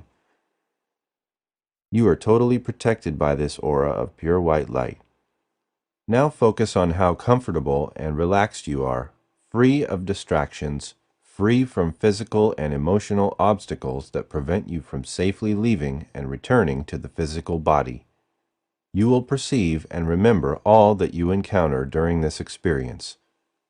You will recall in detail, when you are physically awake, only the matters that will be beneficial to your physical, mental, and spiritual being and experience. Now begin to sense the vibrations around you, and in your own mind, begin to shape and pull them into a ring around your head. Do this for a few moments now. Now focus on how comfortable and relaxed you are, free of distractions, free from physical and emotional obstacles that prevent you from safely leaving and returning to the physical body. You will perceive and remember all that you encounter during this experience. You will recall in detail, when you are physically awake, only the matters that will be beneficial to your physical, mental, and spiritual being and experience. Now begin to sense the vibrations around you, and in your own mind, begin to shape and pull them into a ring around your head. Do this for a few moments now. You have done very well. Pulse these vibrations. Perceive yourself feeling the pulse of these vibrations throughout your entire awareness. Feel yourself now able to leave your physical body and travel safely and protected by the white light of your higher self to the astral, causal, mental, and etheric plane. Your masters and guides will also be there for you, assisting you in obtaining the greatest benefit from this experience. And now, going deeper and deeper and deeper, feeling your mind going deeply into trance, feeling your body going deeply into trance, your whole mind, body going deeper and deeper, as you recognize and respond to a positive and spiritual force that is greater than any you have ever known or responded to before this purpose of deepening trance. That force will continue to pull and to draw you deeper and ever deeper as you now are becoming very aware of your body and finding yourself now surrounded by darkness and knowing that your soul's energy has been transported out from your physical body into another dimension. Your soul is now voyaging to another dimension and taking you deeper and deeper into trance and toward important new experiences. You are now tapping into your unlimited potential, which formerly you could not use, and you will go deeper in order that you may become free. As I count forward from 1 to 10, you will arrive on the count of 10 at a learning temple on either the astral, causal, mental, or etheric plane. If you would like to select a particular plane to visit, concentrate on that particular plane now. Number 1, 2, 3, moving quickly toward this plane. 4, 5, you are halfway there. 6, 7, 8, almost there. 9 and 10, You are there. Take a few minutes and orient yourself to this learning temple. Now you may access your Akashic records and communicate with your higher self and/or spirit guides. You may ask any questions about your karmic purpose, past and future life ties with loved ones, and anything else you would like to know. Do this now. Play New Age music for 2 minutes. At this time, you are free to explore this plane. I want you to take a tour of this dimension accompanied by your higher self and perhaps a spirit guide that will describe the components on this plane and how the experiences may assist you in your own spiritual growth. Do this now. Play New Age music for 3 minutes. All right now. Sleep now and rest. You did very, very well. Listen very carefully. I'm going to count forward from 1 to 5. When I reach the count of 5, you will be able to remember everything you experienced. You'll feel very relaxed and refreshed, and you'll be able to do whatever you have planned for the rest of the day or evening. You'll feel very positive about what you've just experienced, and very motivated about your confidence and ability to play this tape again to voyage to other dimensions. All right now. 1. Very, very deep. 2. You're getting a little bit lighter. 3. You're getting much, much lighter. 4. Very, very light. 5. Awaken. Wide awake and refreshed. Chapter 6. Time Travel Through the Fifth Dimension. Although my use of hypnosis functions as a form of time machine, regressing patients to past lives and progressing them to future lives, time travel is not only possible, but can be conceived even with our current knowledge of physics. I divide time travel into 3 categories. These are 1. Physical time machines, 2. Teleportation, and 3. Fifth-dimensional travel, or out-of-body experiences. The first category can be illustrated by Kip Thorne's enlarging a traversable wormhole paradigm. This research was at the request of the late Carl Sagan, who asked Kip Thorne to research a technically accurate time machine for Sagan's novel Contact, which became a feature film starring Jodie Foster. Theoretically, a wormhole is a time machine that leads to the past or future. By entering a black hole and exiting through a white hole, matter ends up in the future. The reverse also applies. There are several problems with attempting to use a wormhole to travel through time. 1. Wormholes, as they are theorized to exist in nature, are microscopic. 2. Even if this type of wormhole could be enlarged, a spaceship or human entering it would be crushed by the gravitational throat caused by the singularity. 3. As a spaceship crossed the event horizon, the point at which the black hole's gravity becomes so great that light is trapped, the difference in the gravitational pull on different parts of the ship would stretch it, tearing it to pieces. 4. The radiation sucked into the black hole would burn any living creature to vapor. The solution to this problem is to construct a wormhole that is not associated with black holes or white holes. Einstein showed that this would eliminate the pinching effect. By applying a special exotic matter to the sides of this wormhole, it could be made traversable. Exotic matter has negative mass and moves forward in time. This is the exact opposite of antimatter, electron-positron, for example. Kip Thorne, Michael Morris, and Olvi Yurtsever worked on this model and wrote a scientific paper in 1988, published in Physical Review Letters. They suggested that the exotic matter should be confined to the central area of the wormhole around the throat and be surrounded by ordinary matter. Other advantages to using exotic matter are minimizing of the stretching forces and tremendous decrease in the radiation levels within this wormhole. Thus, exotic matter solves all of the current problems with time travel. The only issue is we have no such exotic matter today. The Thorne, Morris, and Yurtsever state, one can imagine an advanced civilization pulling a wormhole out of the quantum foam and enlarging it to classical size. Some interpretations of quantum mechanics suggest that space-time, rather than being a flat void, is made up of a foam-like structure similar to the cellular structure of living beings. This quantum foam is thought by some to contain small wormholes that may be transporting particles back and forth through time. Curved space-time also eliminates the necessity of exceeding the speed of light to travel through time.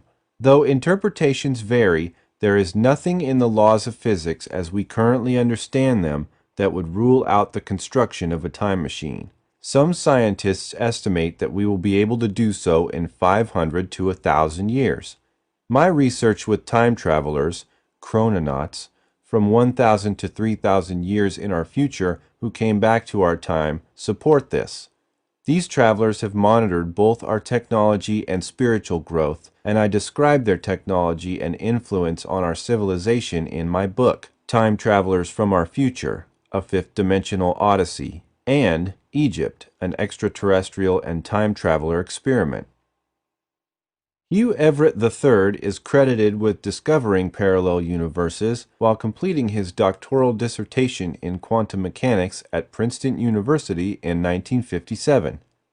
His academic advisor was Martin Kruskal, who created a coordinate map to more fully describe these parallel universes.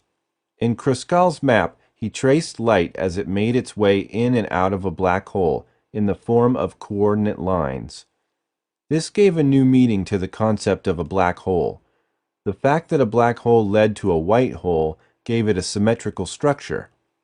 While we experience a past event in our universe, this same circumstance appears as the future for the inhabitants of the parallel universe. Having now established the existence of both a past and future singularity, the black hole is seen to function like a true time machine, linking two parallel universes and permitting a traveler to move backward and forward in time.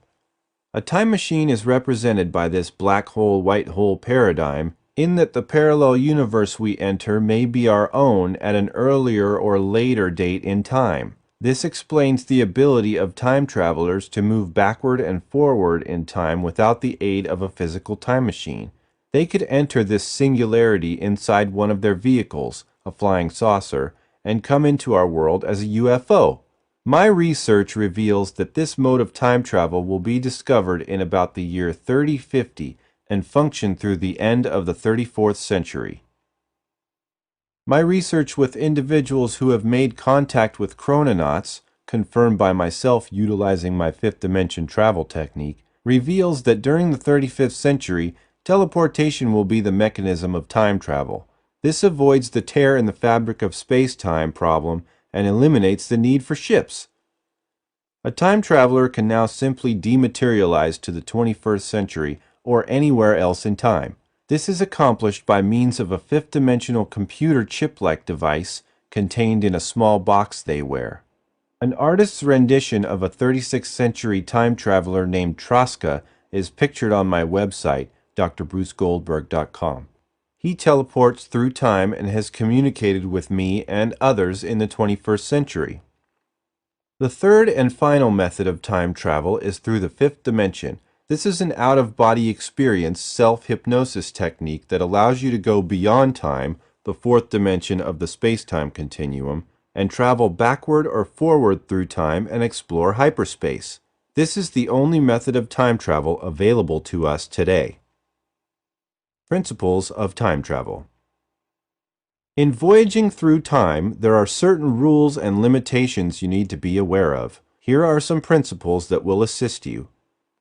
There are only certain time periods and locations you are capable of visiting, due to your own karmic growth as a soul, and so that you don't interfere with the universe's overall plan. Some dates and places are beyond your grasp.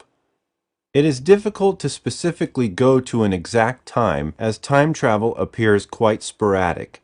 For example, you may easily move ahead 3 days in time, but have great difficulty in viewing an occurrence 1 hour in the future. These windows in time are unique to each individual. Some people find it easy to travel 500 or 1,000 years back or forward in time, but considerably shorter time intervals are out of their reach. Traveling back in time several hundred years to a scene that takes only a few seconds of time in that bygone era requires perhaps several minutes in the present time frame. Going into the future by 500 or 600 years to an episode that encompasses several weeks in, for example, the 26th century, requires only a few minutes in the present to explore.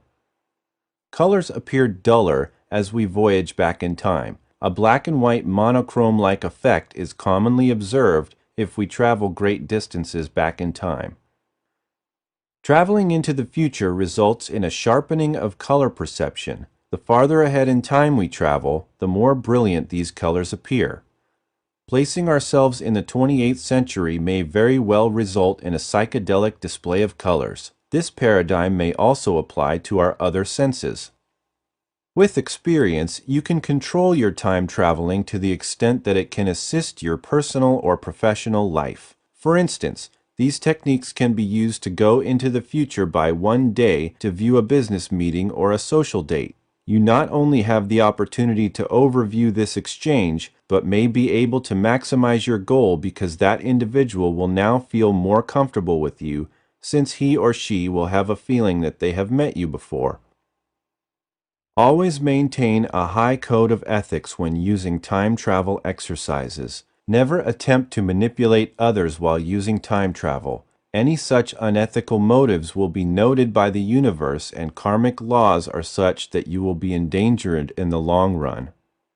There is nothing wrong with benefiting materially or in any other way. You may use these techniques to find a soulmate, improve your health, or advance in your career.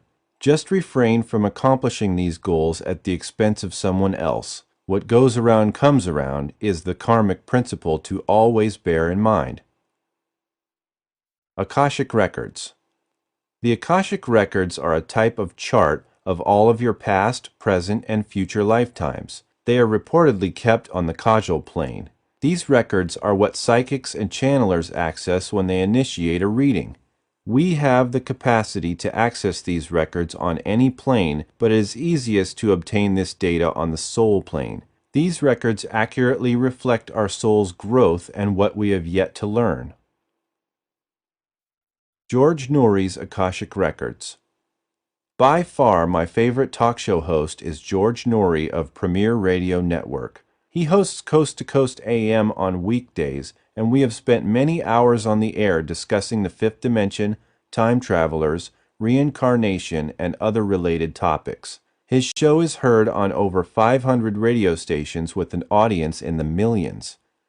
I have discussed my self-hypnosis technique known as Access the Akashic Records to scan both past and future lives of an individual. Prior to one of my interviews with George, I decided to use my technique to see what his future lives would be. Here is a summary of two of George's future incarnations. Dexter Monterey, a 22nd century radio host.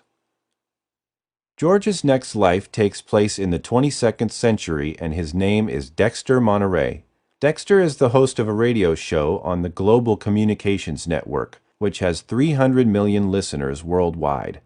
His show is done live in a mall-like complex, and you see a hologram of him throughout this structure. All listeners to this show see a miniature replica of this hologram by their radios, which are sophisticated computers. His show deals mostly with energy forms of healing and psychic research. This will be critical to another future life. Dexter is over 6 feet tall with sandy hair, clean-shaven, blue eyes, and has an athletic physique. He wears a one-piece gold jumpsuit. He is very positive, spiritual, and single. He is 40 years old and hosts this show for over 40 years. His reputation was built on an expose he did on mind pirates, criminals who use devices to steal ideas from the brains of scientists and inventors to sell on the black market. He lives in Texas and experiments with OBE travel as a hobby. He never marries and dies of natural causes at age 110. Zior, a psychic researcher from the 35th century. During the 35th century, teleportation will be the mode of time travel as I discuss in my book, Time Travelers from Our Future. It is during this century that George will be a male psychic researcher named Zior. Zior eventually develops a technique of cleansing the soul's aura by way of energy rings, large metallic brass-like objects, to assist in raising the quality of the soul's energy and removing a form of psychic attack from the lower astral plane. His research is applied to time travelers and their teleporting back in time, which is relatively new. Zior receives much recognition for his work, but is severely attacked by the Black Brotherhood, a lower astral plane hierarchy, just prior to an event held in his honor. Zior uses his rings to defeat this psychic attack and is even more recognized for his research. Zior is a spiritual and modest man who is married to Delora and has 3 sons who follow him in his research. He lives in Toronto and dies of natural causes at about 800 years old.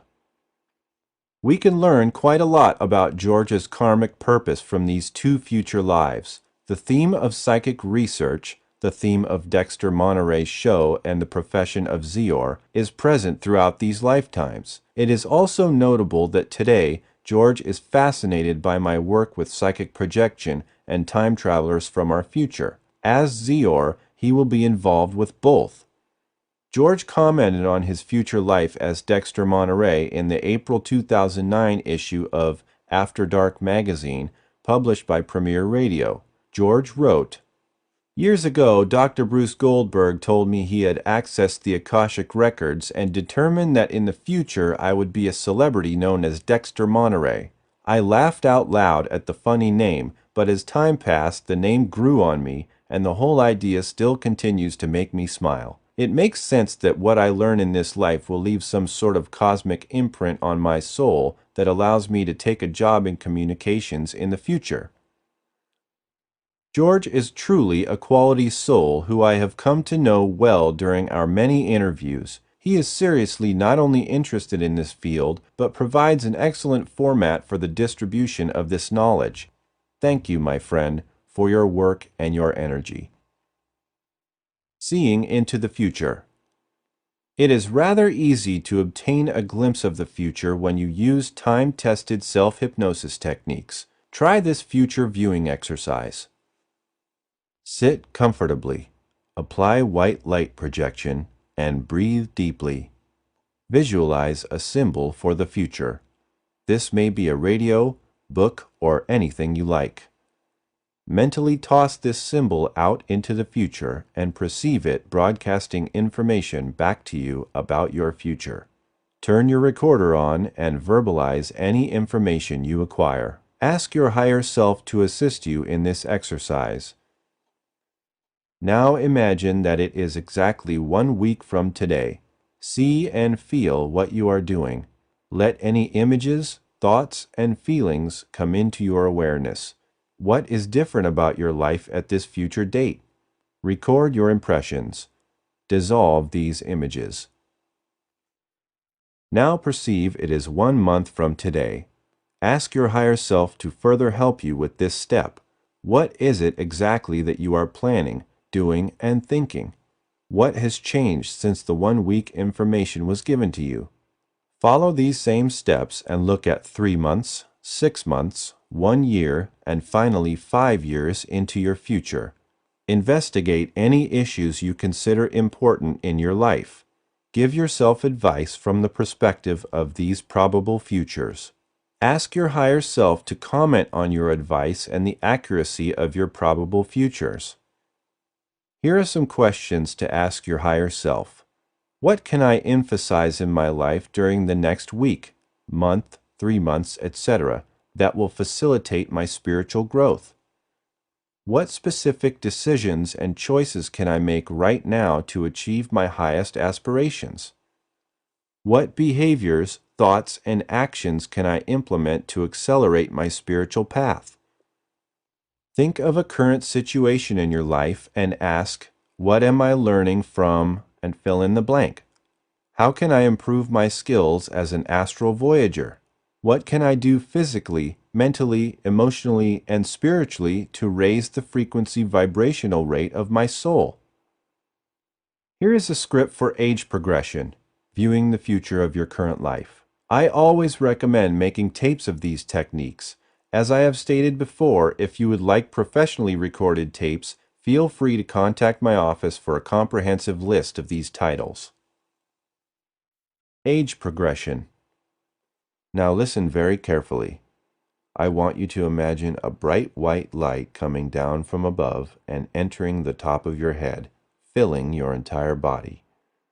See it, feel it, and it will become reality. Now imagine an aura of pure white light emanating from your heart region, again surrounding your entire body, protecting you. See it, feel it, and it becomes reality. Now only your higher self, masters and guides, and highly reality. Now imagine an aura of pure white light emanating from your heart region, again surrounding your entire body, protecting you. See it, feel it, and it becomes reality. Now only your higher self, masters and guides, and highly evolved loving entities who mean you well will be able to influence you during this or any other hypnotic session. You are totally protected by this aura of pure white light.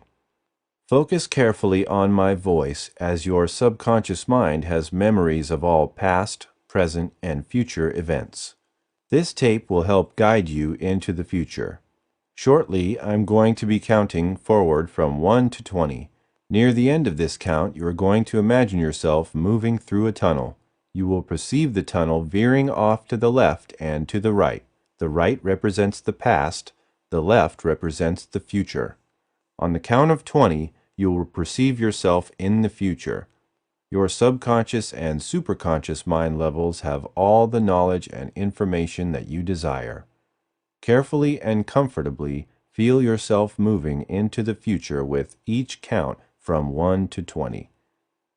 Listen carefully now. If you have used this technique before and received information about one or more of your other frequencies, I want you to select a different one to explore. If you have already reviewed your 5 frequencies and would like to be programmed for your ideal frequency, simply concentrate on the number you have assigned to that ideal frequency and explore that particular path at this time. Number 1. Feel yourself now moving forward to the future in this very, very deep and dark tunnel. 2, 3. Farther and farther and farther into the future. It is a little bit disorienting, but you know you're moving into the future. 4, 5, 6, 7, 8, 9. It is more stable now and you feel more comfortable. You feel almost as if you're floating, as you're rising up and into the future. 10, 11, 12. The tunnel is now getting a little bit lighter, and you can perceive a light at the end of the tunnel. Another white light, just like the white light that is surrounding you. 13, 14, 15. Now you're almost there. Focus carefully. You can perceive in front of you a door to this left tunnel that you are in right now. The door will be opened in just a few moments and you will see yourself in the future. The words "sleep now" and "rest" will always detach you from any scene you are experiencing and allow you to await further instructions. 16, 17. It's very bright now, and you are putting your hands on the door. 18. You open the door. 19. You step into this future, to this future scene. 20. Carefully focus on your surroundings. Look around you. See what you perceive. Can you perceive yourself? Can you perceive other people around you? Focus on the environment. What does it look like? Carefully focus on this. Use your complete objectivity. Block out any information from the past that might have interfered with the quality of the scene. Use only what your subconscious and superconscious mind level will observe. Now take a few moments. Focus carefully on the scene. Find out where you are and what you are doing. Why are you there? Take a few moments. Let the scene manifest itself. Play New Age music for 3 minutes. Now focus very carefully on what year this is. Think for a moment. Numbers will appear before your inner eyes. You will have knowledge of the year that you are in right now. Carefully focus on this year and these numbers. They will appear before you. Use this as an example of other information that you are going to obtain. I want you to perceive this scene completely. Carry it through to completion. I want you to perceive exactly where you are, who you are, the name, the date, the place. I want you to carry these scenes to completion. Follow them carefully for the next few moments. The scene will become clear and you will perceive the sequence of what exactly is happening to you. Play New Age music for 3 minutes. You've done very well. Now you're going to move to another event. I want you to focus on a difference in the same future time and in the same frequency. Perceive what is going on and why this is important to you. Perceive the year, the environment, the presence of others. Let the information flow. Play New Age music for 3 minutes. As you perceive the details of the next scene, also focus on your purpose. Focus on what you are learning, what you are unable to learn. Perceive any sequence of events that led up to this situation. Let the information flow surrounding this all-important future event now. Play New Age music for 3 minutes. You have done very well. Now I want you to rise to the superconscious mind level to evaluate this future experience and apply this knowledge to other future frequencies and your current life and situations. Counting now. 1. Rising up. 2. Rising higher. 3. Halfway there. 4. Almost there. 5. You are there. Again, if you have decided that this is your ideal future path and want to be programmed to it, just concentrate on the number you have assigned to it and any significant events that separate it from the other frequencies. If you are unsure of which is your ideal path, let your higher self assist you in making this choice and follow the instructions I previously gave. Let your higher self assist you in making the most out of this experience. Do this now. All right now, sleep and rest. You did very well. Listen very carefully. I'm going to count forward now from 1 to 5. When I reach the count of 5, you will be back in the present. You will be able to remember everything you experienced and re-experienced. You'll feel very relaxed and refreshed, and you'll be able to do whatever you have planned for the rest of the day or evening.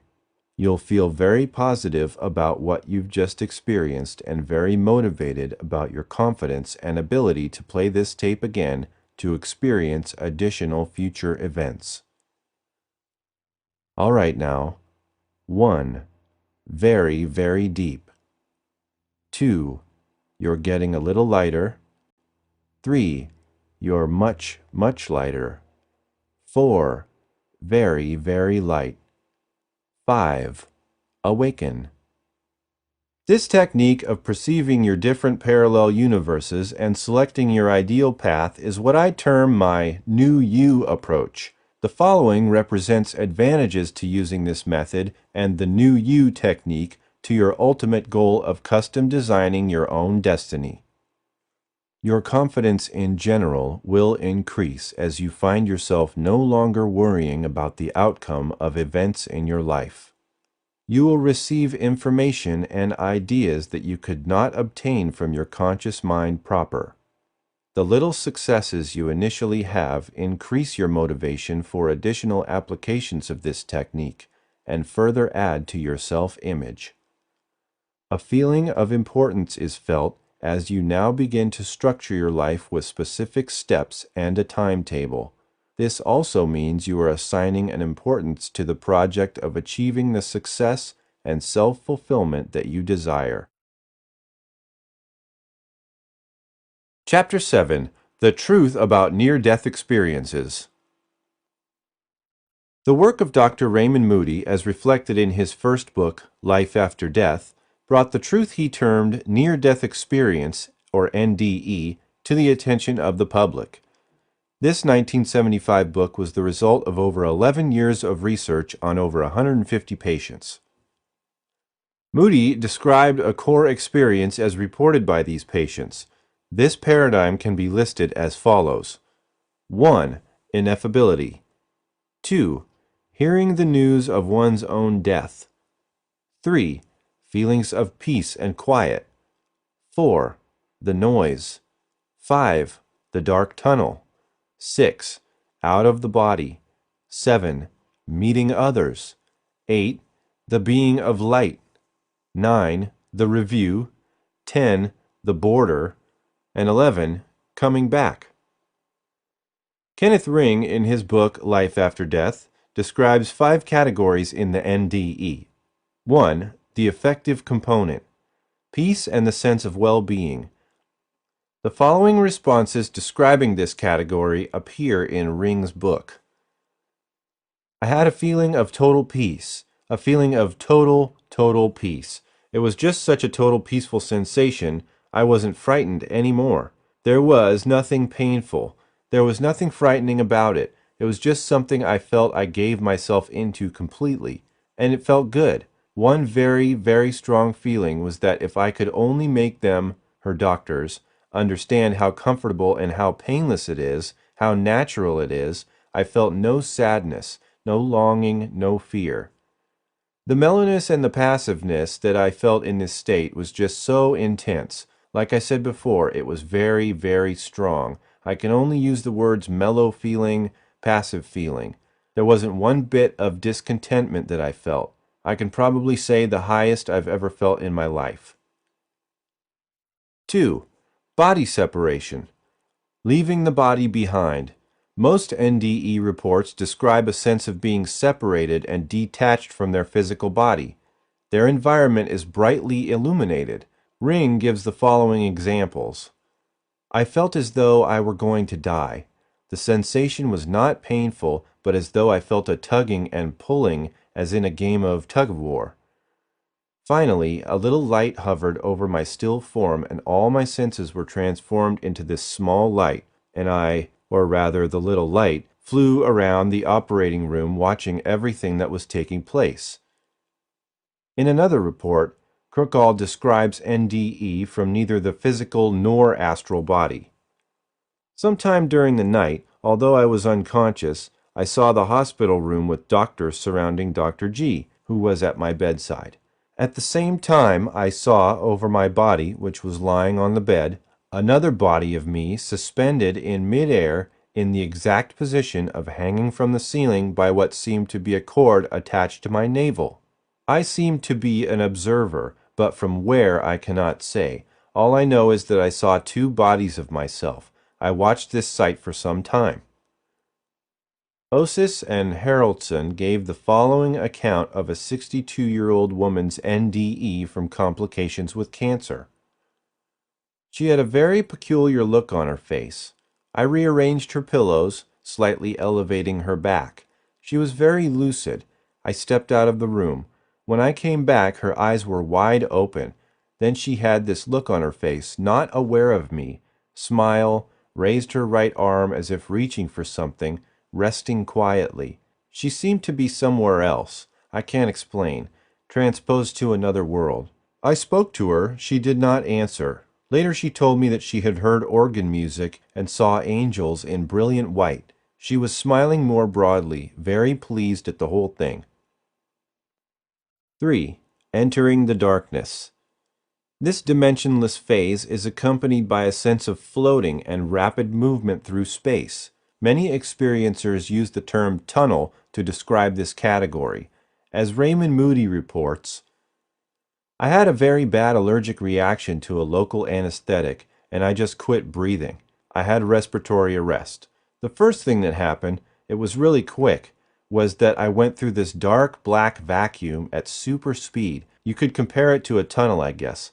I felt like I was riding on a roller coaster train at an amusement park, going through this tunnel at a tremendous speed. Another patient described his experience as follows. I was in an utterly black, dark void. It was very difficult to explain, but I felt as if I were moving in a vacuum, just through blackness. Yet I was quite conscious. It was like being in a cylinder which had no air in it. It was a feeling of limbo, of being halfway there and halfway somewhere else. Cardiologist Michael Sabom reports a 23-year-old woman's NDE as follows. There was a total blackness around me. I want to say that it felt like I was moving very, very fast in time and space. I was traveling through a tunnel. 4. Seeing the light. This light is most often described as a brilliant golden light. It never hurts the eyes but is very comforting and of indescribable beauty. Sabom cites the following examples. I went through this period of darkness. There was this light, like someone holding a flashlight, and I started going towards that. And then the whole thing brightened up, and the next thing I remember, I was floating. We were going through this shaft of light. The light kept getting brighter and brighter. It was so bright, and the closer we got, the brighter it got, and it was blinding. A 35-year-old survivor of a cardiac arrest told Sabom, at the end of that tunnel was a glowing light. It looked like an orange glow from the sunset in the afternoon. 5. Entering the light. At this stage, the patient enters into a different world from which the light appears to have come from. It is commonly described as the most beautiful sight these people have ever encountered.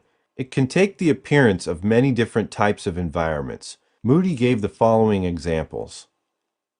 I thought I was dead. I looked around and then I was in a tunnel with a bright light at the end. The tunnel seemed to go up and up. I came out on the other side of the tunnel. There were a lot of people in the light, but I didn't know any of them. I told them about the accident and they said I had to go back. They said it wasn't my time to die yet, so I had to go back to my father and my mother and sister. I was in the light for a long time. It seemed like a long time. I felt everyone loved me there. Everyone was happy. I felt that the light was God. The tunnel whirled up toward the light like a whirlpool. I didn't know why I was in the tunnel or where I was going. I wanted to get to that light. When I was in the light, I didn't want to go back. I almost forgot about my body. Ring separately describes the decision to return to life, which may very easily be labeled as a sixth category. A panoramic life review is experienced at this time in the form of a hologram. There are flashbacks and flash-forward scenes with a positive tilt. Often, these patients encounter a presence, which may be a religious figure or their spirit guide. Deceased loved ones may be met also. Sabom cites some descriptions of this category. During this stage, my life just flashed in front of my face, my whole life. Things that had happened to me in my lifetime, like when we got married, just flashed in front of my eyes. Flashed and it was gone. Moody gives a summary of this phenomenon from an English professor. At some point I was shown, or saw, the events of my life. They were in a kind of vast panorama. All of this is really just indescribable. People I know who had died were there with me in the light, a friend who had died in college, my grandfather, a great aunt, among others. They were happy, beaming. I didn't want to go back, but I was told that I had to by a man in light. I was being told that I had not completed what I had to do in life. I came back into my body with a sudden lurch. The truths emanating from these NDE cases show that it represents a distinctive state of consciousness. This transpersonal state completely transforms or removes many common features of cognition and perception. The voice encountered during NDEs is assumed to be the higher self or spirit guide. Women are more likely to have an NDE in connection with an illness. NDEs reported by men are more commonly associated with accidents or suicide attempts. Either sex may describe a silver cord that pulsates and connects the astral body to the physical body, usually at the back of the head. One has to turn around in this altered state of consciousness to note its presence. Attempts by medicine to disclaim these truths. Skeptics point to several biological factors to explain NDEs. 1. Anesthetics. The only conceivable way general anesthetics could mimic the core experience would be to elevate the blood levels of carbon dioxide. These drugs actually have no effect on carbon dioxide levels, and often the patient is given pure oxygen.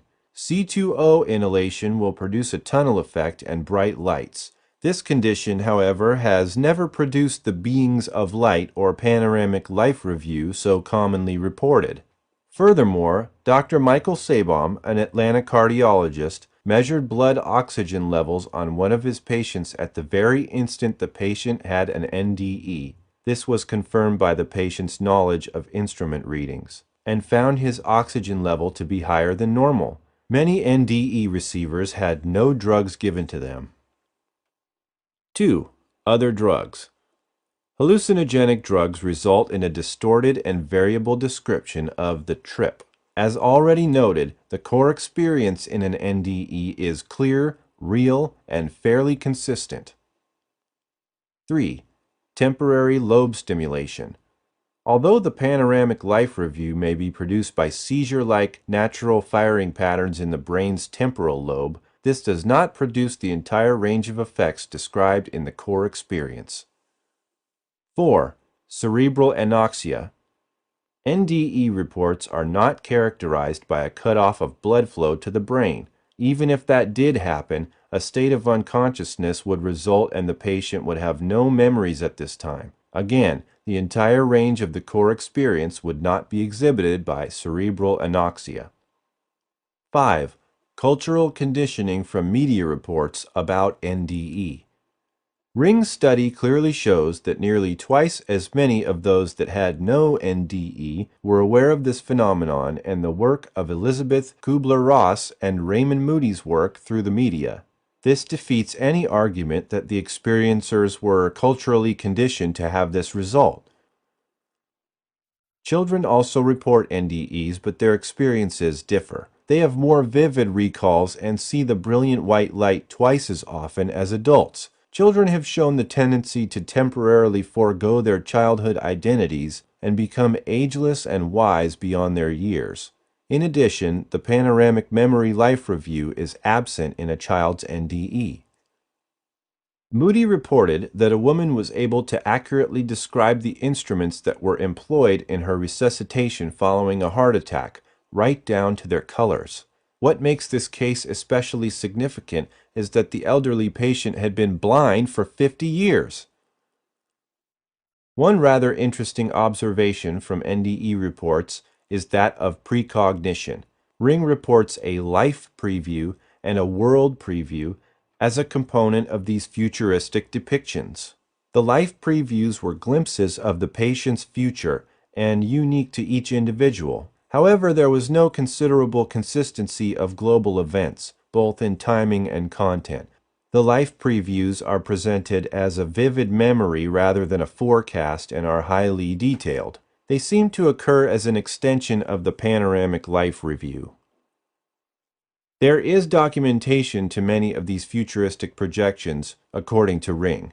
One man described the 3 Mile Island incident to his wife just 2 days before it happened. Another patient described the eruption of Mount St. Helens to her husband. He mocked her until a few hours later when this event was shown on their local television news. There are often biblical references to elements characteristic of NDE. The Apostle Paul described the following vision on the road to Damascus. Acts 26:13. At midday, O king, I saw in the way of a light from heaven, above the brightness of the sun, shining round about me, and them which journeyed with me. And when we were all fallen to the earth, I heard a voice speaking unto me, and saying in the Hebrew tongue, Saul, Saul, Why persecutest thou me? It is hard for thee to kick against the pricks. And I said, Who art thou, Lord? And he said, I am Jesus, whom thou persecutest. But rise and stand upon thy feet, for I have appeared unto thee for this purpose, to make thee a minister and a witness, both of these things in which I will appear unto thee. Whereupon, O King Agrippa, I was not disobedient unto the heavenly vision, and as I thus spake for myself, Festus said with a loud voice, Paul, thou art beside thyself. Much learning doth make thee mad. But I said, I am not mad, most noble Festus, but I speak forth the words of truth and soberness. And 1 Corinthians 15:35 through 52. But some men will say, How are the dead raised up? And with what body do they come?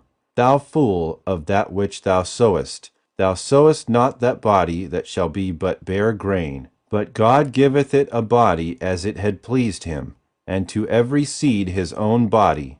There are also celestial bodies, and bodies terrestrial, but the glory of the celestial is one, and the glory of the terrestrial is another. So also is the resurrection of the dead. It is sown in corruption, it is raised in incorruption. It is sown in dishonor, it is raised in glory. It is sown in weakness, it is raised in power. It is sown a natural body, it is raised a spiritual body. There is a natural body, and there is a spiritual body. Behold, I show you a mystery. We shall not all sleep, but we shall all be changed. In a moment, in the twinkling of an eye, at the last trumpet, for the trumpet shall sound, and the dead shall be raised incorruptible.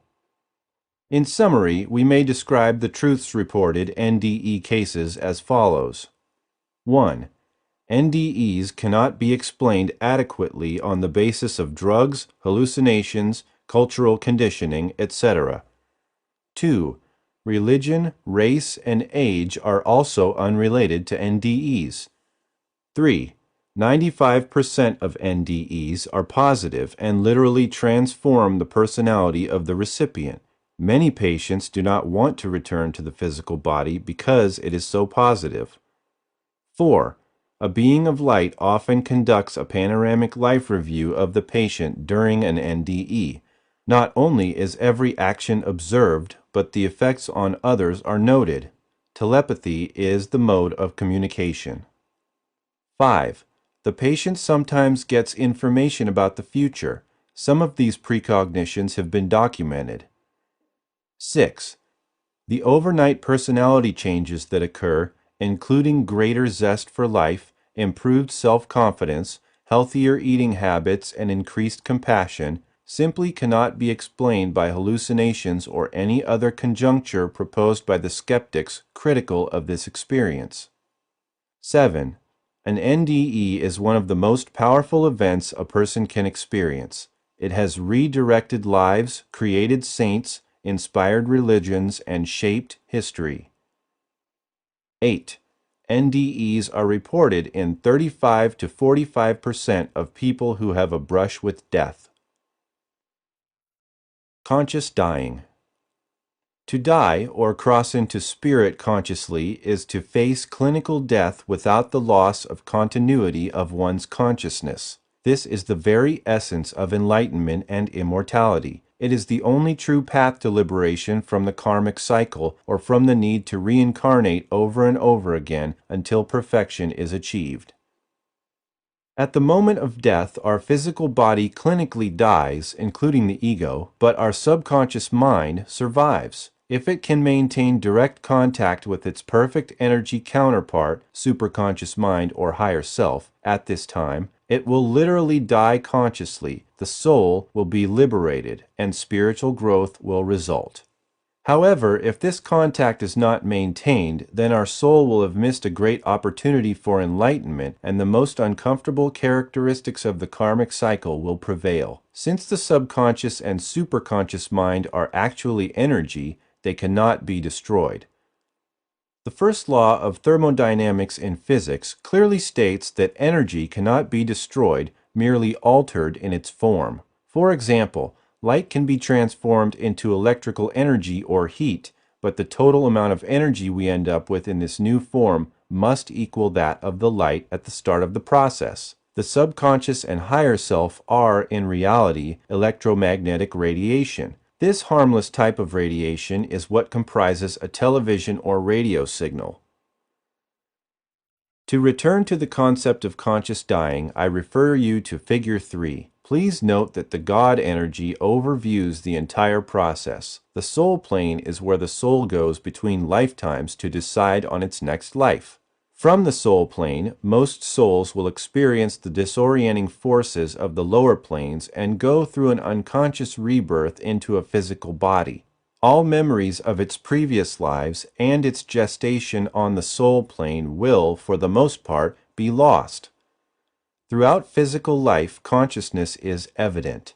Note the dotted lines that lead to altered states of consciousness. One form of ASC is an OBE. Note how the soul can leave and return from this experience. The NDE requires the body to literally die for a period from a few seconds to several minutes long.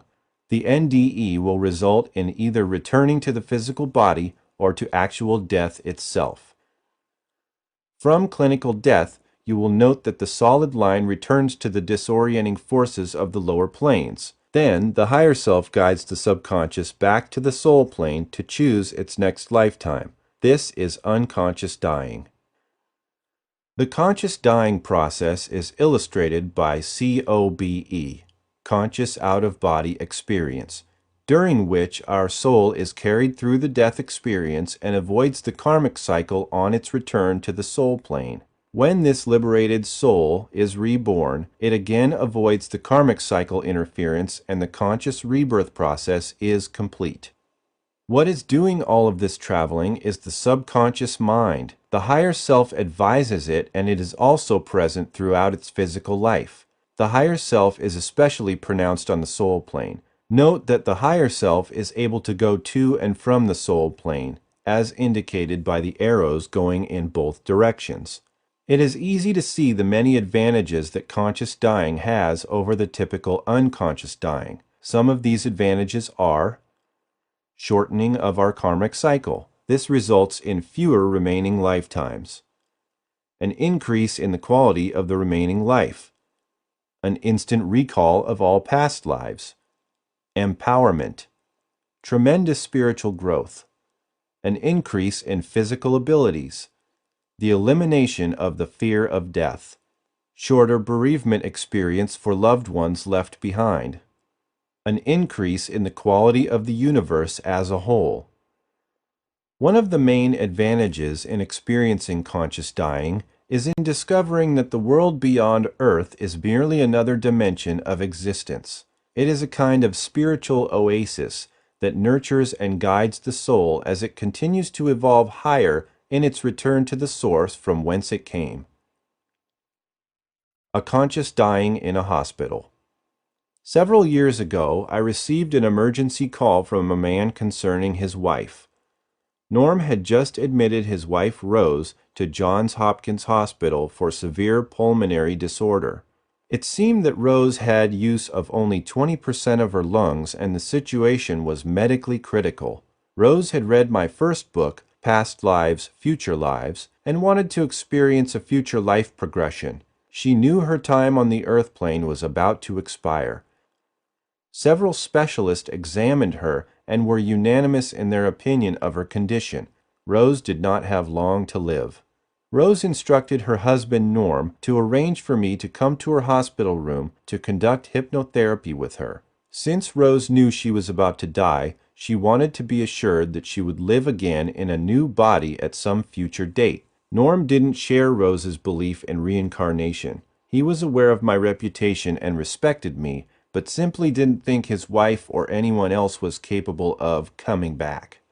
Since I have a hospital residency training as part of my postgraduate dental education, I did have hospital privileges with Johns Hopkins and arranged to meet with her. You can imagine the attitude of some of the more conventional physicians at this institution when I arrived. My initial interview with Rose revealed several things. First, Rose was very depressed. She had had an unfulfilling life and was ill for most of it. Her relationship with Norm was far from ideal. Although Rose came from a wealthy family, this did not assure her happiness. The second factor I observed was a diametrically opposite attitude between her physician and the nurses. Where the nurses were totally supportive of my work, Rose's lung specialist objected to my very presence.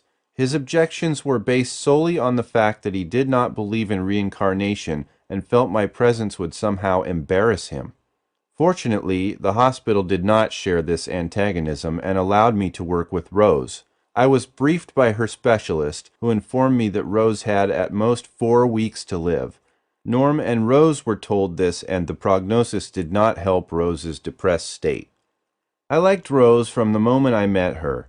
She was truly motivated to work with me. As a lifelong believer in reincarnation, this is not necessary for conscious dying to be effective. Rose was well read and an excellent hypnotic patient. Rose did ask me if I would allow several of her nurses to witness her therapy. Naturally, I had no objection to this. My sessions were executed with Norm and between 3 and 6 nurses present. I did take a brief history from Rose and discovered that she did not lead a happy life. As a woman in her 60s with no children and only Norm at her side, she appeared almost numb. She did not love Norm and never had. All through her life, Rose was depressed and victimized by a long string of psychosomatic illness. She had respiratory problems through most of her life. Looking at her lack of emotional expression, I could see why she was ready to die. Norm informed me of Rose's unhappy life and felt somewhat guilty about his role in it. He really tried to make her happy, but he had many problems of his own. The nurses were helpful to me in providing additional background to Rose's state of mind since she was admitted, in addition to the medications she was taking. Rose was continually monitored by various machines, so it was not easy to move around her room. My initial session with her ended with a lengthy hypnotic trance and my superconscious mind scan of several of her past lives. I then initiated a cleansing to train her to raise the frequency vibrational rate of her subconscious. Finally, a future life progression was conducted. During Rose's future life, in the middle of the 21st century, she saw herself as a happy young woman involved with charitable institutions. She helped many people far less fortunate than herself. In addition, she had a husband and 2 children and was very happy. Up to this time, Rose had expressed no emotions. She was merely depressed and could hardly speak. Now she cried with joy and began to act in an animated fashion. This welcome change shocked Norm and the nurses, who were not accustomed to seeing Rose act this way. At the end of this long session, I told Rose and Norm that I would return the following day, and the rest of the week would be spent training Rose in the art of conscious dying. They readily agreed, and Rose acted like a child with a new toy. I gave her some self-hypnosis tapes to play to assist her orientation of the techniques. Each day I spent at Johns Hopkins was more rewarding than the day before. Rose responded quite well, and Norm appeared to change his attitude to what I was doing. The hospital spread the word quickly about my work with Rose. Each day I saw different nurses and interns who wanted to witness the therapy for themselves. Rose now would laugh and cry. She still had problems speaking and breathing, but this was most definitely a different person. Although the staff asked a lot of questions about the theoretical foundation for what I was doing, my time had to be spent clinically attending to Rose. They were very considerate and patiently waiting until I took a break in the clinical procedures before questioning me. I felt as though I was conducting a workshop, spending every coffee break and lunch break discussing the details and theoretical basis of karma, reincarnation, quantum physics, and conscious dying. At the end of each week and the completion of my therapy with Rose approached, Norm appeared to change his lifelong opinion about reincarnation. He could not believe the complete change in Rose's demeanor. For the first time since he had known her, Rose appeared to be at peace. The expression "at peace" was repeated to me by the nurses and Rose herself several times. This is one of the many benefits of conscious dying. The cleansing experienced by the patient, without exception, results in a peaceful and tranquil state of mind. Just before I left the hospital for the last time, I spoke to Rose about all that we had accomplished. This was not just a summary of our treatment or a wrap-up session. I explained that she very soon would have the opportunity to apply these techniques. She understood me and asked some very pertinent questions. The last words Rose said to me were, "God bless you and your work." 2 weeks later, Norm called to let me know that Rose died. He was up with her to the very end. Just before she died, she was smiling and said to him, "The doctor was right. I am ready." A documented case of conscious dying. When I first began my work with past life regression in 1974, critics would always say that you cannot prove reincarnation. I agree, but you can present suggestive evidence establishing the hypothesis that the soul lives on in other physical bodies. The only way to do this is to check out and corroborate the data given by the patient during a regression. This has been done many thousands of times by various researchers. However, my second book, The Search for Grace, describes a case of reincarnation that was fully validated by an independent researcher hired by CBS television. This case, based on a regression in 1988, was dramatized in the television movie Search for Grace, starring Lisa Hartman and Ken Wall, which first aired on May 17, 1994. Most significant about the documentation was that the two facts the patient told me in a trance did not correspond with newspaper records of the time, 1929. In regression, she told me that she was 32 years old when she died and that her son's name was Cliff. Newspaper reports stated that Grace Doze was about 30 years old and referred to her son as Chester Jr. A subsequent research for Grace Doze's birth certificate revealed that my patient was correct and the Buffalo newspaper reporters had made minor errors. Since New York is a closed state and political permission, along with a written request filed for the state, is required to obtain these records, it would have been impossible for my patient to have known the true facts prior to 1929 when the research was done. I had regressed the patient, Ivy, in 1988. The fact was verified when a representative from the Department of Public Records was interviewed on a local radio station in Buffalo the day the television movie aired. I was also interviewed on the same show. The reason I discuss this case here is to show you the potential problems involved in documentation. It is difficult enough to corroborate a past life. How can one possibly document a case of conscious dying?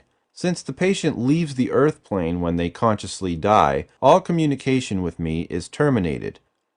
The following case, I believe, illustrates not only the benefits of conscious dying, but also gives highly suggestive evidence of a documented case of this experience. In 1979, a 64-year-old woman came to my office. Edna was dying of cancer and had only a few months to live. When I interviewed her, I observed a depressed and lonely woman more afraid of living than dying. Edna was a widow and had one son who had died as a teenager many years before in a car accident. She had a few friends and felt abandoned by her family. Although she was depressed, she was not suicidal. She did not look forward to the next day, but was not afraid to die. Edna long ago had abandoned her belief in God. Her life was so stressful and characterized by so many losses that she believed in nothing. The idea of reincarnation was attractive to her philosophically, but she just was not sure what happens after death. The only joy she had in life was playing the piano. Since she was a child, she had played classical music on this instrument, but now, due to arthritis and her generally weakened medical condition, this became impossible. She could no longer play the piano. Edna's life was one tragedy and loss after another. She was always indecisive even as a child. Her family nicknamed her Iffy to reflect this personality trait of saying, "If only I had done this." When I worked with her, several past life regressions were conducted at her request. She reported several traumatic and unhappy previous lifetimes. Her indecisiveness was exhibited in most of these lives. Interestingly enough, one somewhat positive lifetime was characterized by her playing the piano as a schoolteacher in the 1800s. These regressions helped Edna deal with the idea of the immortality of her soul. She was not interested in perceiving a future lifetime, but several conscious dying sessions were conducted. During these cleansings, she referred to her spirit guide as Shamani. Edna appeared much less depressed when I completed her training. She appeared ready to accept and deal with her pending transition and to apply her conscious dying techniques. Her neighbor always brought Edna to my office and further reinforced my observations. I will always remember our last conversation. Just before leaving my office for the last time, she took my hand and said, "We will meet again." Although that is not unusual to hear from a patient, it is the first time someone with just a few months to live said that to me. 2 months later, Edna's neighbor informed me that Edna died. The death was reported a peaceful one, as Edna died with a smile on her face. In 1988, a couple from the Midwest called my office and made an appointment for their 7-year-old daughter, Paula. This couple was very conventional and had no belief in reincarnation. Paula's mother saw me conduct a past life regression on the Phil Donahue show and expressed concern about Paula's mental state. She felt I was the perfect therapist for her daughter. When they arrived at my office, I obtained a detailed history of Paula's problem. Ever since she began speaking, Paula made several references to her lost family. She talked about her son and husband and how difficult it was to be an old lady living alone. Paula also showed natural talent and interest in playing the piano. She especially liked playing classical music. This hobby pleased her parents, but it was earlier behavior that concerned them. Paula's parents felt that she was possessed by some evil spirit and requested that I exorcise the demon out of her. I work with many children at my practice. Paula's attitude and mannerisms were those of a bright, creative, communicative, and happy child. Her parents' concerns were well-meaning, but my interpretation of Paula's behavior was that she was expressing the mannerisms of her past life. Paula was in 2nd grade and a model student. She had playmates but preferred the company of adults, especially her grandparents. Paula asked if I would mind calling her by her nickname. I said, "Of course not," and asked her what the name was. I was literally shocked when she said, "Iffy." Her parents confirmed that Paula liked to be called Iffy, but they just could not adopt it as her nickname. Both parents were present when I regressed Paula to her last life. She related to me the story of Edna. Several facts were easily confirmed by my records, and when I conducted the past life regression, I had Edna's chart on my desk for reference. During a superconscious mind tap, Paula again shocked me. She spoke of the soul plane and of her guide. She then said, "Shamani says hi." This was the name Edna used to describe her higher self. Paula was born in 1981, just 2 years after Edna died. Paula could barely read and never read books on reincarnation. Her parents did not believe in past lives and had absolutely no incentive to have their daughter lie to me. In addition, they could not possibly have known Edna, who had few friends and lived over 1,500 miles away. There is no logical or conventional explanation for this case. Apparently, Edna had to reincarnate, but she chose a life in which she is happily and well adjusted. Edna can again play the piano. Since she was consciously reborn, she has memories of her past lives. Welcome back, Edna. Yes, we did meet again, and thank you from the depths of my soul for your documented case of conscious dying and conscious rebirth. Instructions for using the conscious dying script. To prepare for this experience, I recommend 1. Do this at a time that you will not be disturbed. Make sure that no deadline or time limit is set. 2. Lie down or place yourself in whatever position you find most conducive to relaxation. Loosen any clothing that feels tight or distracting in any way. Feel free to take off your shoes and be sure to remove any jewelry. Darken the room, but avoid a pitch-black environment. 3. Since in the COBE state you are subjected to every thought that crosses your mind, close your mind to any thoughts or focus on a single thought as best you can. 4. To facilitate leaving the physical body, think of getting lighter and of floating upward. Focus on how nice it would be to do this. 5. Keep all concentration on a single goal, one at a time. Refrain from distracting thoughts. Mentally tell yourself that you can see and communicate with your higher self. 6. For traveling while out of the body, you must go to a person and not a place. Think not only of the person's name, but of the character and personality of this individual. Do not try to visualize a physical person. Focus instead on the inner person. 7. Merely thinking of your physical body will initiate the return process. Mentally, then physically, move a finger or toe or take a deep breath, and your soul will immediately return to the physical body. This technique is perfectly safe. 8. Open up your eyes and sit up after this re-entry. You will be able to do anything else that you have planned for the day or evening. Here is the script for the conscious out-of-body experience. Now listen very carefully. I want you to imagine a bright white light coming down from above and entering the top of your head, filling your entire body. See it, feel it, and it will become reality. Now imagine an aura of pure white light emanating from your heart region, again surrounding your entire body, protecting you. See it, feel it, and it becomes reality. Now only your higher self, masters and guides, and highly evolved loving entities who mean you well will be able to influence you during this or any other hypnotic session.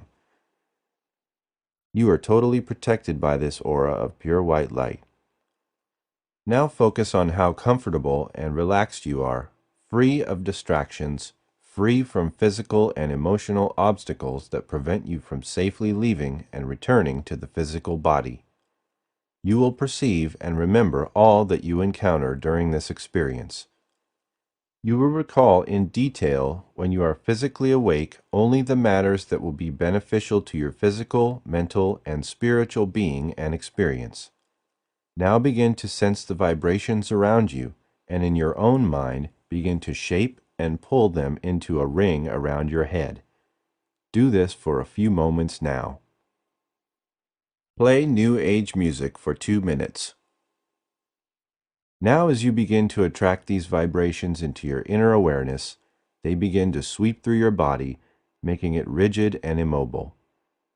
You are always in complete control of this experience. Do this now as you perceive yourself rigid and immobile with these vibrations moving along and throughout your entire body. Play New Age music for 2 minutes.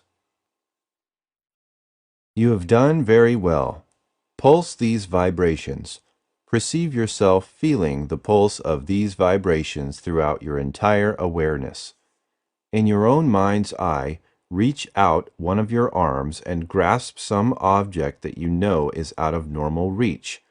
Feel the object and let your astral hand pass through it. Your mind is using your astral arm, not your physical arm, to feel the object. As you do this, you are becoming lighter and lighter, and your astral body is beginning to rise up from your physical body. Do this now. Play New Age music for 2 minutes. You've done very well. Now using the other parts of your astral body, your head, feet, chest, and back, repeat this exercise and continue to feel lighter and lighter as your astral body begins to rise up from your physical body. Do this now. Play New Age music for 2 minutes. Now think of yourself becoming lighter and lighter throughout your body. Perceive yourself floating up as your entire astral body lifts up and floats away from your physical body.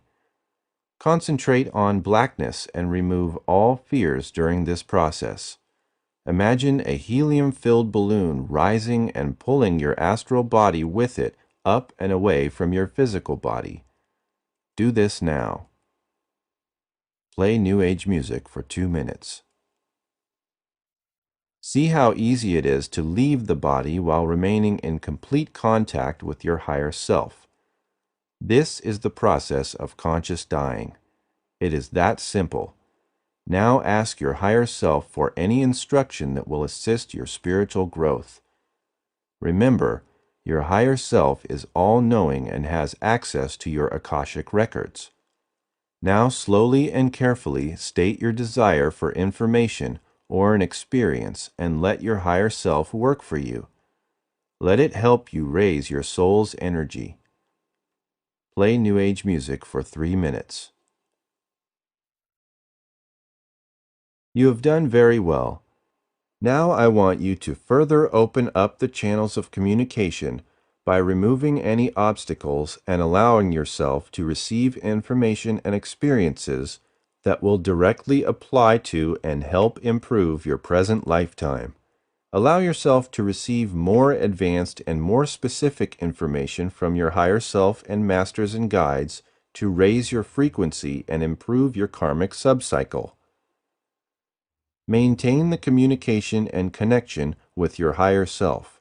You are one with your higher self. The connection will always exist, even when the physical body dies. Allow your higher self to instruct you. Do this now. Play New Age music for 3 minutes. All right now. Sleep now and rest. You did very, very well. Listen carefully. I'm going to count forward now from 1 to 5. When I reach the count of 5, you'll be back in your physical body. You'll be able to remember everything you experienced and re-experienced. You'll feel very relaxed and refreshed. You'll be able to do whatever you have planned for the rest of the day or evening. You'll feel very positive about what you've just experienced and very motivated about your confidence and ability to play this tape again to experience conscious dying. All right now. 1. Very, very deep. 2. You're getting a little bit lighter. 3. You're getting much, much lighter. 4. Very, very light. 5. Awaken, wide awake and refreshed. You can order my Conscious Dying training program from my website for a complete set of CDs to practice these techniques. drbrucegoldberg.com. Chapter 8. The Truth About Time. One advantage to exploring the fifth dimension is that all time is simultaneous, so we can view past and future events, including parallel universes. Throughout history, the concept of time has perplexed man. Even today, there are conflicting ideas about the fourth dimension. Linear time versus space-time continues to be debated among people all over our planet. The 20th century philosopher Henry Bergson stated that understanding the nature of time is the key to the main problems of philosophy. It is also an important component of the ultimate truth. William James averred in his book, The Principles of Psychology, that the prototype of all conceived times is the spacious present, the short duration of which we are immediately and incessantly sensible. Thus, James's approach is that all other temporal concepts can be defined in terms of the relation earlier than. The earlier than relation is gathered by our senses and can be ostensibly defined so that even if a person does not use the term spacious present, he is obliged to say that some earlier events are still, in some sense, present to us when we are sensing a later event. It was E.R. Clay who coined the term spacious present to refer to the durationless instant between past and future. It may be easier to imagine time as a line of which the spacious present is a segment whose later boundary is the real present, and hence concluded that the spacious present and its contents are really past. James said that the spacious present has a vaguely vanishing backward and forward fringe, and that it is a saddleback from which we look in two directions at time. We are, therefore, continuously directly perceiving or intuiting a past duration and its contents. When one assumes time to be the fourth dimension, then the physical world is viewed as changeless. It is our states of consciousness that change as we become successfully aware of adjacent cross-sections of the fourth dimensional world. But this makes sense only if we, the observers, are not in space-time, and one would still have to acknowledge a real time dimension other than the one which has been spatialized, in which our states of consciousness are successive. Apart from its later boundary, the spacious present is really past, and one is thereby disposed to say, 1. The contents of the spacious present are images of representations of what has just been sensed, and 2. What these images represent is known only by memory. Here we have a second way of describing the relevant experiences. St. Augustine, in Confessions, stated that the present has no duration. He assumed that everything which is past or future does not now exist. When a person perceives or measures time, what he is attending to is something which remains fixed in his memory, and therefore that time is not something objective. He ended by, in effect, defining past in terms of human memories and future in terms of human expectations. These conclusions suited Augustine, for his purpose in discussing time was to show that it is meaningless, and to ask what God was doing before he made heaven and earth. Space-time and quantum mechanics would disagree with these conclusions, and we will deal with the new physics in the next chapter. Few philosophers today would accept the notion that time, conceived of as infinite continuum, is an intuited datum. Time, according to most philosophers, is a concept that we devise from temporal relations, which are gathered by our senses. They accept the idea that these temporal relations occur with the present and might be better called the conscious present. Clay and James called this duration the spacious present, because they assumed that only its later boundary should be called the real present. We must not think in terms of time moving along a line. Events can actually move or change. Things change while events merely happen. It can be said that time is a non-spatial order in which things change. Events, on the other hand, are changes in three-dimensional things. The spatialized concept of time being thought of as an intellectual construct incorrectly represents real time, which belongs only to inner consciousness. Thus, our consciousness of time's flow is our consciousness of things changing. One of the greatest shocks to man's conception of time and his place in the universe occurred in the middle of the 19th century with Darwin's theory of evolution. Despite its obvious effect on the biological and geological sciences, it raised certain questions concerning the soul that it was simply incapable of answering.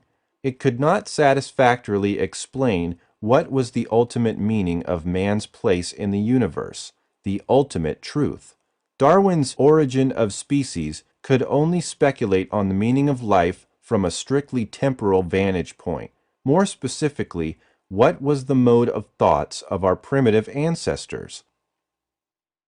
Theories of origins, the origin of society, of religion, of mythology, and many more, flourished, but almost without exceptions they attributed modern attitudes to the past. It was assumed that the thought process of primitive man must be accessible to the investigator, and this assumption gave rise to considerable speculation concerning the nature of primitive mentality, but in the absence of all but the most ambiguous evidence, such theories were never far removed from sheer guesswork. Mircea Eliade, a Romanian religious historian, in his book Cosmos and History, The Myth of the Eternal Return, attempts to account for the essential differences between the mind of primitive man and that of the mind of modern man in the Judeo-Christian tradition. Iliade suggests that primitive man feared the passage of time and dealt with this by fear of a repeated return to the mythical past, the eternal return. Judeo-Christian man, on the other hand, recognizes God at work within history and can thus accept his historical existence and his own place in history without fear. In Iliade's own words, the chief difference between the man of the archaic and traditional societies and the man of modern societies with their strong imprint of Judeo-Christianity lies in the fact that the former feels himself indissolubly connected with the cosmos and the cosmic rhythms, whereas the latter insists that he is connected only with history. Time has always been important to primitive man. The recurrence of day and night, the phases of the moon, the reproductive cycles of man and other animals, and the progression of the seasons are well represented in primitive religions. Just as creation itself is believed to have been a conquest of chaos, so each new fertile season and each new beginning is seen as a repetition of the same creative act. Iliade states primitive man believed that everything begins over again as its commencement every instant. The past is but a prefiguration of the future. No event is irreversible and no transformation is final.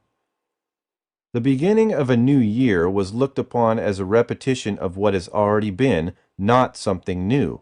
What has been before is the creative action of the universe. The Enuma Elish of ancient Mesopotamia at the New Year is a recitation of the epic of creation.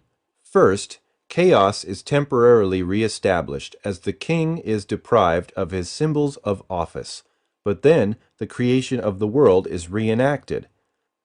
The fates are cast for the subsequent 12 months, and finally the fertility of the land, man, and beast is symbolically ensured by an act of hierogamy, ritual intercourse between the king and a priestess. The view of life solves the problem of pain and suffering. These societies never felt these things just happened, but were caused by something. The Hindu doctrine of karma provides one possible explanation.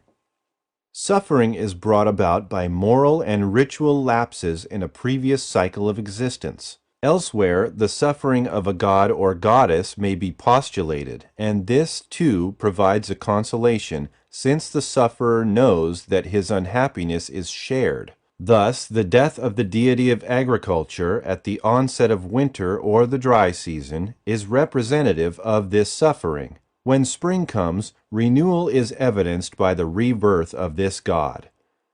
This knowledge that the cosmos dies periodically and is renewed was comforting to primitive man. It allowed him to deal with his difficult life. The belief in reincarnation and a better future life was his only salvation. The mystery religions offered precisely this: assimilation by intonation the gods or goddesses, Isis, Osiris, Demeter, Persephone, Orpheus, and many more, who themselves shared in the earth's universal pattern of death and resurrection. The mysteries provided a form of security in the fact that the trials and tribulations of mortal life. They abolished the territory of history by offering an eternal return. This is not to say that reincarnation isn't real. It may, in fact, be the main component of the ultimate truth. Christianity and Judaism mostly promulgated the concept of linear time. For centuries, this view was superimposed on the cyclical view of the common man and was thus not generally accepted. In the 18th and 19th centuries, Western paradigms taught man to look to the future, not the past, for fulfillment. Ideas of progress replaced the cyclical theories of time. Every event was regarded as unique, irreversible, and in a new manifestation of the will of God, especially in Christian theology. Man began to shift his obsession from writing history to the spinning of dreams of a utopian future. Note how utopian dreams and the prediction of catastrophe constitute the main themes of science fiction. Modern man has not lost his attraction to the timeless world of universal myth. Today, we create our truths in the form of myths out of pop singers, athletes, and film stars. We no longer use the ancient philosophy of a world shaped by gods. The disappointing effect of our current approach is that our celebrities may give us a fleeting moment of distraction to the stress of the world, but they cannot give us the immortality that we so desire. A different view of primitive man was presented by Professor S. G. F. Brandon in his book History, Time, and Deity. He states that the Egyptian and Mesopotamian civilizations were not afraid of history. They perpetuated the memory of their achievements in dynastic lists, commemorative inscriptions in the most durable of materials, portraits, and autobiographical funeral texts, recording not only names but deeds. As Brandon writes, such records of the past clearly attest a belief in the unique and definitive nature of the events thus commemorated, as well as the conviction that the memory of them was worth preserving. We in the West base our current rational thinking on the models proposed in ancient Greece. Democritus talked about the atom. Pythagoras, Aristotle, Archimedes, and others led the way to the development of Western science today.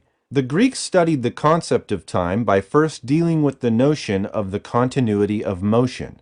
This concept of the continuity of motion was represented by two quite different approaches. Zeno popularized the idea of the discontinuity of motion by illustrating that there is a difference between what we see occurring and what we mean by it. He demonstrated that the motion of an object actually consisted of consecutive still frames, as in a motion picture film. Aristotle countered this notion by demonstrating that the motion, and thus time, occurred as a continuous whole. He stated that the motion was a continuous stream of inseparable events. This theory won out and paralyzed Zeno's truth of discontinuity for 2,500 years. Aristotle's concept of continuous functions is the basis of modern calculus. It was not until quantum physicists discovered the discontinuous motion of atomic particles that Zeno's truth was proven correct. Zeno was the first quantum physicist, and he based his truth on three paradoxes. The question he pondered was, how can we understand movement if an object is to occupy a given place at a given time? An object must occupy a given place at a given time, for it cannot occupy more than its given place at any one time, or it would have to be in two or more places at the same time. We must assume a given object must occupy a given place at a given time, and certainly no more. Zeno's first paradox stated that motion cannot exist, because in order for a runner, for example, to reach the endpoint of his race, he must first reach the point halfway between the endpoint and the starting point. The runner must go at least halfway to the finish line before he can cross it, but the paradox is that before he can reach the halfway point, he must reach the point midway between the halfway point and the starting line. This statement can be applied to any distance in this race. Before the runner can reach the quarter-way point, he must reach the 1/8 way point, and before that, the 1/16 way point, etc. There are an infinite number of these halfway points, and each of them marks off a finite distance the runner must reach before he can go on to the next point. Therefore, there is no first distance he can run to. Thus, motion and subsequently time does not exist. Zeno's second paradox states that a runner, 1, can never overtake a runner, 2, ahead of him.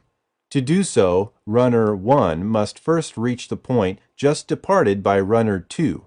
Since there are an infinite number of such points, runner 2 will always have left any point before runner 1 arrives there. The third paradox proposed by Zeno demonstrates that an arrow cannot fly. We must assume that an object is continually moving or continually at rest. In any instant, the arrow is occupying a certain place. If it is occupying a place, it must be at rest there. The arrow must be at rest at the instant we envision, and since the instant we have chosen is any instant, the arrow cannot be moving at any instant. Thus the arrow is always at rest and cannot fly. Zeno deduced that neither motion nor time actually exist. They only appear to exist. Filmmakers today use Zeno's conclusions to create animated movies. They shoot each frame as a still photograph and combine several thousand of these in the final product. They would agree that an object in a film scene must be at rest in each frame it occupies. In the next chapter, we will more thoroughly discuss the new physics and its interpretation of time and the universe in general. Chapter 9: The Truth from Quantum Mechanics. We will discuss the scientific basis for parallel universes. The new physics, or quantum physics, technically quantum mechanics, states and establishes the principle of parallel universes. We will devote most of our discussion to the truths about other universes existing along with ours according to the truths of the new physics. The principle of uncertainty. Quantum physics tells us that we can define only what we can measure. The concepts of position and motion are dubious at best, since we cannot measure both the momentum and the position of any object with exact precision. The more we know of the position of an electron, for example, the less we know of its future path and momentum. The quantum physicist Werner Heisenberg solved this dilemma by stating that the path of any object comes into existence only when we observe it. This came to be known as Heisenberg's principle of indeterminism, often referred to as the principle of uncertainty. Heisenberg was awarded the Nobel Prize in Physics for his affirmation that Zeno, see Chapter 8, was correct. An object cannot occupy a given place and be moving at the same time. Before we consider the specifics of these other universes, some background concerning time travel needs to be presented. Einstein stated that it would be impossible to travel faster than the speed of light, since it would require an infinite amount of energy to accelerate a body to that speed. Quantum physicists today disagree and postulate the existence of just such particles, known as tachyons. A tachyon already in existence is not refuted by relativity. Since these hypothetical particles travel faster than light, they would observe events in a reverse order. In other words, any object or consciousness traveling faster than the speed of light would not be confined by space and time. It could travel anywhere and at any moment in our past or future in an instant. Tachyons do not experience real time. They are thus able to move backward and forward in their imaginary time dimension as easily as you go back and forth from your living room, but we could experience tachyons in real time. Quantum physicists mathematically demonstrate that an event must be observed to be a component of reality. Our entire universe is a product of our mind. One only needs to change one's mind to alter this reality. The world appears as a byproduct of this form of mental gymnastics. Failing to achieve dramatic results, such as traveling back and forward in time, are due to a mere lack of imagination. The new physics tells us that it is our observations that actually determine and shape events in our life. We are not mere observers, nor can we separate ourselves from the events we see. In 1905, Einstein completely revised the classic notions of time with his special theory of relativity. For one thing, he formally connected space and time into one entity, space-time. Henceforth, all discussions about space involve discussions about time, and vice versa. Einstein also abolished the concept of a universal, linear flow of time, since different observers may perceive different sequences for events when they move with different velocities relative to the observed events. If the observer happened to be moving toward the location of the event on his right, away from the event on his left, he would see the right event occurring before the left one, and conversely, if he happened to be moving toward the left event, away from the right one, he would observe the left event occurring earlier than the right. Matter was now thought of as a byproduct of energy and a knot in the fabric of space-time. Matter bent space and curved time. This made it possible to envision just how the universe could have begun. Not only was the universe created from light energy, but light spends no time in the universe it created. It always travels at 186,000 miles per second and can't really exist in one place for an instant. This zero-time quality makes photons exist on a borderline between solid, tangible, and the ethereal potential. Photons are all of these simultaneously. As we shall see, these photons are the result of matter and antimatter colliding. Einstein's theory of relativity predicted the existence of alternate universes. A graduate student at Princeton University, also the home of Einstein, received a PhD in quantum mechanics in 1957 while delineating the specifics of the parallel universe concept. This student was named Hugh Everett III. Everett showed that the entire universe is universes. A graduate student at Princeton University, also the home of Einstein, received a PhD in quantum mechanics in 1957 while delineating the specifics of the parallel universe concept. This student was named Hugh Everett III. Everett showed that the entire universe is connected through these parallel universes.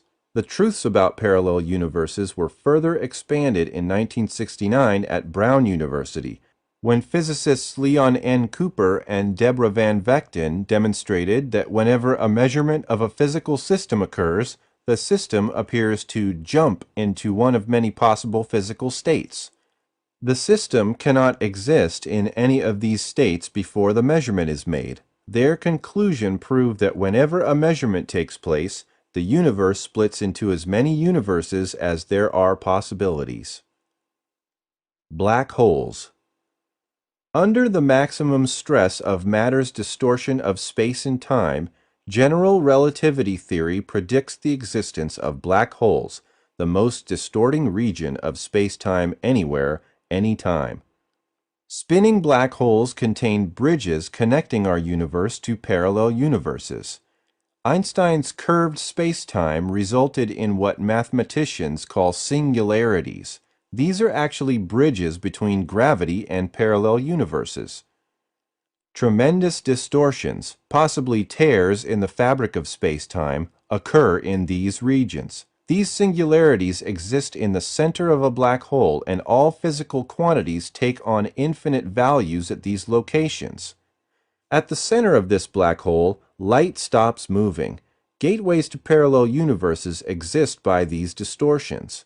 Einstein and Rosen discovered these, and we refer to this connection between parallel worlds as the Einstein-Rosen bridge. Space and time exhibit a reversal, as one passes from one universe to another through a black hole. As a space traveler approached a future singularity, we would observe him moving backward in time. The singularity would still be in the future for him, but not for us. In fact, if we could watch all of this happen, we would see two travelers, one approaching the black hole from the outside and one escaping the black hole from the inside. From our vantage point, this would occur at the same time. Let us take a detailed look at this singularity. As we approach our outermost zone, the static limit, any light we emit is pulled in the direction of the rotation of this black hole. As we move inside the static limit, we find ourselves in what is called the ergosphere. It is an energetic zone where light is both swept around and gravitationally pulled toward the hole's center. Next, we cross the outer event horizon. In the region bounded by this sphere and another sphere called the inner event horizon, space and time have turned topsy-turvy. As soon as we cross the inner event horizon, space and time reverse again and the world becomes normal. However, we will exit this black hole through a white hole and enter a parallel universe, which may be the past or the future of the universe we formerly called home. If we remain outside of the static limit and event horizons, anything seems normal. It is only when we cross over through both inner and outer event horizons that we would find things reversed. Instead of being pulled back into the hole, we would be compelled to move onward and outward, passing through the outer event horizon, once we have crossed the inner one, into another universe through a white hole. The white hole forces everything out, while the black hole sucks everything, including light, into it. From the perspective of the white hole side, we would experience the past being pulled beyond us into the white hole. This would give the appearance of a universe running backward in time. The inhabitants of this new and parallel universe would find nothing unusual about their environment, even though their time flows in the opposite direction of the universe we previously knew. The unique feature of all black holes is the one-wayness of the event horizons surrounding them. Once you cross the boundary, space and time reverse, trapping you and making you move onward in space and onward in time. You are now caught in the time stream and cannot turn around. Whenever a black hole is created, a white one must form too. Antimatter.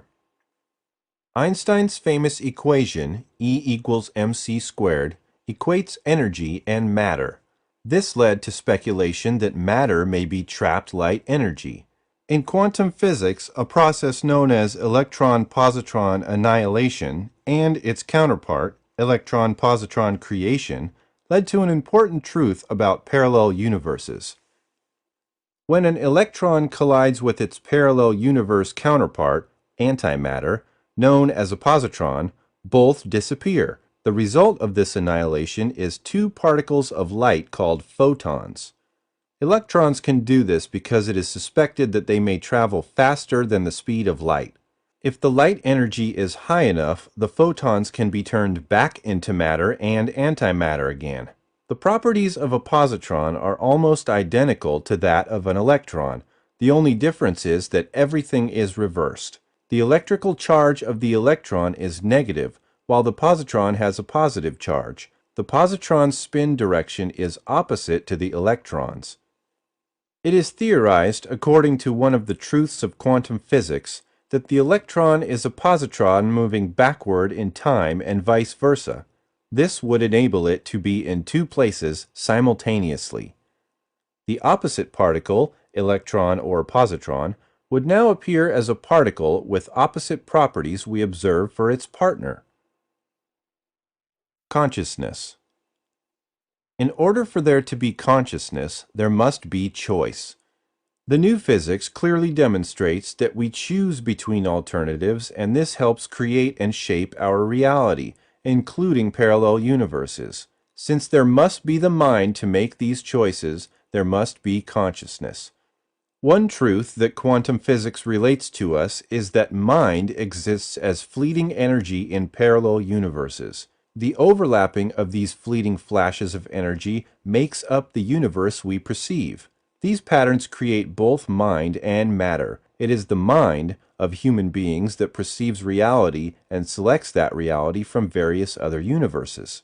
Consciousness is thought of as being able to travel faster than light.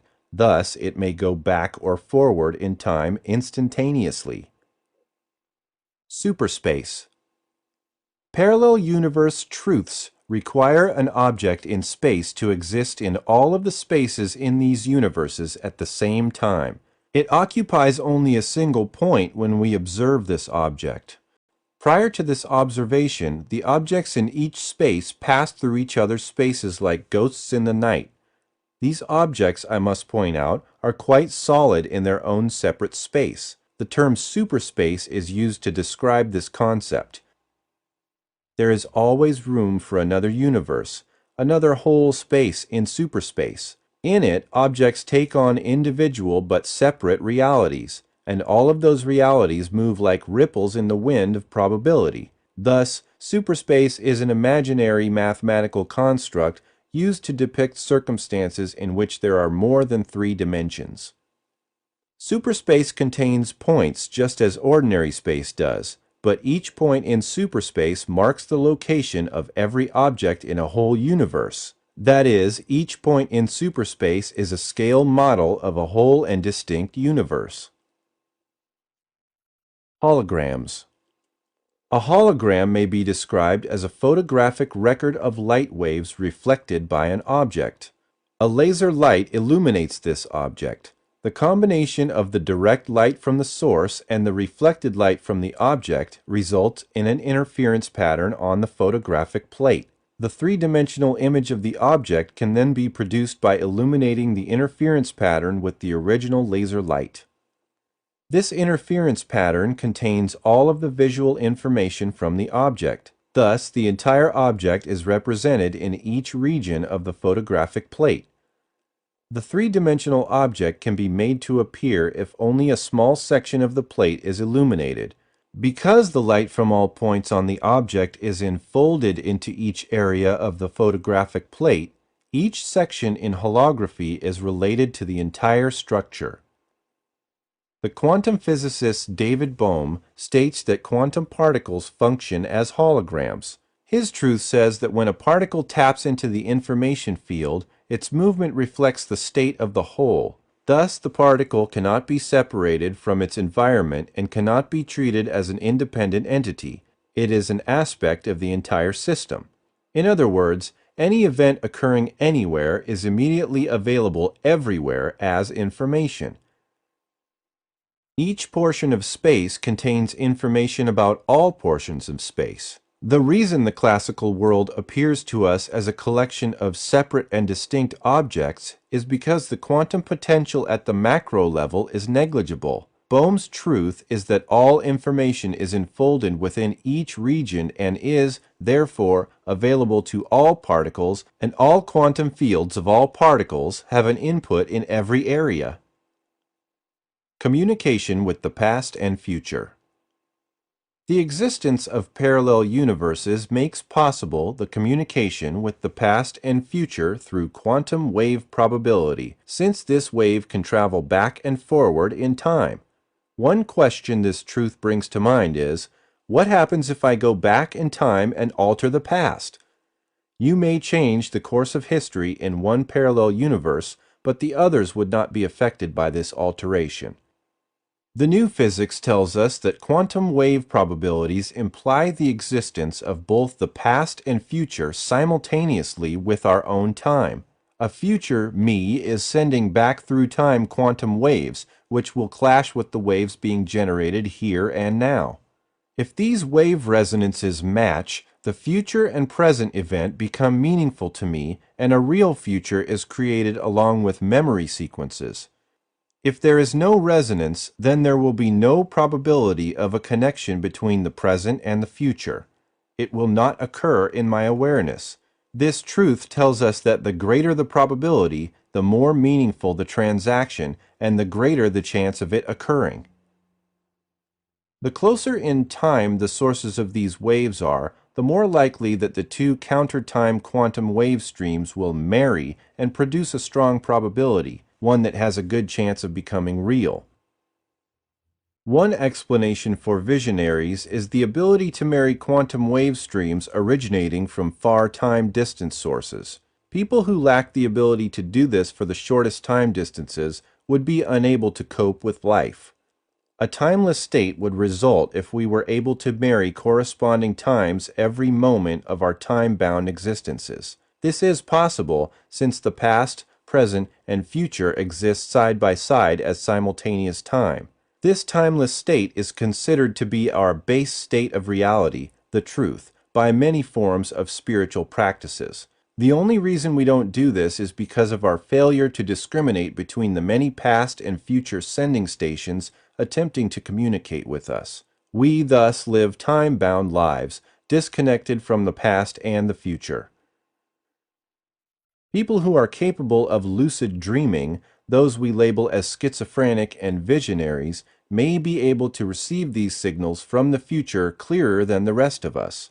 UFO sightings, other paranormal phenomena, along with insights of psychotic behavior, may just be due to an individual lost in a parallel universe or the future. We can summarize these truths as follows. 1. There are an infinite number of parallel universes. 2.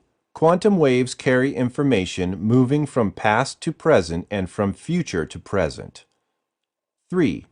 We should be able to talk to the future as clearly as we talk to the past. 4.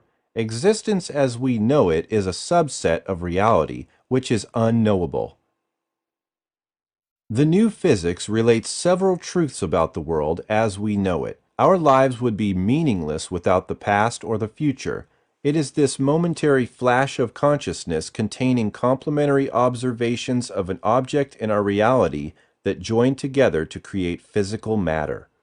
This is how we can see the world as we do. If we eliminate either the past or future component, the world becomes ghost-like and nothing would exist as a solid object. In fact, our consciousness would vanish. Our minds are time machines, able to tune into multiple realities and sense the flow of waves from both the past and future. Existence cannot exist without this higher form of quantum reality. We are both the choosers of subsets of reality and the constructors of existence. Because we are the products of time past and time future, we are stuck in time. Who created the past? Did the early universe, for example, have a radius? How could it? Because according to a quantum picture, it wouldn't have had any radius until that radius was measured. Who measured it? An interesting quantum truth is that it is our observation now that is determining the past. When we observe a current event, we send a message or quantum wave back in time, and this causes a past event. There is no absolute past. Parallel universes come into play to explain this. The past is what a community of communicating intelligent beings choose to be the past. Other pasts are out there waiting to be discovered. In other words, there are parallel pasts, an infinite number of them. The past that is altered by the present is just one of the many. There is no such thing as the absolute present, according to the theory of relativity. What is present for someone could be the past or the future for another. Consequently, it would seem that the future also communicates with the present. This future is that which is chosen by a community of intelligent communicating persons. According to the quantum rules governing parallel worlds, there are an indefinite number of futures. All possible futures exert an influence on the present. Since the future communicates with the present, and by the same line of reasoning, the present communicates with the past, then it must follow that time is not fixed. The truth given to us from the parallel universe theory shows that the future can influence the present just as much as the past. Since no observer was assumed present at the beginning of time to choose the observable properties of matter, one must include the possibility that all possible parallel universes also appeared when our own universe appeared. For each and every one of us, there are parallel yous and me's somehow existing in the same space and time that we live in, but which is normally not seen or sensed by us. Choices and decisions are being made at the exact moment in time you are choosing and deciding. The only difference is the specific outcome of your particular choice. This choice leads to a different but similar parallel universe. Chapter 10. My Own Truth. The Truth About Death. Death itself is not a traumatic experience. It is the birth process that is traumatic. Imagine for a moment that you are very ill and lying in a hospital bed. Then imagine your astral body lifting out and all of a sudden you are dead. It takes hours, days, or even weeks to realize that you are, in fact, dead. This is hardly traumatic. All pain and other discomforts are completely removed at the moment of death. Now imagine yourself being born. The newborn has just acquired a subconscious and has left its cozy womb for a bright, sterile environment that is totally different and most uncomfortable compared to what it has been used to for 9 months. The newborn is slapped, footprinted, suctioned, swabbed, processed, and totally dependent on strangers in white uniforms for its very survival. There is no direct data on the actual pain of the birth process, But imagine ice-cold steel forceps around your head or a premature delivery. Personally, birth seems more daunting to me than dying. When we die, we are really not dead in the common use of the word. We may be non-functional on the earth plane, but we are quite functional on other planes. We exist then on the astral plane, and eventually we will enter the white light and end up on the soul plane. So, what we think of death is really shifting to another plane of existence. Before I go into details about the parapsychological explanations of death, let me give you some medical facts. The cells in our body are dying and being replaced constantly. One of the purposes of the sleep state, at least from the medical point of view, is to recreate the many millions of cells that are killed during each day that we live. We are also replacing lost energy during sleep. Scientists tell us that about every 9 months, each and every one of our cells has been replaced at least once. So, technically, we die every 9 months. Our body is completely different from how it was 1 year ago and will be completely different at this time next year. We obviously don't feel dead and are able to function quite nicely. The process of cell replacement continues along so smoothly that we are not aware of anything different happening. It is our physical perception that is being fooled into thinking that the body is unchanged from year to year. There are many types of reactions that my patients report to me when they relive a death scene in a past life regression or a future life progression.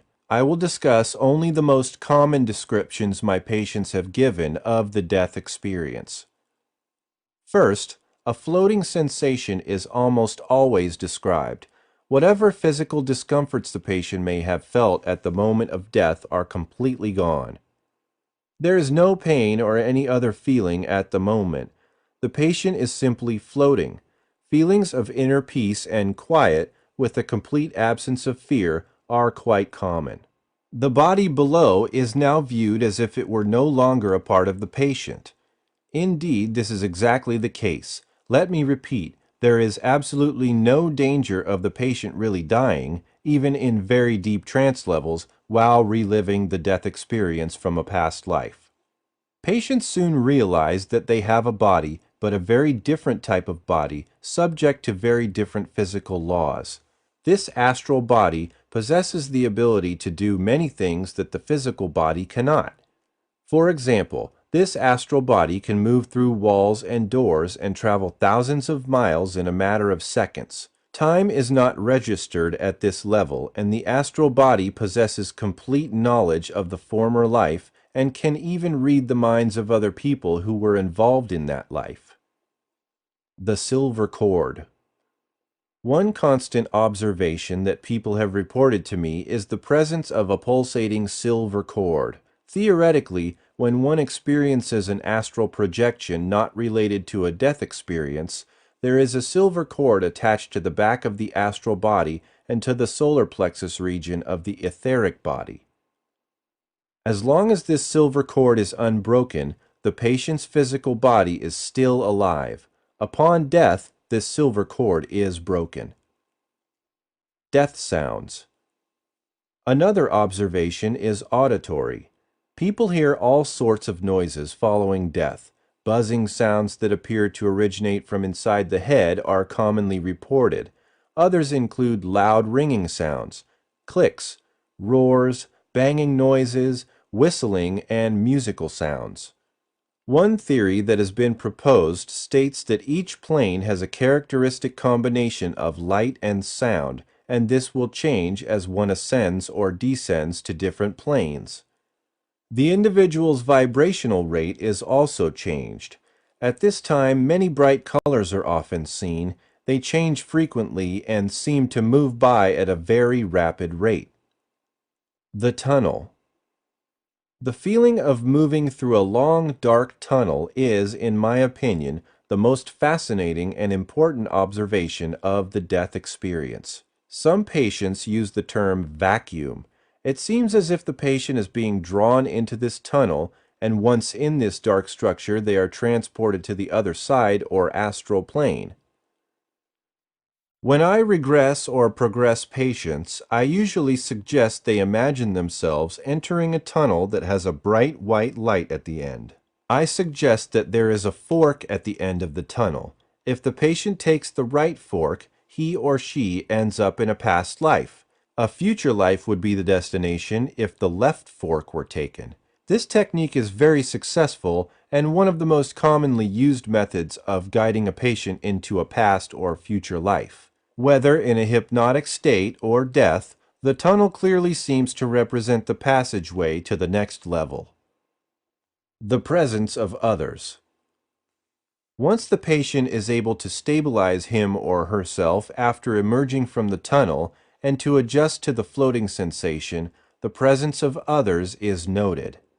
By others, I am referring to masters and guides who come to offer their help and guidance. Also, the patient may report seeing dead relatives and friends who try to help. All communication is by telepathy at this time. A feeling of warmth, security, and inner peace is usually prevalent. The patient is made to feel loved, and all fears of death are removed. The white light. The white light, or higher self, is the culmination of the death experience. The patient is shown the white light, which at this time will appear as an almost blinding yet peaceful aura of pure white light. This light is very similar to the image used in various healing techniques on the earth plane. By imagining that they are surrounding the damaged part of the body with this white light, patients have facilitated their own healing. On the astral plane, the patient will benefit most if he or she enters the white light, where he or she will be taken to the soul plane to reevaluate this life and choose the next one. But as I have mentioned before, not everyone chooses to enter the white light immediately, and some may wander around the lower astral plane for many years or even centuries before they finally do enter. Individual variations. The experiences of death don't always follow the order I've described. Also, there may be time lags between each step. Some people accept the death state quickly and easily. Others require more time and guidance before they will even accept the idea of death, let alone enter the white light. Remember, it is your expectations of what the death state is supposed to be that will affect the actual experience. If you expect to be surrounded by haloed angels in white robes playing harps, your masters and guides will do their very best to create that scene for you because they know that it will make you feel comfortable. It is only when you are comfortable that these higher entities will inform you about where you are and who they are and what you are supposed to be doing. The main point is that death is not an experience to fear. Perhaps it is not something to look forward to, but it is not to be feared. The experience of death. What seems to happen at death is that you experience, at least initially, what you expect to experience. In other words, your expectations of what death should be like seem to affect the actual experience or perception of death. A belief in the fires of hell or the clouds of heaven will often manifest themselves, temporarily at least. Fortunately, these fantasies disappear quickly and you are joined by your masters and guides. These angel-like entities will try to help you adjust to the astral plane. They will guide you into a gradual realization that you have died and it is time to move on. You may not even accept that you have died at first because you really won't feel much different. There is, however, one very significant difference. You are now totally free of any discomfort. Your new environment will be far less limiting than that of the physical plane which you have just left. On the astral plane, you may find yourself in the presence of dead relatives or friends. Telepathy is the rule now, so that your true feelings toward that friend or relative will be made known and vice versa. There is no hypocrisy on the astral plane. When you go to sleep every night, out-of-body experiences occur and simulate the death experience. This simulated death state is merely training for later. Dreams of flying or falling are conscious remnants of this fifth-dimensional trip. I alluded earlier to the white light. This white light is an express train to the soul plane, the plane where you will evaluate your past life and choose your next one. Your masters and guides and dead relatives and friends will advise you to enter this white light. If you do, then all is well and good. But, as I've mentioned before, if you don't, you become what is known as a troubled spirit and remain on the astral plane, unsure of who you are and what you are supposed to be doing. You can be observed on the earth plane as a ghost, or you can be unobserved and just wander around aimlessly. You will be reminded again and again by your masters and guides to enter the white light, but nothing can force you to do so. The soul plane. Eventually, you will enter the white light and your destination will be the soul plane. Upon arriving at the soul plane, you will be greeted by special guides who are assigned specifically to you for the purpose of orientation. Your guides will spend as much time as necessary to explain the nature of reality and discuss your present purpose on this plane. You will be shown detailed events from your last life and how they fit into your karmic patterns. Also, you will be shown scenes from past and future lives and be requested to study these events in detail. On the soul plane, you will also be choosing your parents, brothers, sisters, and other family members, as well as planning all the major events in your life. These events must take into consideration the karmic cycle of these other people. Not only must you be fully aware of your own karmic cycle, but you must at least be familiar with the karmic cycles of the many significant people that you will come into contact with in your new life. Whether you will be rich or poor, an only child or a member of a large family, black or white, weak or strong, will all depend on a very complicated selection process that your past life history will decide. Your Akashic records have all of this information, and they will be your constant reference on the soul plane. Akashic records. These Akashic records are reportedly kept on the causal plane, but we do have access to them on the soul plane. They represent a file on the soul's growth and develop throughout its many lives. They contain what the soul has learned and not learned. Thus, the soul's progression through its karmic cycle is what the Akashic records will show. By using these records, we have intimate knowledge of what we have done and what we have to do. This is a most valuable aid. Masters and Guides. We are aided in making these decisions by our masters and guides. These highly evolved entities have completed their karmic cycles, and their purpose is simply to help and advise us in our next lives. They do not moralize or pass judgment. They simply counsel us and try to help us as best they can. The individual soul always has free will to ignore their advice. Many of our decisions are poorly made for this very reason. These masters and guides also receive advice from higher entities with higher vibrational rates in the 7 higher planes. These much more advanced entities receive their advice from even more evolved sources, the ultimate authority being God.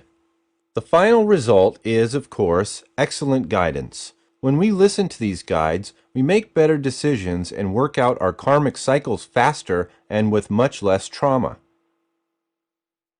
Choosing a new body. In choosing your next life, the earth plane may not be to your liking. In that case, you may choose any of the lower planes, astral, causal, mental, or etheric, to work out your karmic cycle. Life on these other planes isn't very different from that on the earth plane. People get married, have children, divorce, love, hate, etc. on all of the lower planes. However, beyond the earth plane there is simultaneous time. This is a very complicated process, and group karmic considerations must be met. That is, you have to consider the karmic cycles of dozens of other entities before you can finalize your plans. These other entities must agree with your plans because they also have free will. This veto power can cause untold delays in the final framework of your and their next lives. There can even be competition for certain bodies. Let's assume that you have completed your design of the basic framework for your next life. Now you must choose a newborn to enter. But let's say that another entity desires this same newborn for his or her karmic cycle and gets the right to inhabit it. You still have a karmic cycle to work out with the parents and the other members of that newborn's family. You will now have to find another suitable newborn and devise a way to relate karmically to the parents and the other family members of the newborn you were prevented from entering. We don't know exactly how the order on the waiting list for bodies is decided. It is probably based on a priority system, giving those souls with the most important karmic lessons to learn first priority. Once you have carefully chosen your next body and designed the basic framework for your next life, you are ready for the soul's entrance into the newborn. During the course of the pregnancy, each soul may visit its future body. Indeed, many souls actually enter the developing fetus, and this is why many people have prenatal memories that can be tapped through the use of hypnosis. The soul or subconscious actually enters the body of the newborn within 24 hours before or after the birth of the child. Many times during our childhood, the soul will leave the body. This will occur during the waking hours as well as at night as the entity sleeps. All throughout our life, the soul will leave the body during our sleep state, because it is during this sleep state that our masters and guides can continue teaching and advising us on our earthly progress. Thus, we are never really without the benefit of our guides, and that process of learning which began in between our lives never really ends. Other decisions on the soul plane. Much counsel is given to an entity on the soul plane. However, even with all this advice and plenty of time to make these decisions, some people choose to reincarnate before they are advised to. This is unfortunate because the necessary planning has not occurred. Instead of saving time, much time will be wasted and many errors will be made. Relationships represent important decisions on the soul plane. Telepathic communication between you and the other entities involved will establish the details of who you will relate with and how you will relate to them in your next life. Your son in this life may be your father in your next life. Your wife or husband may be your brother or employer or parent. Light people. Every so often, I regress patients only to find that they are not in a physical form. They do not possess a body. They are pure energy. The most common form of energy is light. The term light people has been used to describe entities that do not take physical form. Sasha's case is actually quite typical of a light people regression. Sasha had experienced some unusual dreams of swirling light accompanied by an intense feeling of being controlled. This is an indicator of a light people past life regression. These regressions are, by far, the most difficult to conduct. The patient appears to be struggling to communicate and is censored from an outside source. During Sasha's regression, she described herself as being of pure light. She informed me that her source was green. Sasha lived in another galaxy many light years from Earth. Her position in that society was to monitor the selection of her people who were to travel to less evolved planets for the purpose of scientific study. She was particularly stressed about her work. Sasha felt very insecure concerning her ability to properly evaluate her fellow light sources for the respective assignments. As I progressed her forward, she revealed to me that many errors were made due to her negligence. This resulted in quite a few problems with these assignments. My questioning was interrupted several times by Sasha's supervisor, who would not allow her to communicate with me. After much effort, I was able to determine that Sasha was being severely disciplined for her negligence. She was placed in a type of room during this trial. I use the term room to describe this place, but it was more of a fifth-dimensional magnetic field. This room contained various pulsating light forms, Sasha's superiors and judges, as well as voids through which these pulsating light forms could come and go as they pleased. Sasha was confined to a type of force field during her trial. The result of her case was that she was judged to be grossly incompetent. As punishment, her source was demoted to yellow and she was to be banished from her planet. Since many of her errors involved the planet Earth, these judges sentence her to be trapped in a human body and become part of what we term today as the karmic cycle. During the later stages of this regression, it again became increasingly difficult to obtain any information. Sasha was being censored. The words came out slowly and only with great difficulty. Usually, these light people explore their first incarnation on Earth and represent about 5% of past life regressions I conduct. Most patients who have these types of experiences show very little interest in extraterrestrial life, as was the case with Sasha. They usually seek my services for habitat elimination or some other problem. UFOs and PSI phenomena. There are many reports of UFOs by police officers, pilots, air traffic controllers, meteorologists, and other trained observers, including reports which cannot be explained away as plasma, ball lightning, Venus, or swamp gas. Actually, they can all be explained away by a disingenuous mind or someone in denial toward UFO reality. The Parapsychological Association, an international scientific society, was elected an affiliate of the American Association for the Advancement of Science, AAAS, in 1969. Seminars on PSI research have formed part of the regular programs of annual conferences of the American Association for Advancement of Science, the American Psychological Association, and the American Statistical Association. Educated audiences at the United Nations, Harvard, and Bell Laboratories have invited lecturers on the state of PSI research. Reports have been prepared by the Congressional Research Service, the Army Research Institute, the National Research Council, the Office of Technology Assessment, and the American Institutes for Research, this latter one commissioned by the CIA. All 5 of the reviews concluded that, based on experimental evidence, certain forms of psychic phenomena deserve serious scientific study.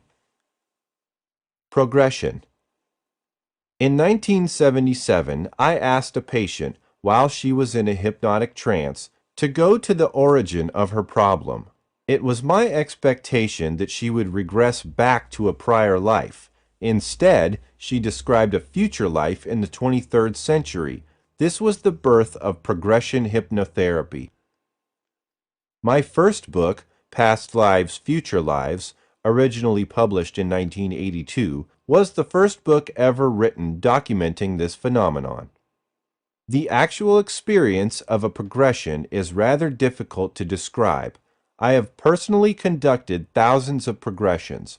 Most people are afraid of the future and don't want to be progressed. Also, I have regressed myself into past lives and progressed myself into future lives so that I can speak of these phenomena from personal experience. In a regression, the scenes can unfold in a logical and orderly fashion.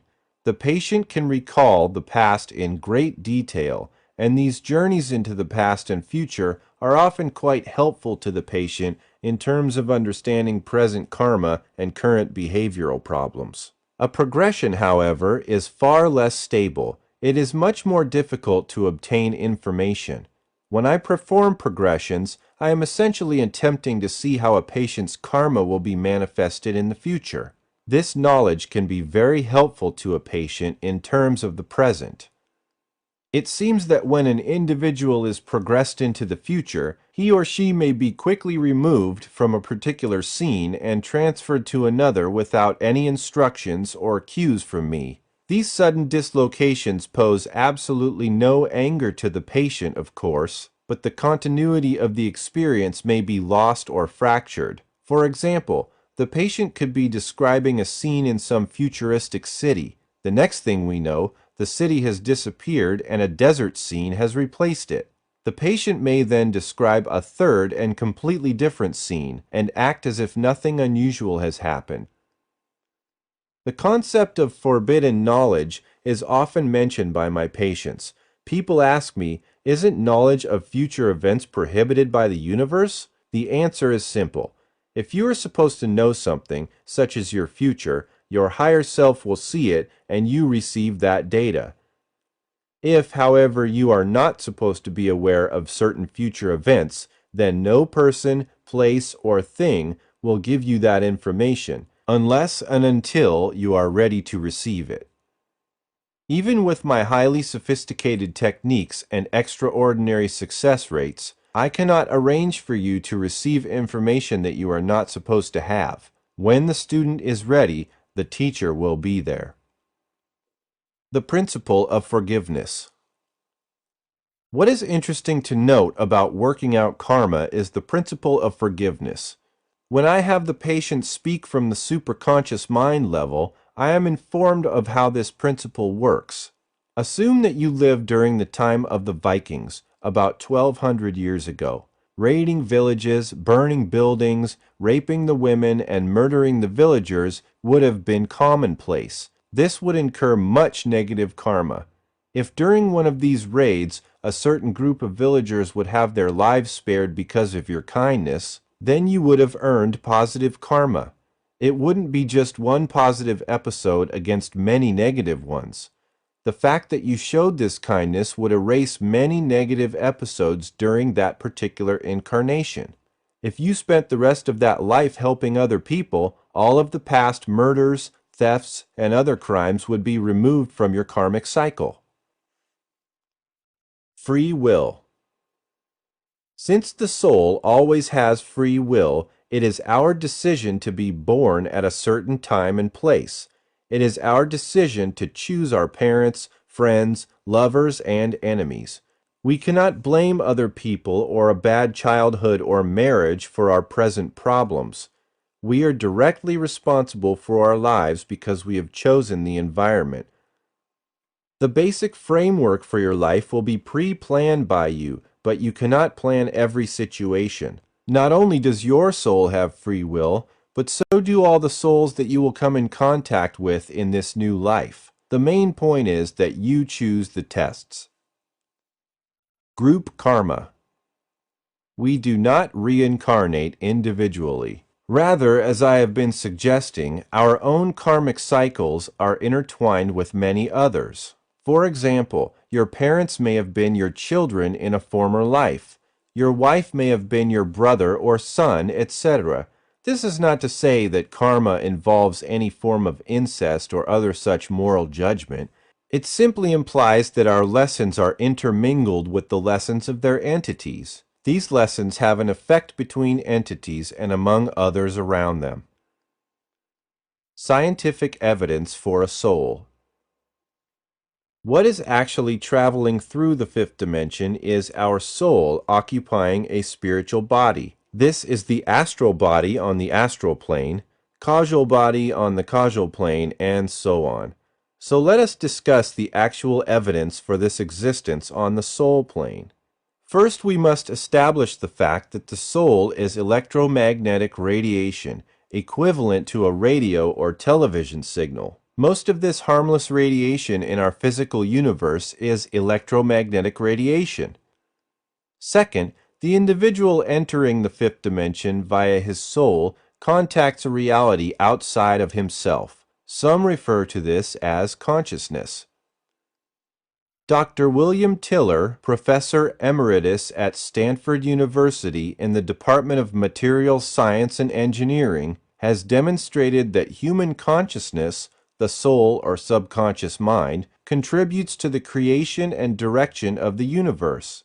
His research involves the use of intention-imprinted electrical devices, or IIEDs, to illustrate how human intention can influence physical reality with measurement amplitude changes to water, enzymes, fruit fly larvae, etc. by as much as 100 times the instrument measurement accuracy.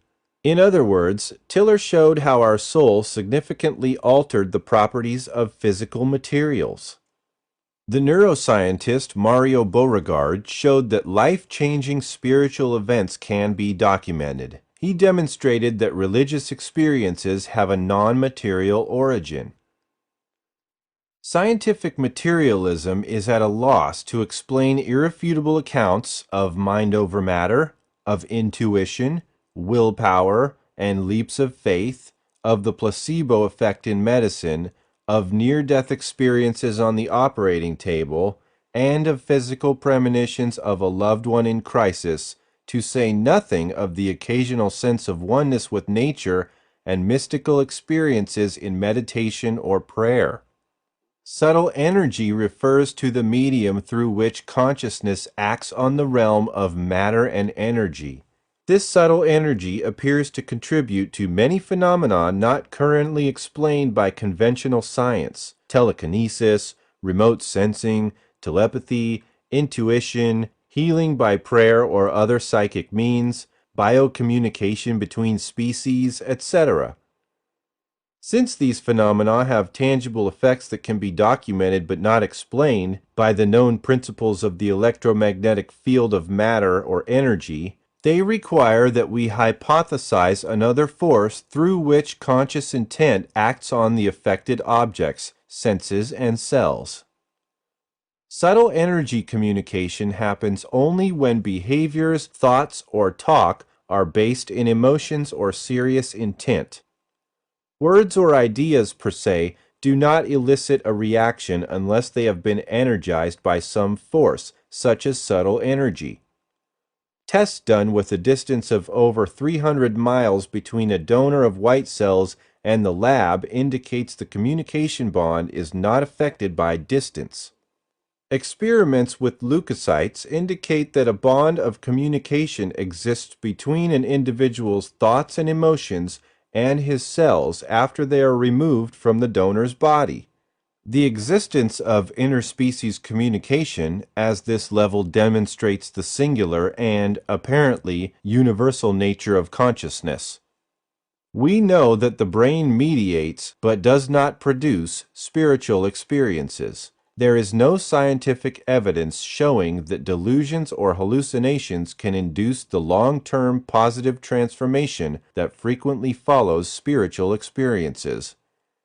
Most delusions and hallucinations result in negative encounters. Spiritual experiences are not the outcome of particular genes or neural disorders, nor can they be created merely by the use of technology. The God Gene. Molecular biologist Dean Hamer, chief of gene structure at the U.S. National Cancer Institute, proposed the existence of a God gene.